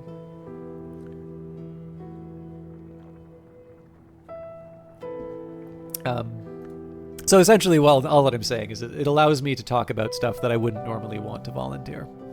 All right, advice on containment. There's a Blake discusses ways to keep wood things out of trouble and Mantis things in it. Thyrza is irritatingly light on specifics, insisting above all that the duties of an adept are the duties of a host, and that a conjured spirit should be kept in as luxurious a vessel as possible. Thyrza notes the similarities between the lantern-long habit of scrying, returning to the physical world despite their absence of a body by entering mirror or light, and Pomander's techniques of confining Mantis Long to mirrors. She wonders whether Pomander himself might be lured to Hush House if provided with a sufficiently alluring scrying. Okay. Let's boost up glass blowing and vessel crafting.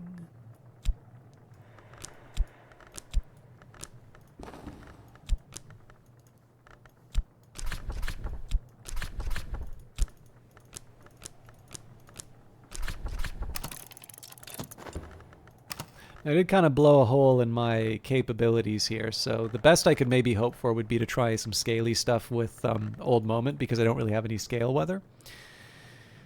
But let's make some money while we're waiting. And I don't know if I really want to go to Crowcross Sands or the Moor again, for the simple reason that I'm just running out of space. Try to avoid ranting as much as you can because it reinforces feelings in the brain just due to how brains work. I'm not as successful as I'd like, though. It's, yeah, I don't know. Like, I don't think it's wrong. Like, it's,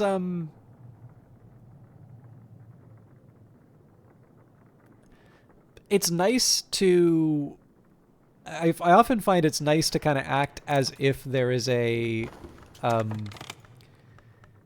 like a good set of rules that you can make for anything. So like obviously AI is in the news a whole lot. So there was the AI winter and the approach that was taken before in terms of trying to just codify all logic and all experience down into these different rules. And there were limits to that, right? There was a lot of hype and it didn't quite live up to that hype, and so for a while it was very hard to make any progress. And then these more kind of statistical approaches came by, and it feels like they're a lot of the really exciting stuff that people have been talking about are largely a product of that. So I give that example for the simple reason that I think it's easy for people to see that it's it's nice to imagine that there is a set of rules that can govern all situations, but it's the real world and this stuff is hard, and sometimes sometimes you just do the best with what you have, for lack of a really any better way of putting it. I'm mildly curious. Okay, interestingly enough, Stone Stories and Stone does not produce anything. I wonder if I should just maybe try... I think I will actually try a scale version of this. I realize that I don't have scale weather, but I will never have scale weather, so maybe now is not a bad time to put this in. But yeah, so basically all of this is just a big, long, elaborate way of saying it depends. And it's nice... I think it's nice to act as if there is a clear decision rule for all cases. At the same time, it is very helpful to acknowledge that that is an ideal, that is not reality. And so, yeah, where possible, and again, I'm really speaking specifically about building community, because again, it's sort of the cheat code for getting people feeling like they belong, to sort of define another and kind of yell at them. But it's not necessarily the nicest place to be. But, there is... I mean, there's the old George Bernard Shaw quote about the unreasonable man being the source of all progress, right? Instead of shaping themselves to the world, they demand the world to be shaped around it. Thus, all progress relies on the unreasonable man. There is something to be said for that. So, yeah, I don't know. Like, it would be, would it be nice if I could pretend that I'm a Vulcan all the time? Sure. Do I feel that that's a good way to go through life? Probably not, right? There's probably some other ways to,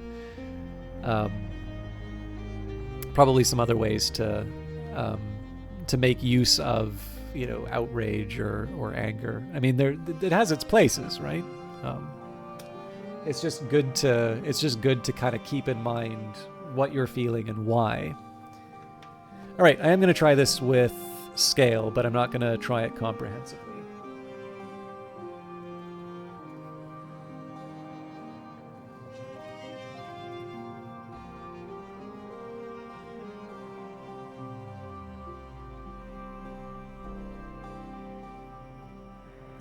So, coil and chasm. And we have...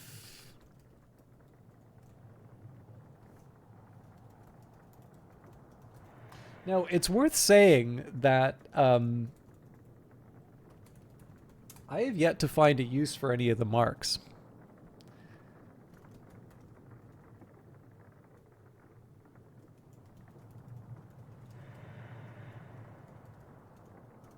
Which does worry me a little bit.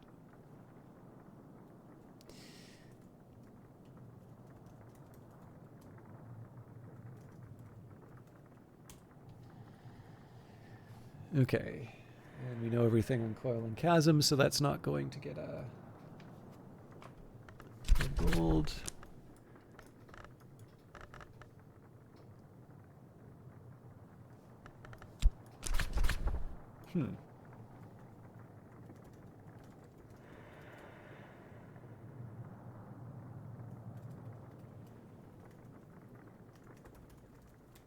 Okay, we've found the living relic.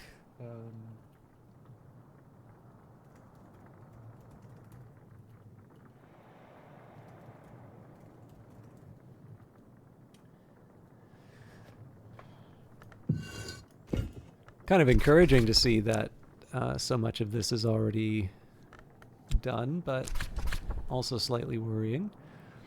Okay, now we're not up to 15 here, but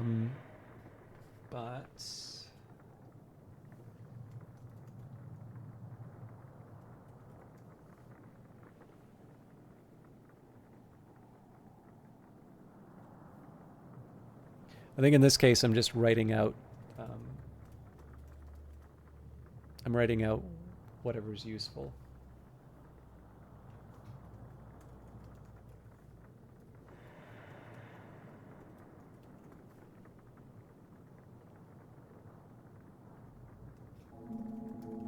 So Inks of Power is definitely going to be something that I mess around with on with Scale.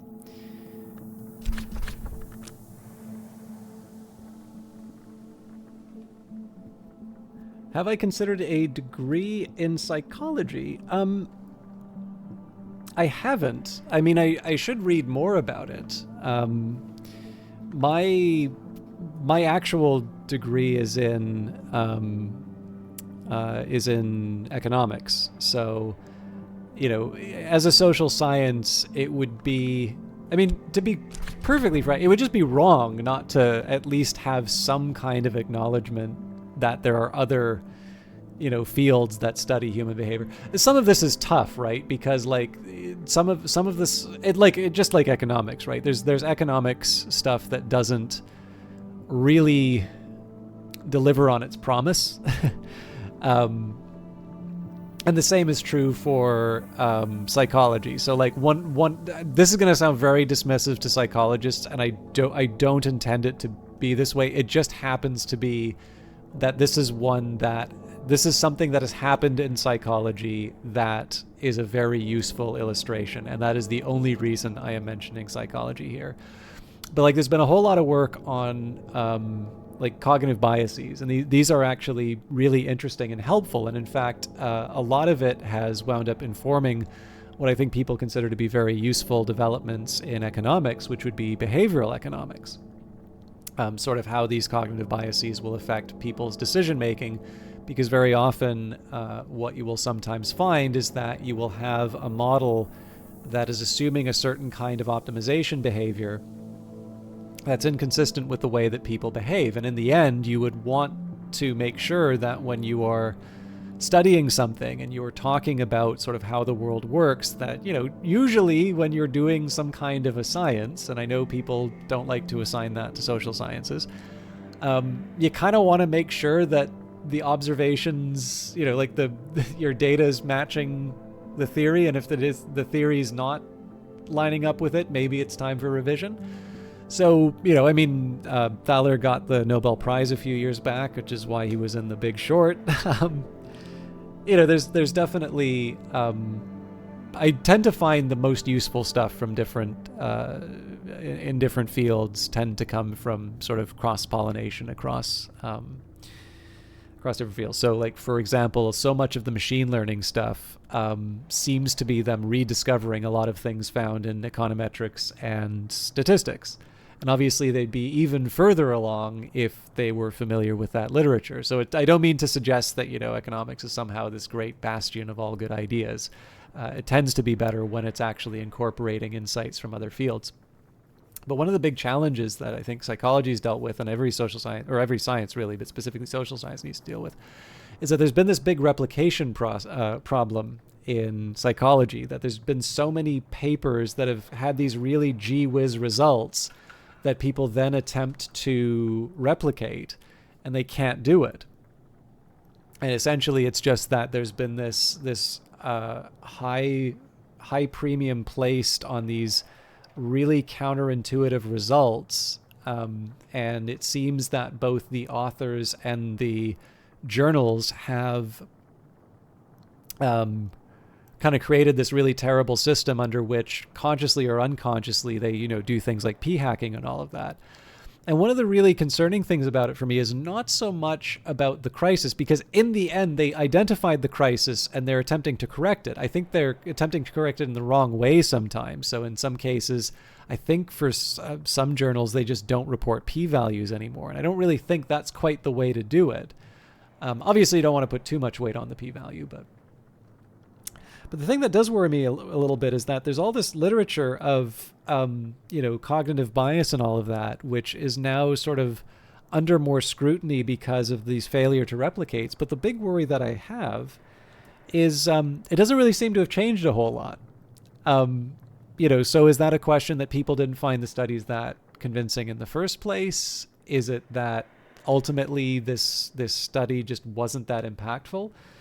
And the concern that I have is that I actually think psychology does really useful things, and we want to understand more about how we work. If nothing else, there are great commercial reasons. This is the worst reason to study psychology, obviously, but like there's really big commercial reasons to want to do that because, it's understanding how people think is how you can help present your product the best way. Like I said, it would be good to, to have reasons other than mercenary ones for studying it. And there are good reasons to study it that aren't, related to getting a job.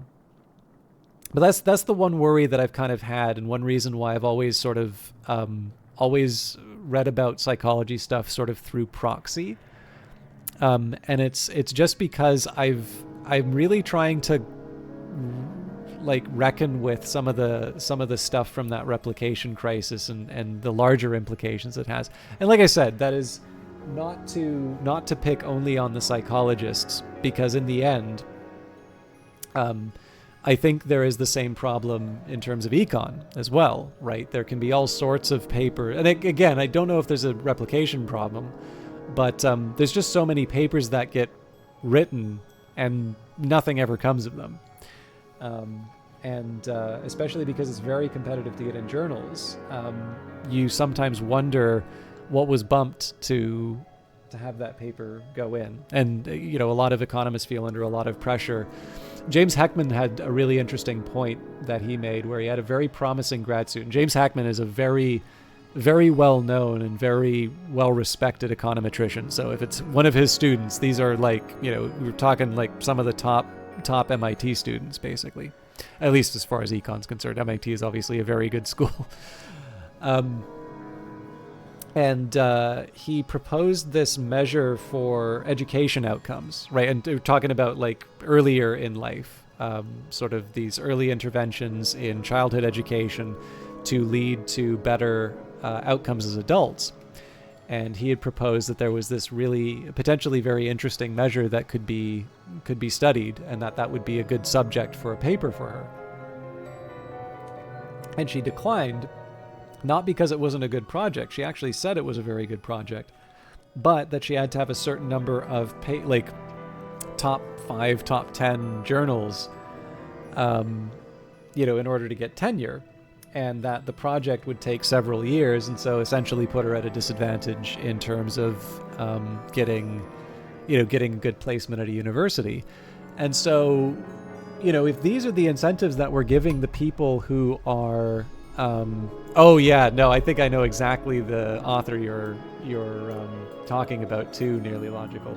It's one reason why there's a side of me that really likes popular science, and I need to be very, very careful when I read those books because I am kind of credulous. But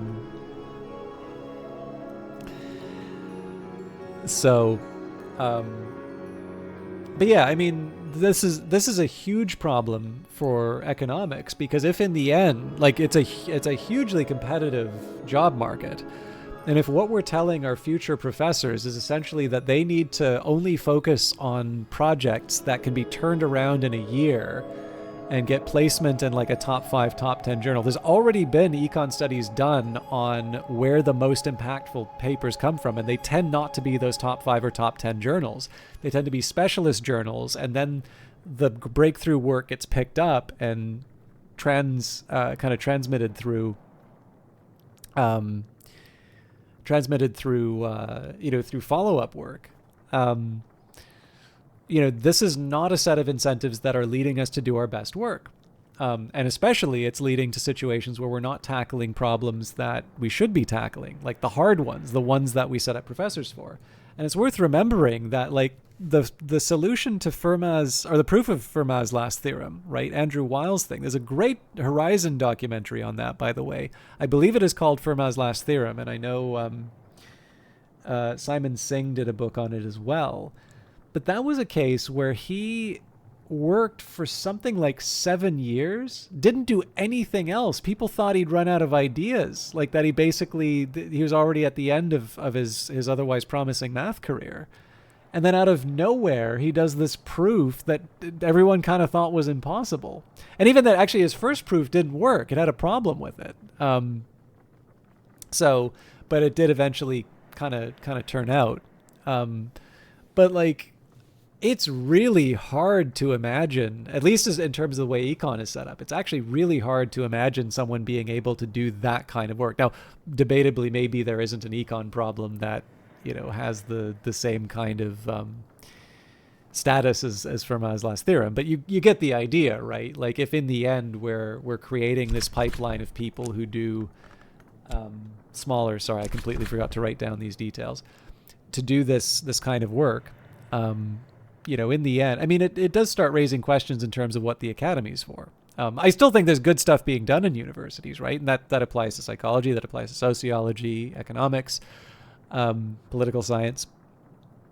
But it's always important to just kind of keep in mind in terms of where, like, either where the problems might be emerging, or what's potentially being left out because of some of the things. So the good news about the replication crisis in psychology is that they've at least identified a problem and they're moving towards fixing it. And again, I don't agree with all of the fixes. I like p-values. I don't use them like obsessively, but I think they're useful.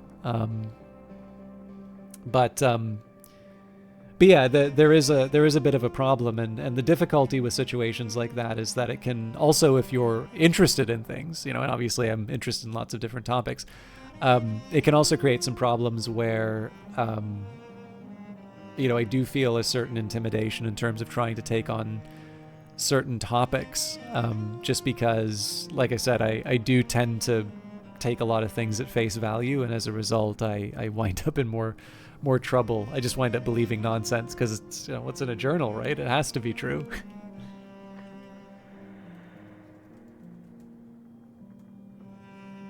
Oh, I did already write down coil and chasm. All right, there we go.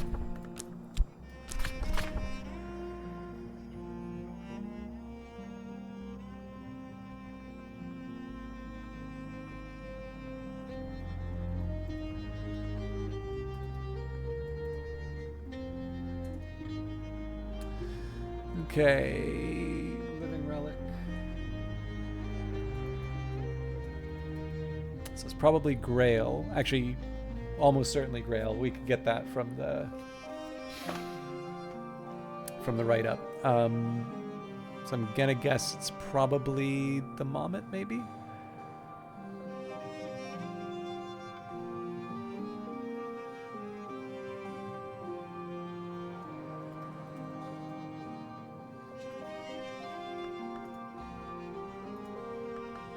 I'm not gonna set it up now, but okay, a few more serpents and venoms.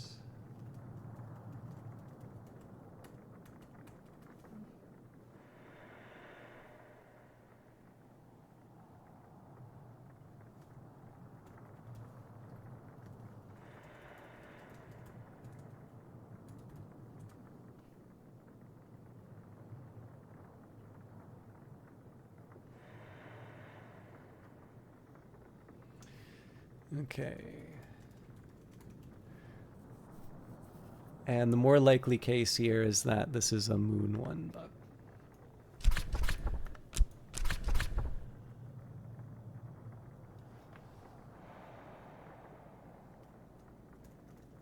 don't know about furs and feathers, though.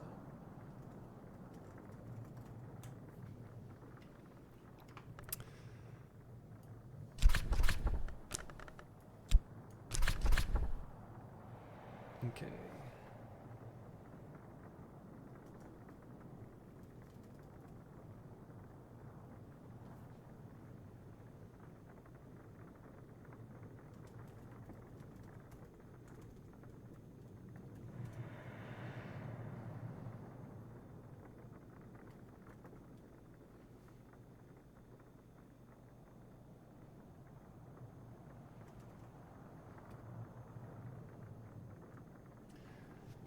So far I've only found 2 earthquake names, which concerns me a little bit, but...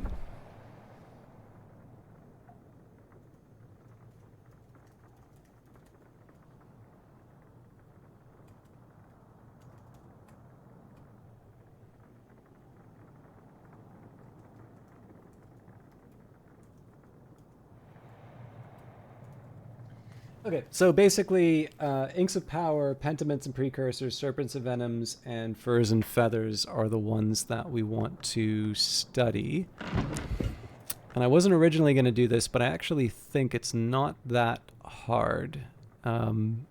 So there is one thing I'm going to try just for my curiosity. So yeah, if I add fabric, I can hum the faintest life into cloth, but I really have been struggling to find where I'm supposed to put cloth in a place that isn't the loom, because the loom, unless it's changed, will not accept pentiments and precursors.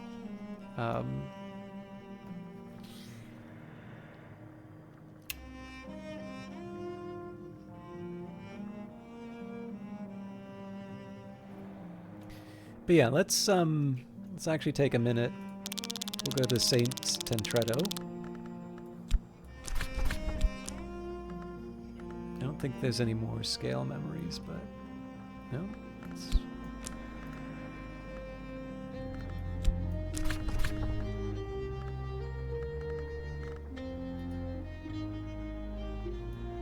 Apparently I didn't write down horns and ivories.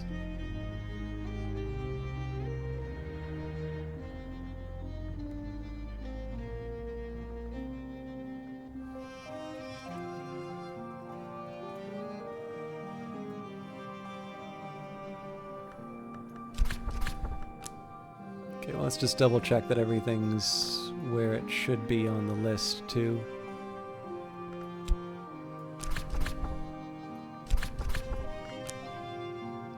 Okay, unlikely this is going to give me anything, but yeah. So Inks of Power is where I'll try maybe messing around with some of the different items. Sorry. Okay. Serpents and Venoms, apparently.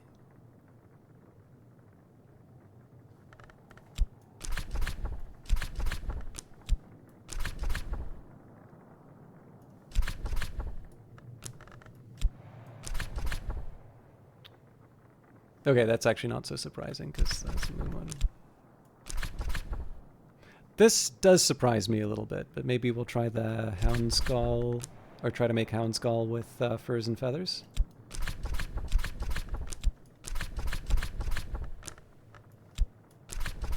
Yeah. Stone Stories, yeah, we've got.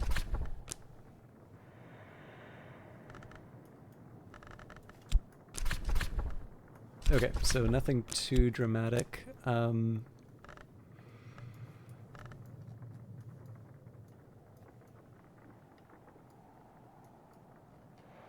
It's a little surprised to be able to see the living relic here, but... Okay, yeah, so we can make the Houndskull.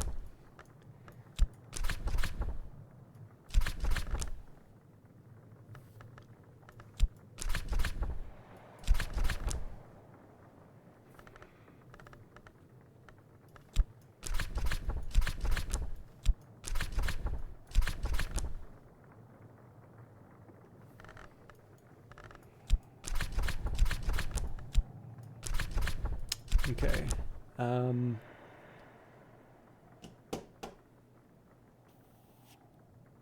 It's not the old moment. It's not the living relic. But it could be Houndskull.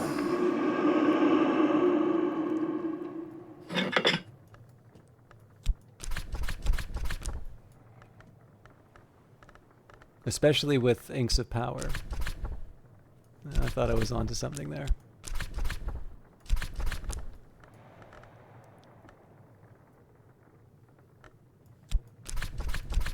I shouldn't really be trying Pentiments and Precursors because I know it's specifically Grail.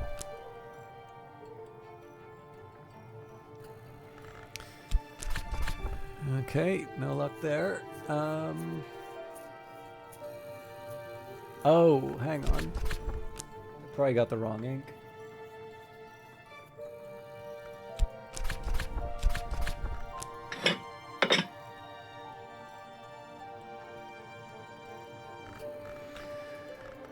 So how much you want to bet? I'll find at least one if I put this fellow in.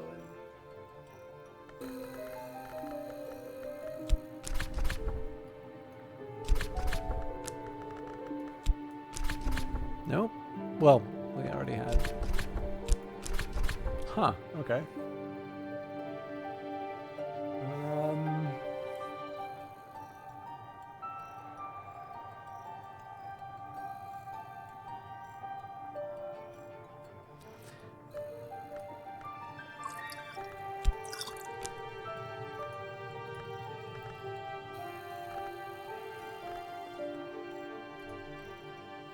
I'm fascinated by the fact that this takes blank,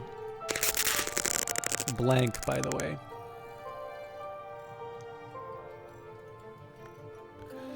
Anyway, I'm not entirely sure I have what it takes for the scale stuff, so I'm just gonna leave that be. I think I'm going to say we've already been an hour and a half over, so I know it has been slow progress. I did want to at least sort of follow up on a few other things, but I do actually need to wrap up a few other things. So I'm going to try and get a little bit more housekeeping done. So there's a couple things I want to check here. So edicts liminal and edicts inviolable.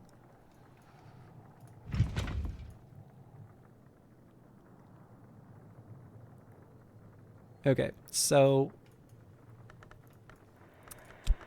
this is going to feel like it comes out of nowhere. If I do edicts inviolable, and the thing, so it says crafting in bed is not safe, but my hypothesis here is if I add the inscribed stone. So this was one thing I noticed once upon a time, was that this flashes. But more importantly, there was a book, and I'm trying to remember the book.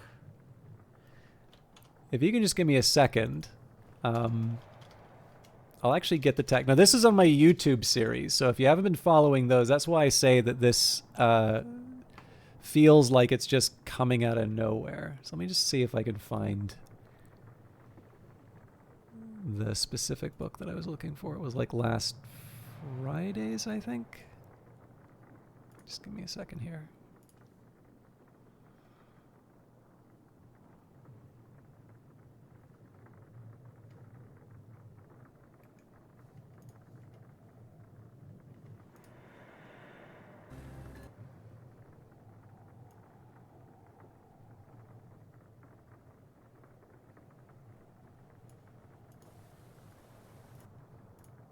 So I'm just going through that actual video right now to see if I can.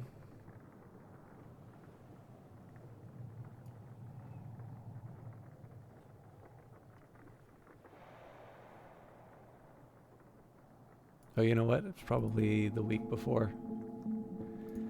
It's alright, won't take too much longer.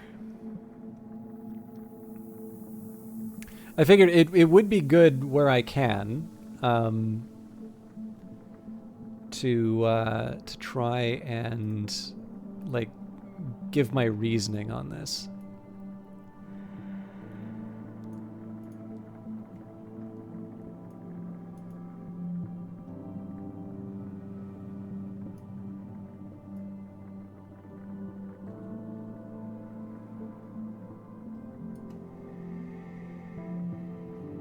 Okay, so it's definitely not that one.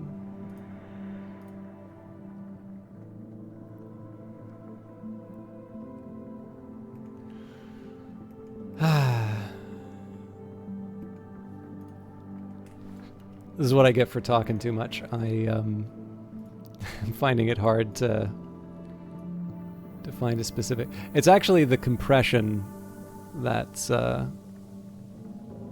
really stressing me out on this. Oh, you know what? It may not have been the Friday episode. That could be the other mistake that I'm making.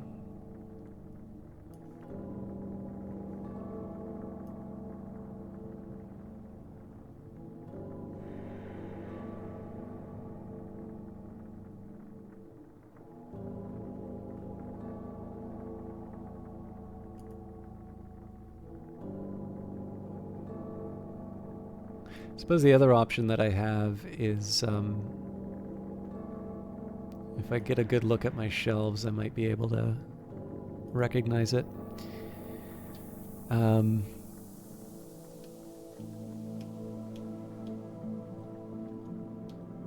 Oh. Deaths and Their Evasions? Is that right?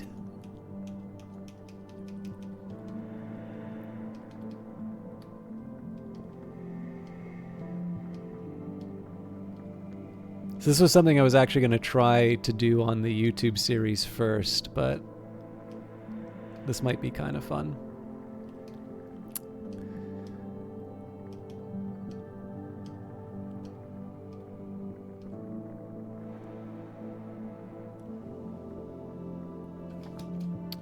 Okay, so I believe... Okay, so the book is Deaths and Their Evasion. So here's the text that I see on the screen. Father Stanislav John Schaller writes of the means and limitation of passage between the orders of the Mansus. No long names, hours. Unusually, Father John has written this book in Fucine for, he says, a special secrecy. Well, let me just get to the part where I'm reading the next bit. Oh, come on. There we go. He speaks very cautiously of the exceptions that can sometimes be made to the edicts of Chancel and Calyptra, and hints at the means by which he successfully returned a lantern long to flesh. Schaller mentions most cautiously of all that he has been permitted to see a book that speaks more deeply on the matter, but that it was surrendered into the shadow of a covenant stone of the Watchman's Tree. It can be retrieved if the 99th wink is reserved under the edict's liminal. So you'll recall that we've read a particular text. So we have actually tried to read, we've tried to use edicts liminal or edicts inviolable in bed before, and we've always gotten crafting in bed is not safe. But there is now technically the Schaller work is talking about liminal rather than inviolable, but I can't use liminal in the bed here, so I'm making a bit of a stretch. But the part that I seemed to be missing was the Covenant Stone part. Now, there's no evidence that this is the Covenant Stone, right? It just says inscribed stone to stone tablet with rows of badly worn scratches that once probably were writing. But I have a reason to believe... So we know about the Covenant Stones of the branches of the Watchman's Tree. We've seen them referred to in the white jade tablet, the green jasper tablet. These books here. And we've also seen where it talks about edicts liminal or edicts inviolable in bed. So the reference to 99 winks and the liminal... that just combines enough from that particular passage that I said, I want to try and put this stone in. And then again, this doesn't seem like anything. It almost seems like it might be a bug when you first do it. But in this case here, I'm thinking with Schaller. There we do. Locate a lost treasure of the house, asleep with the stone as a pillow. I don't know why, but I know a little of what the Calyptra has decreed and what they have permitted. So like I said, it is really, really hard to stream with stuff like that because, technically I didn't find that in this playthrough, right? It's external knowledge, and I don't expect everybody to watch the YouTube series, which is in like its 80-somethingth episode. But I did want to, where I could, find the video where I found that, because that's definitely not a book that we have. But it looks like in this case we'll be getting a very interesting book in a little bit. As far as what I do with the rest of the day, I don't know. Well, we don't have that much time, so let's use whist. Help with letters, I could offer with help with correspondence and arithmetic. There's no school in Brandkrug, and not everyone here knows their letters.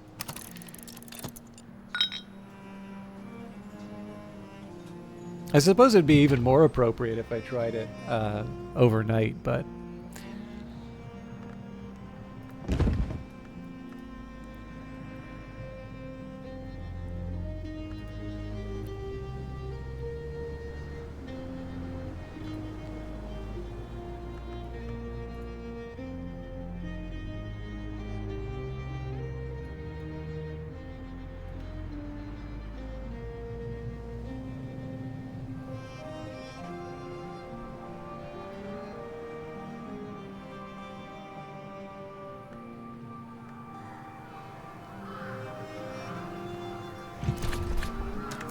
99 winks, and I wake with a book cradled in my arms.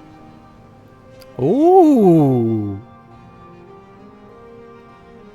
The Three and the Three, the Saint Chiavi manuscript. This book describes the operations of the Chancel and the Calyptra, two triads of hours with subtle, far-reaching powers and responsibilities. Of all the extant versions, this one has best survived the interventions of the Calyptra. This book houses a Numen, a truth so powerful it can perhaps believe itself. So, this is pretty wild, because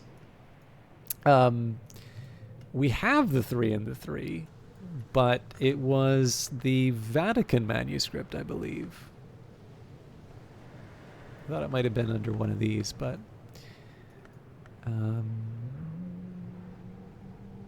where is it?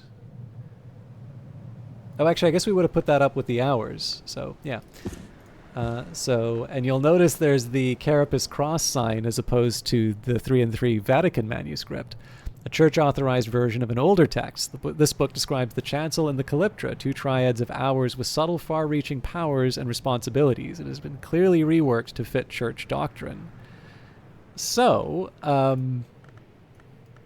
this is very interesting. In fact, so interesting, I think I'll probably do another day of the playthrough.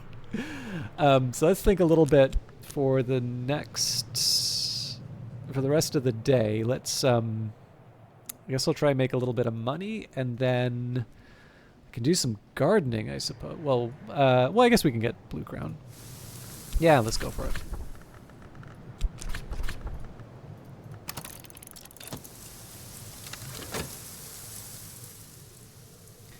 Now, what I do also want to do is think about how I'm actually going to bring enough in. So we've got Tridesma Hira, we've got Wormwood Dream, I suppose. So that brings us up to 16, 17 with the... Well, yeah, we've got enough. Obviously, I need to bring my Wormwood Dream back, but that's not that hard to... That's not that hard to do. Nope, I should make a little more money. Okay, so I don't want to be too, I don't want to be too obvious about it, but, let's say in terms of potential locations for treasures of the house, and I'm going to ignore desks, let's say 1...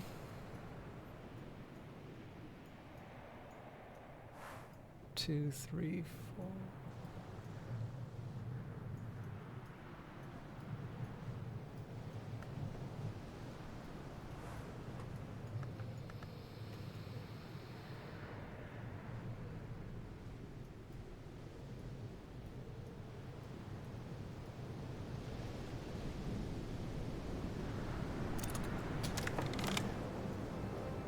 I think I've got like 16 or 17 different places that there could still be more treasures. Sorry, I should be reading the text a little bit more, but... okay. I do need to recover the old moment. I am really interested to see what comes out of this. In fact, what I might do is I might read the Vatican manuscript and compare it to the Saint Chiavi manuscript.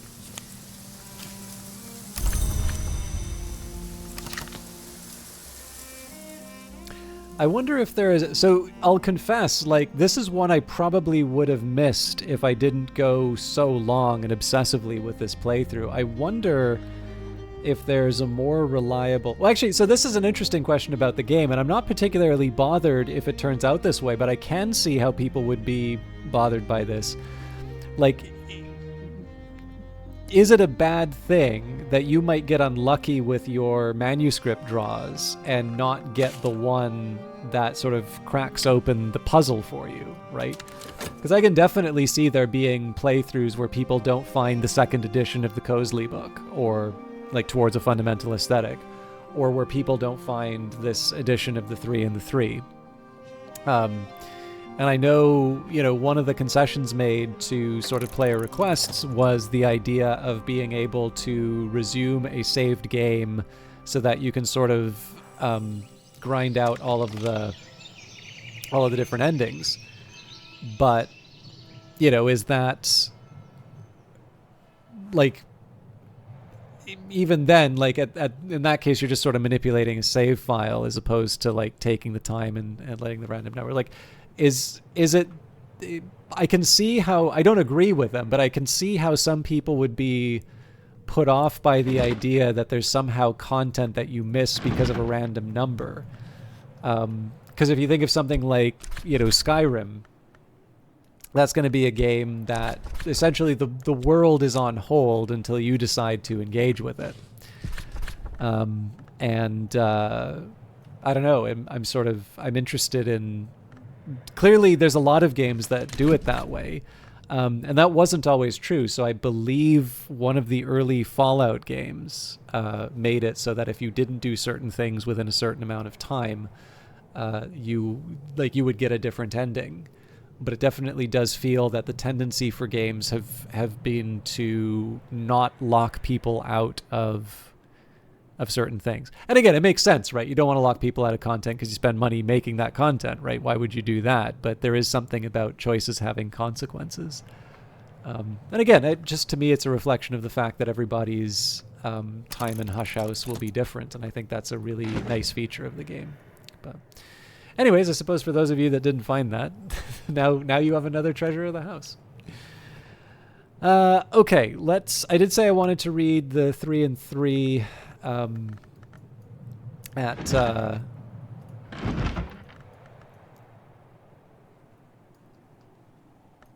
for comparison. So I do this in real life too, by the way. I will absolutely have a couple of books open and comparing at the same time. I cannot escape my nature. All right. But what else am I going to do with the day? We don't know what the weather is yet. Oh, but I do want to get my Wormwood Dream back. So that would be Edicts Martial. Although I have used up all of my moon stuff, so maybe I need to wait. We'll wait for what? It's not like... Well, wait for the lunar globe.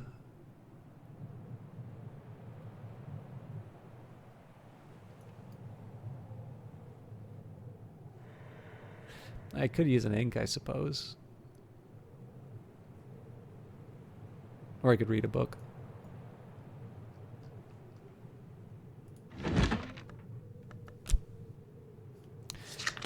I know the right answer. We're going to talk with Reverend Timothy.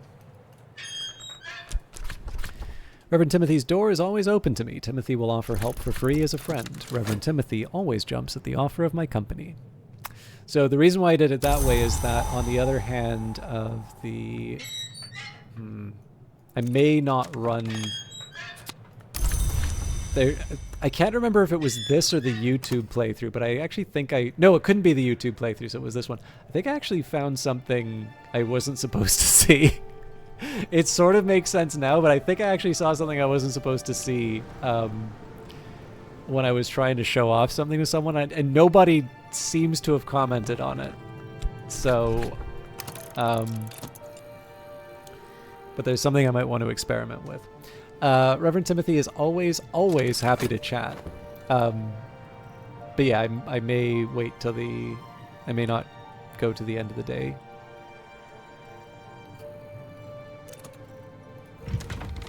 I've carried a memory like a flambeau safe through the mazes of night. This will complete once dawn has come. Yeah, so what I'm hoping for from Reverend Timothy right now is any kind of moon memory so that I can use that with Edicts Martial to get the Wormwood Dream back. We've already experimented with snow, so I don't really have anything that I want to try there. But I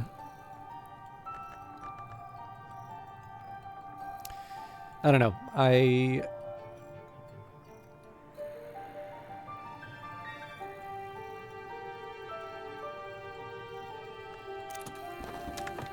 I don't need to listen to everything Reverend Timothy says. He doesn't even really expect me to. I'm often glad when I do. In a pinch, I can use it with the lunar globe, but obviously that's going to be tied up for about a minute and a half. Okay. Oh, here we go. We got the intuition. You just know, you know? So we're going to leave that aside for now. I am, however, going to use my... Ooh. This might get a little tricky. Collar's desk might do the trick. Oh, right, but I already used Collar's desk. Ava's desk then? But then... Oh yeah, no, because I can use it with wit. Oh! I do love making it difficult for myself. Alright, Rose. Vagabond desk then. Definitely not. Good lord.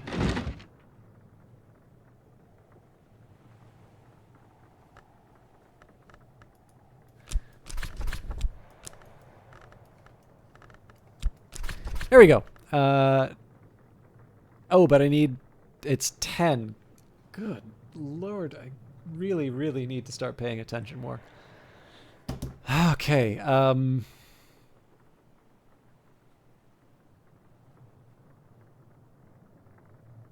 Newman is the right answer to that, but I'm already going to get a Newman, so I don't think that's the smartest move for me to make right now.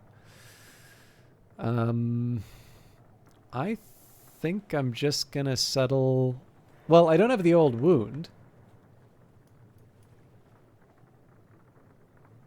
Yeah, so let's at least settle for the old wound. And the rest of it, yeah, we'll play it by ear.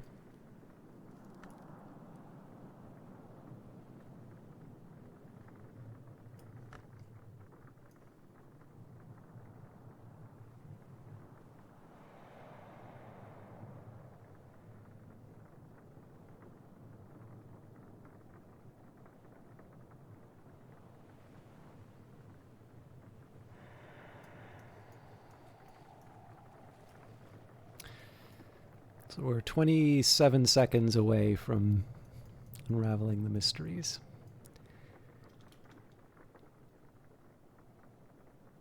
I don't need to listen to everything Reverend Timothy says. He doesn't really even expect me to, but I'm often glad when I do. Actually, you know what? The answer to the moon stuff might just be... don't worry about the single memory. So if I need 10, what I can do is... So I'll have 4 to work with. I need 10. So I just need intuition, a confounding parable, and one other 2 moon.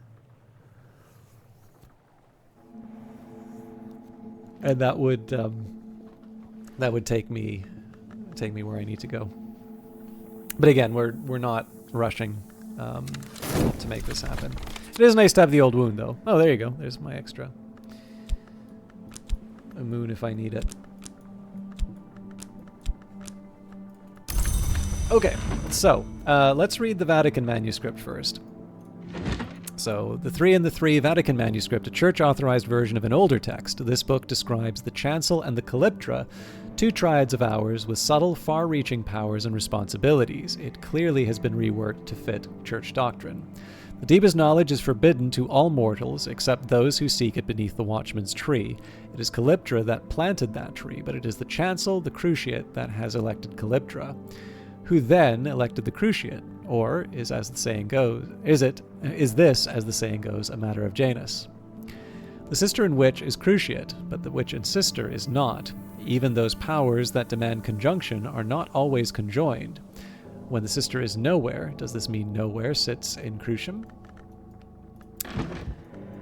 And presumably the source text.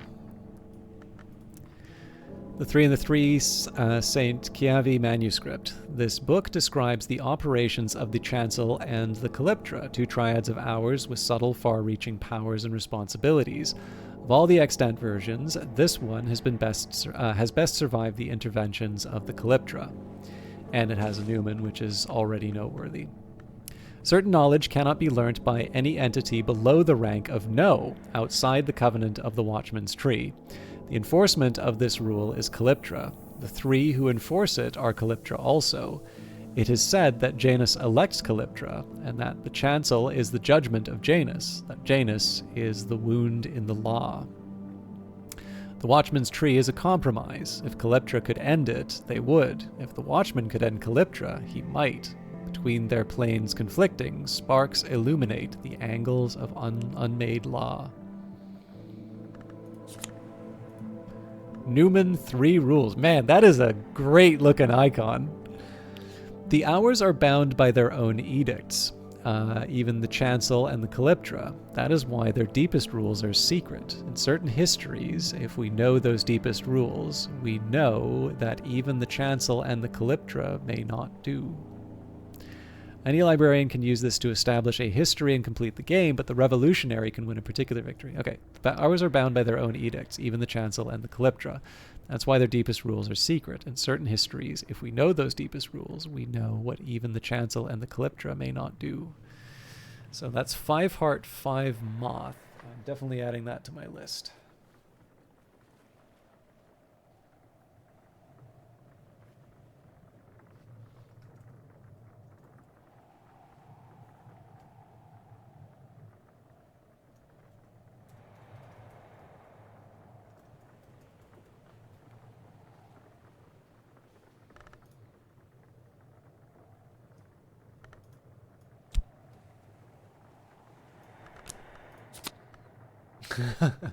Okay, well that gives me something to think about. We're going to take Edicts Inviolable up to 8, although if I want I can punt and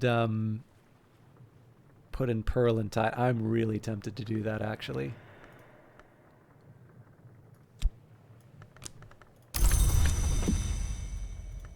Like I'd like to have another really high level item, but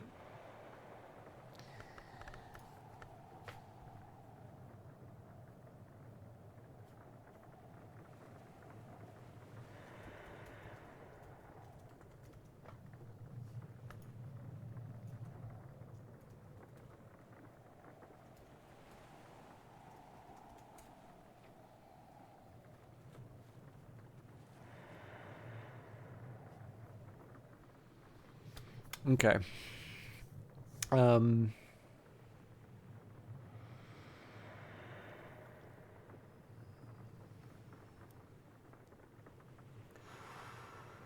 If I try to level up Pearl and Tide,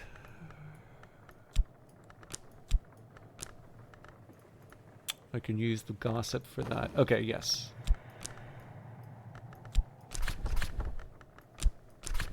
I'm going to say I give an IOU to Edicts Inviolable. I'm actually going to write that down.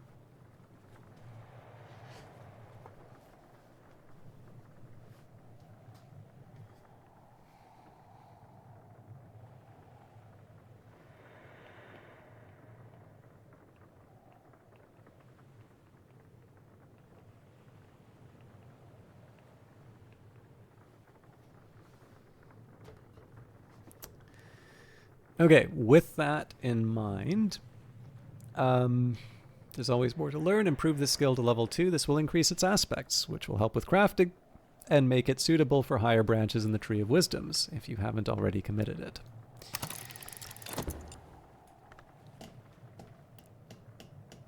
Okay.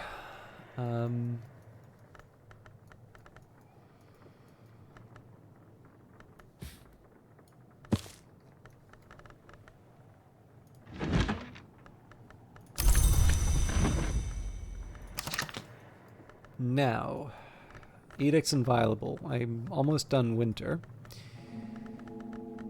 So I need 5 memories and then a heart or a moon to work with. So I've got core and health, so actually I'm in pretty good shape for this. And I can use the 3 rules if I want. In fact, there's a good argument for me to use that. So 1, 2, 3, 4. So I suppose the one drawback here is I couldn't go the whole way, but you know what? That's fine. I don't need to. So we'll start by getting our... Yeah, let's start by getting the moon. So we can do crossing to noon again. So Timothy could potentially give me an intuition, but I could use a confounding parable. Let's hang on to the list for a minute. 108. Apparently I really like reading books by or from Ava.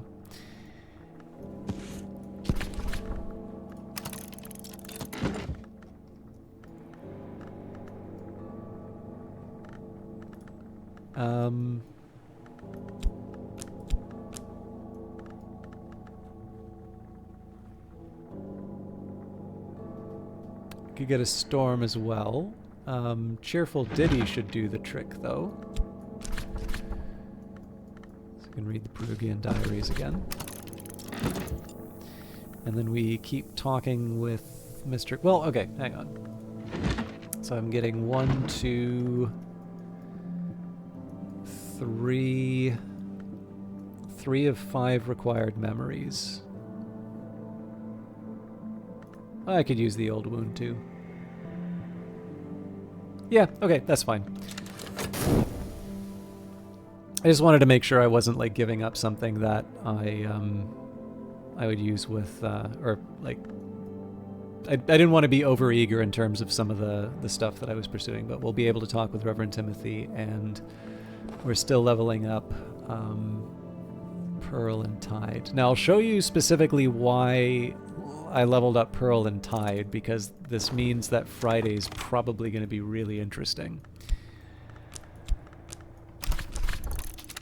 Reverend Timothy's always happy to chat. Okay.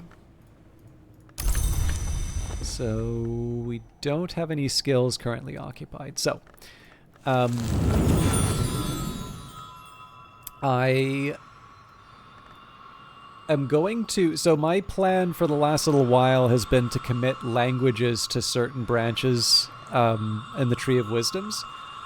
So I'm not necessarily able to commit every skill that I want. However, with Pearl and Tide, I can now commit it to...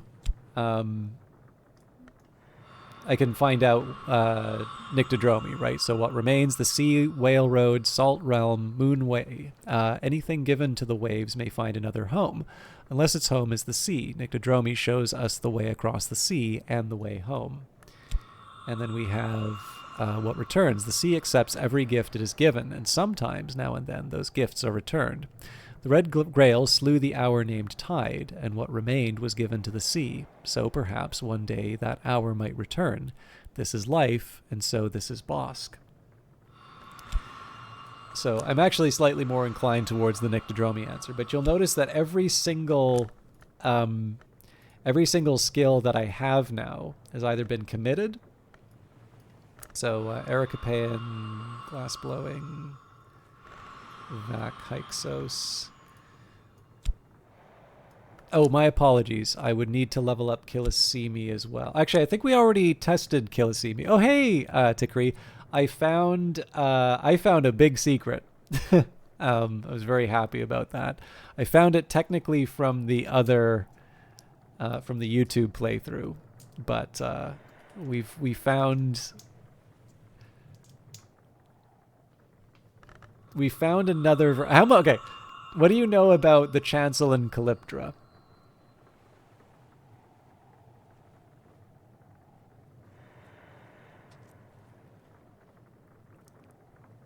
There will be a quiz. No.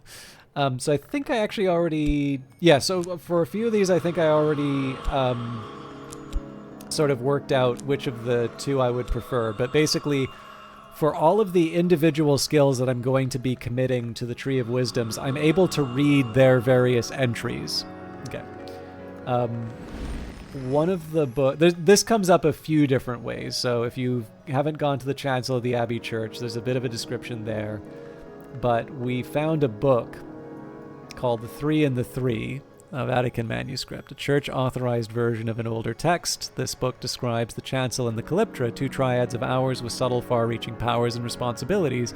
It has clearly been reworked to fit church doctrine, and you can see the little icon here. I will note, same title, different icon.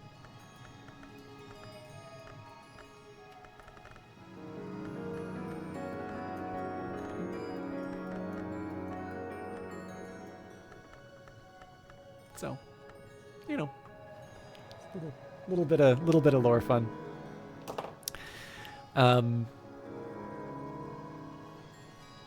But yeah, I owe Father Stanislav John Schaller a beer for that, I think, because I was definitely not going to work that one out on my own.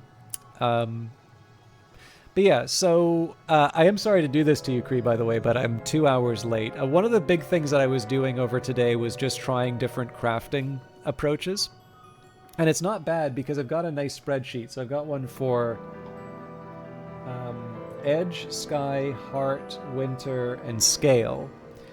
And what is it? All but 2 of the edge, 2 of the heart, 1 of winter, and 3 of the scale. I have like every recipe for.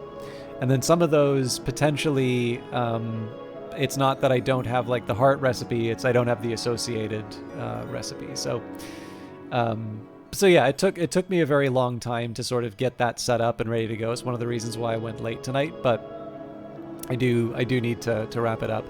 But I am kind of sorry because I'm, 1, happy to see you, and number 2, I know I wasn't able to stop by your Discord on Tuesday. So I wanted to say hi and Happy New Year to you, and I failed. So, but Happy New Year. I hope you have a good one. But yeah, so just to give a little bit of a preview in terms of what's happening in the next stream, which will probably be Fridays. Yeah, completely understandable. But I'm happy that you make the effort nonetheless. So one of the things that I'm planning on doing on Friday, and this will be great for the lore people, and I think this will be really asking way too much of people, especially the way that today started, but what I'm going to do is I'm actually going to work out my plan for committing the rest of these skills. Now, the important thing to remember is I am not going to commit them yet, because I have languages that I need to sort out. But I'll put it to you this way. Like, let's say that... one of them's Ramsund, which I think I have. I know I've gotten Ramsund before. I think that was like the first language I got, or it was at least the first one that I couldn't read. So it's Ramsund and it's not Hyksos. Let me see. Okay, we've got Thucine, Kilisimi, Sabazine, Hyksos, Vac, Erikape, and Crack Track Hykes, Deepman Dayak. So it has to be Ramsund and Kernvek Kanavek. But yeah, so those 2 I want to make sure that they're committed to either the first or second layer of the Tree of Wisdoms. So I want to make sure that I leave all of those slots available. However, let's say that, illumination is free, or let's say that, hushery is free. Once I get to that like second and third layer, I feel a lot more comfortable in terms of being able to place certain skills. So as long as it doesn't interfere with the overall plan to get to get the language skills in those foundational areas, and that's just to avoid like leveling up the skills unnecessarily. But yeah, the plan will be to to start committing some skills. And more importantly, what that will also do, so given that it's likely a number of the level 2 skills will not be ones that I can commit, it also gives me a little more direction in terms of how I'm going to start leveling certain things up. So in Numa, we've already found that there is a way that I can level up, like basically get equivalents to lessons. And so number one, having elements of the soul will allow me to do a little bit more with that anyway. But number two, I'll be able to be a bit more precise because, again, I held off for so long on committing things to the Tree of Wisdoms. Well, now, not only am I going to be committing things to the Tree of Wisdoms, but I'm going to be learning everything in those different entries, even if I ultimately decide, I'm not going to commit it for, one reason or another. So I'm definitely looking forward to that, and I think it is most likely I will do that on Friday. But I think I'm happy to have ended this way. I wasn't 100% sure when I was going to try the basically the thing that wound up getting the 3 and the 3, but I'm glad I did. It gave me something to get excited about. I am near certain there are other treasures in the house. How I find them, I have no idea. Gonna need to think about it because we did read all the books already, so maybe we'll get some ideas when we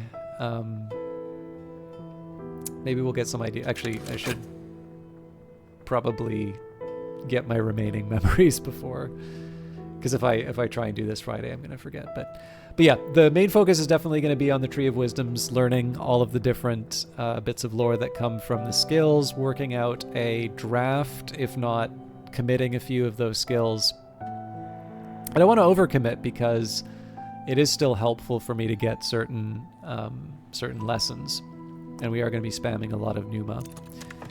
But I figure I can maybe try and make something happen in spring. All right, let's read some lore. The Crossing to Noon, the mystic Garcia Sowry gives a picturesque account of the adventures of Franklin Bancroft, Prince of Wines, and Ava DeWolf, the Pale Lady, on their way to the hidden island of Noon. For a long time, the Blackbone pondered her next move, until the moon dared to peep from behind a cloud, and the prince completed the composition of his third sestina, but the lady met the blind gaze of its open pores, waiting for the tide.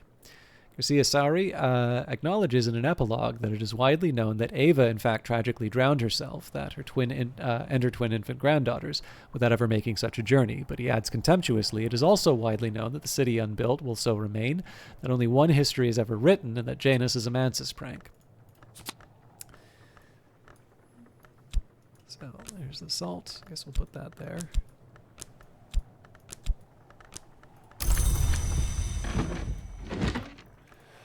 (108) Ava DeWolf discourses on the fifth history, and particularly on those who are said to have passed over from it. The great hooded princes, the Knocklong, who ascended under the mother of ants, but now, so Ava claims, honor the horned axe.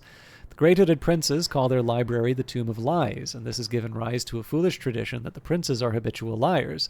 Of course, in fact, truth flourishes when lies are slain. On the other hand, the princes do not say knowledge is power, but rather power is knowledge. Ava has, to her regret, never visited the library. She notes that it is said to be west of the Lion and north of Victory, and suggests that although the princes are generally associated with India, their library might be further east. One more book, Perugian Diaries, 1907. At the age of 18, Christopher Olopoli left Strathcoyne's household to study theology at the University of Perugia in Italy, enrolling under the name Christopher Strathcoyne.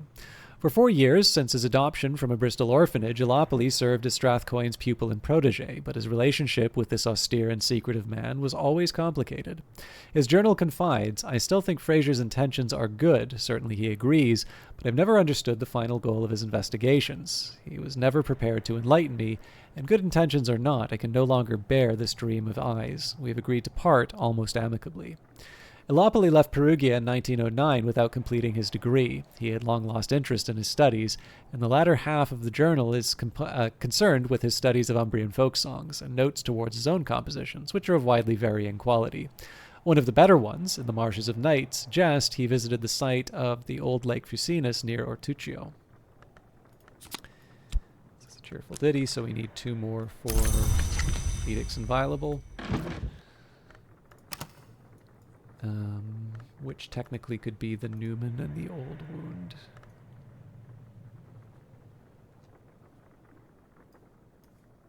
I'm going to leave that for...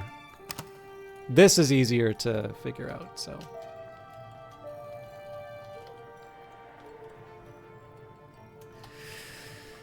All right. Thank you, everybody, for watching. I gotta go to bed.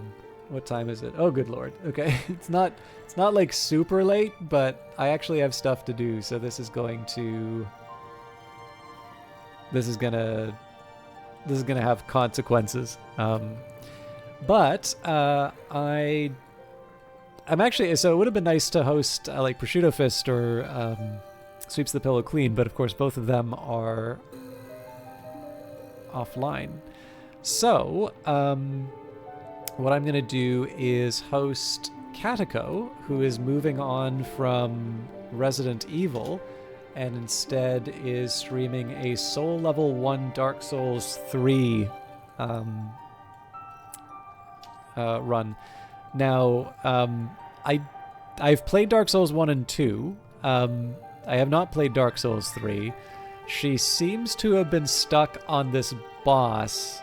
So it's like this lady, and just like you always, you get a big crush on on a boss, and you find out she has a boyfriend. God, no. Yeah, so there's this fight where basically there's a second one that thank you, Dendrian. There's a second one that shows up a second character that shows up, and I think there's the third phase that she's been falling apart on. So I'm sure it will be very fun to watch her progress. Anyways, Katiko is a nice Australian broadcaster, and if nothing else, I just like being silly in that particular boss fight when I found out that the seeming statue in the background was not in fact a statue.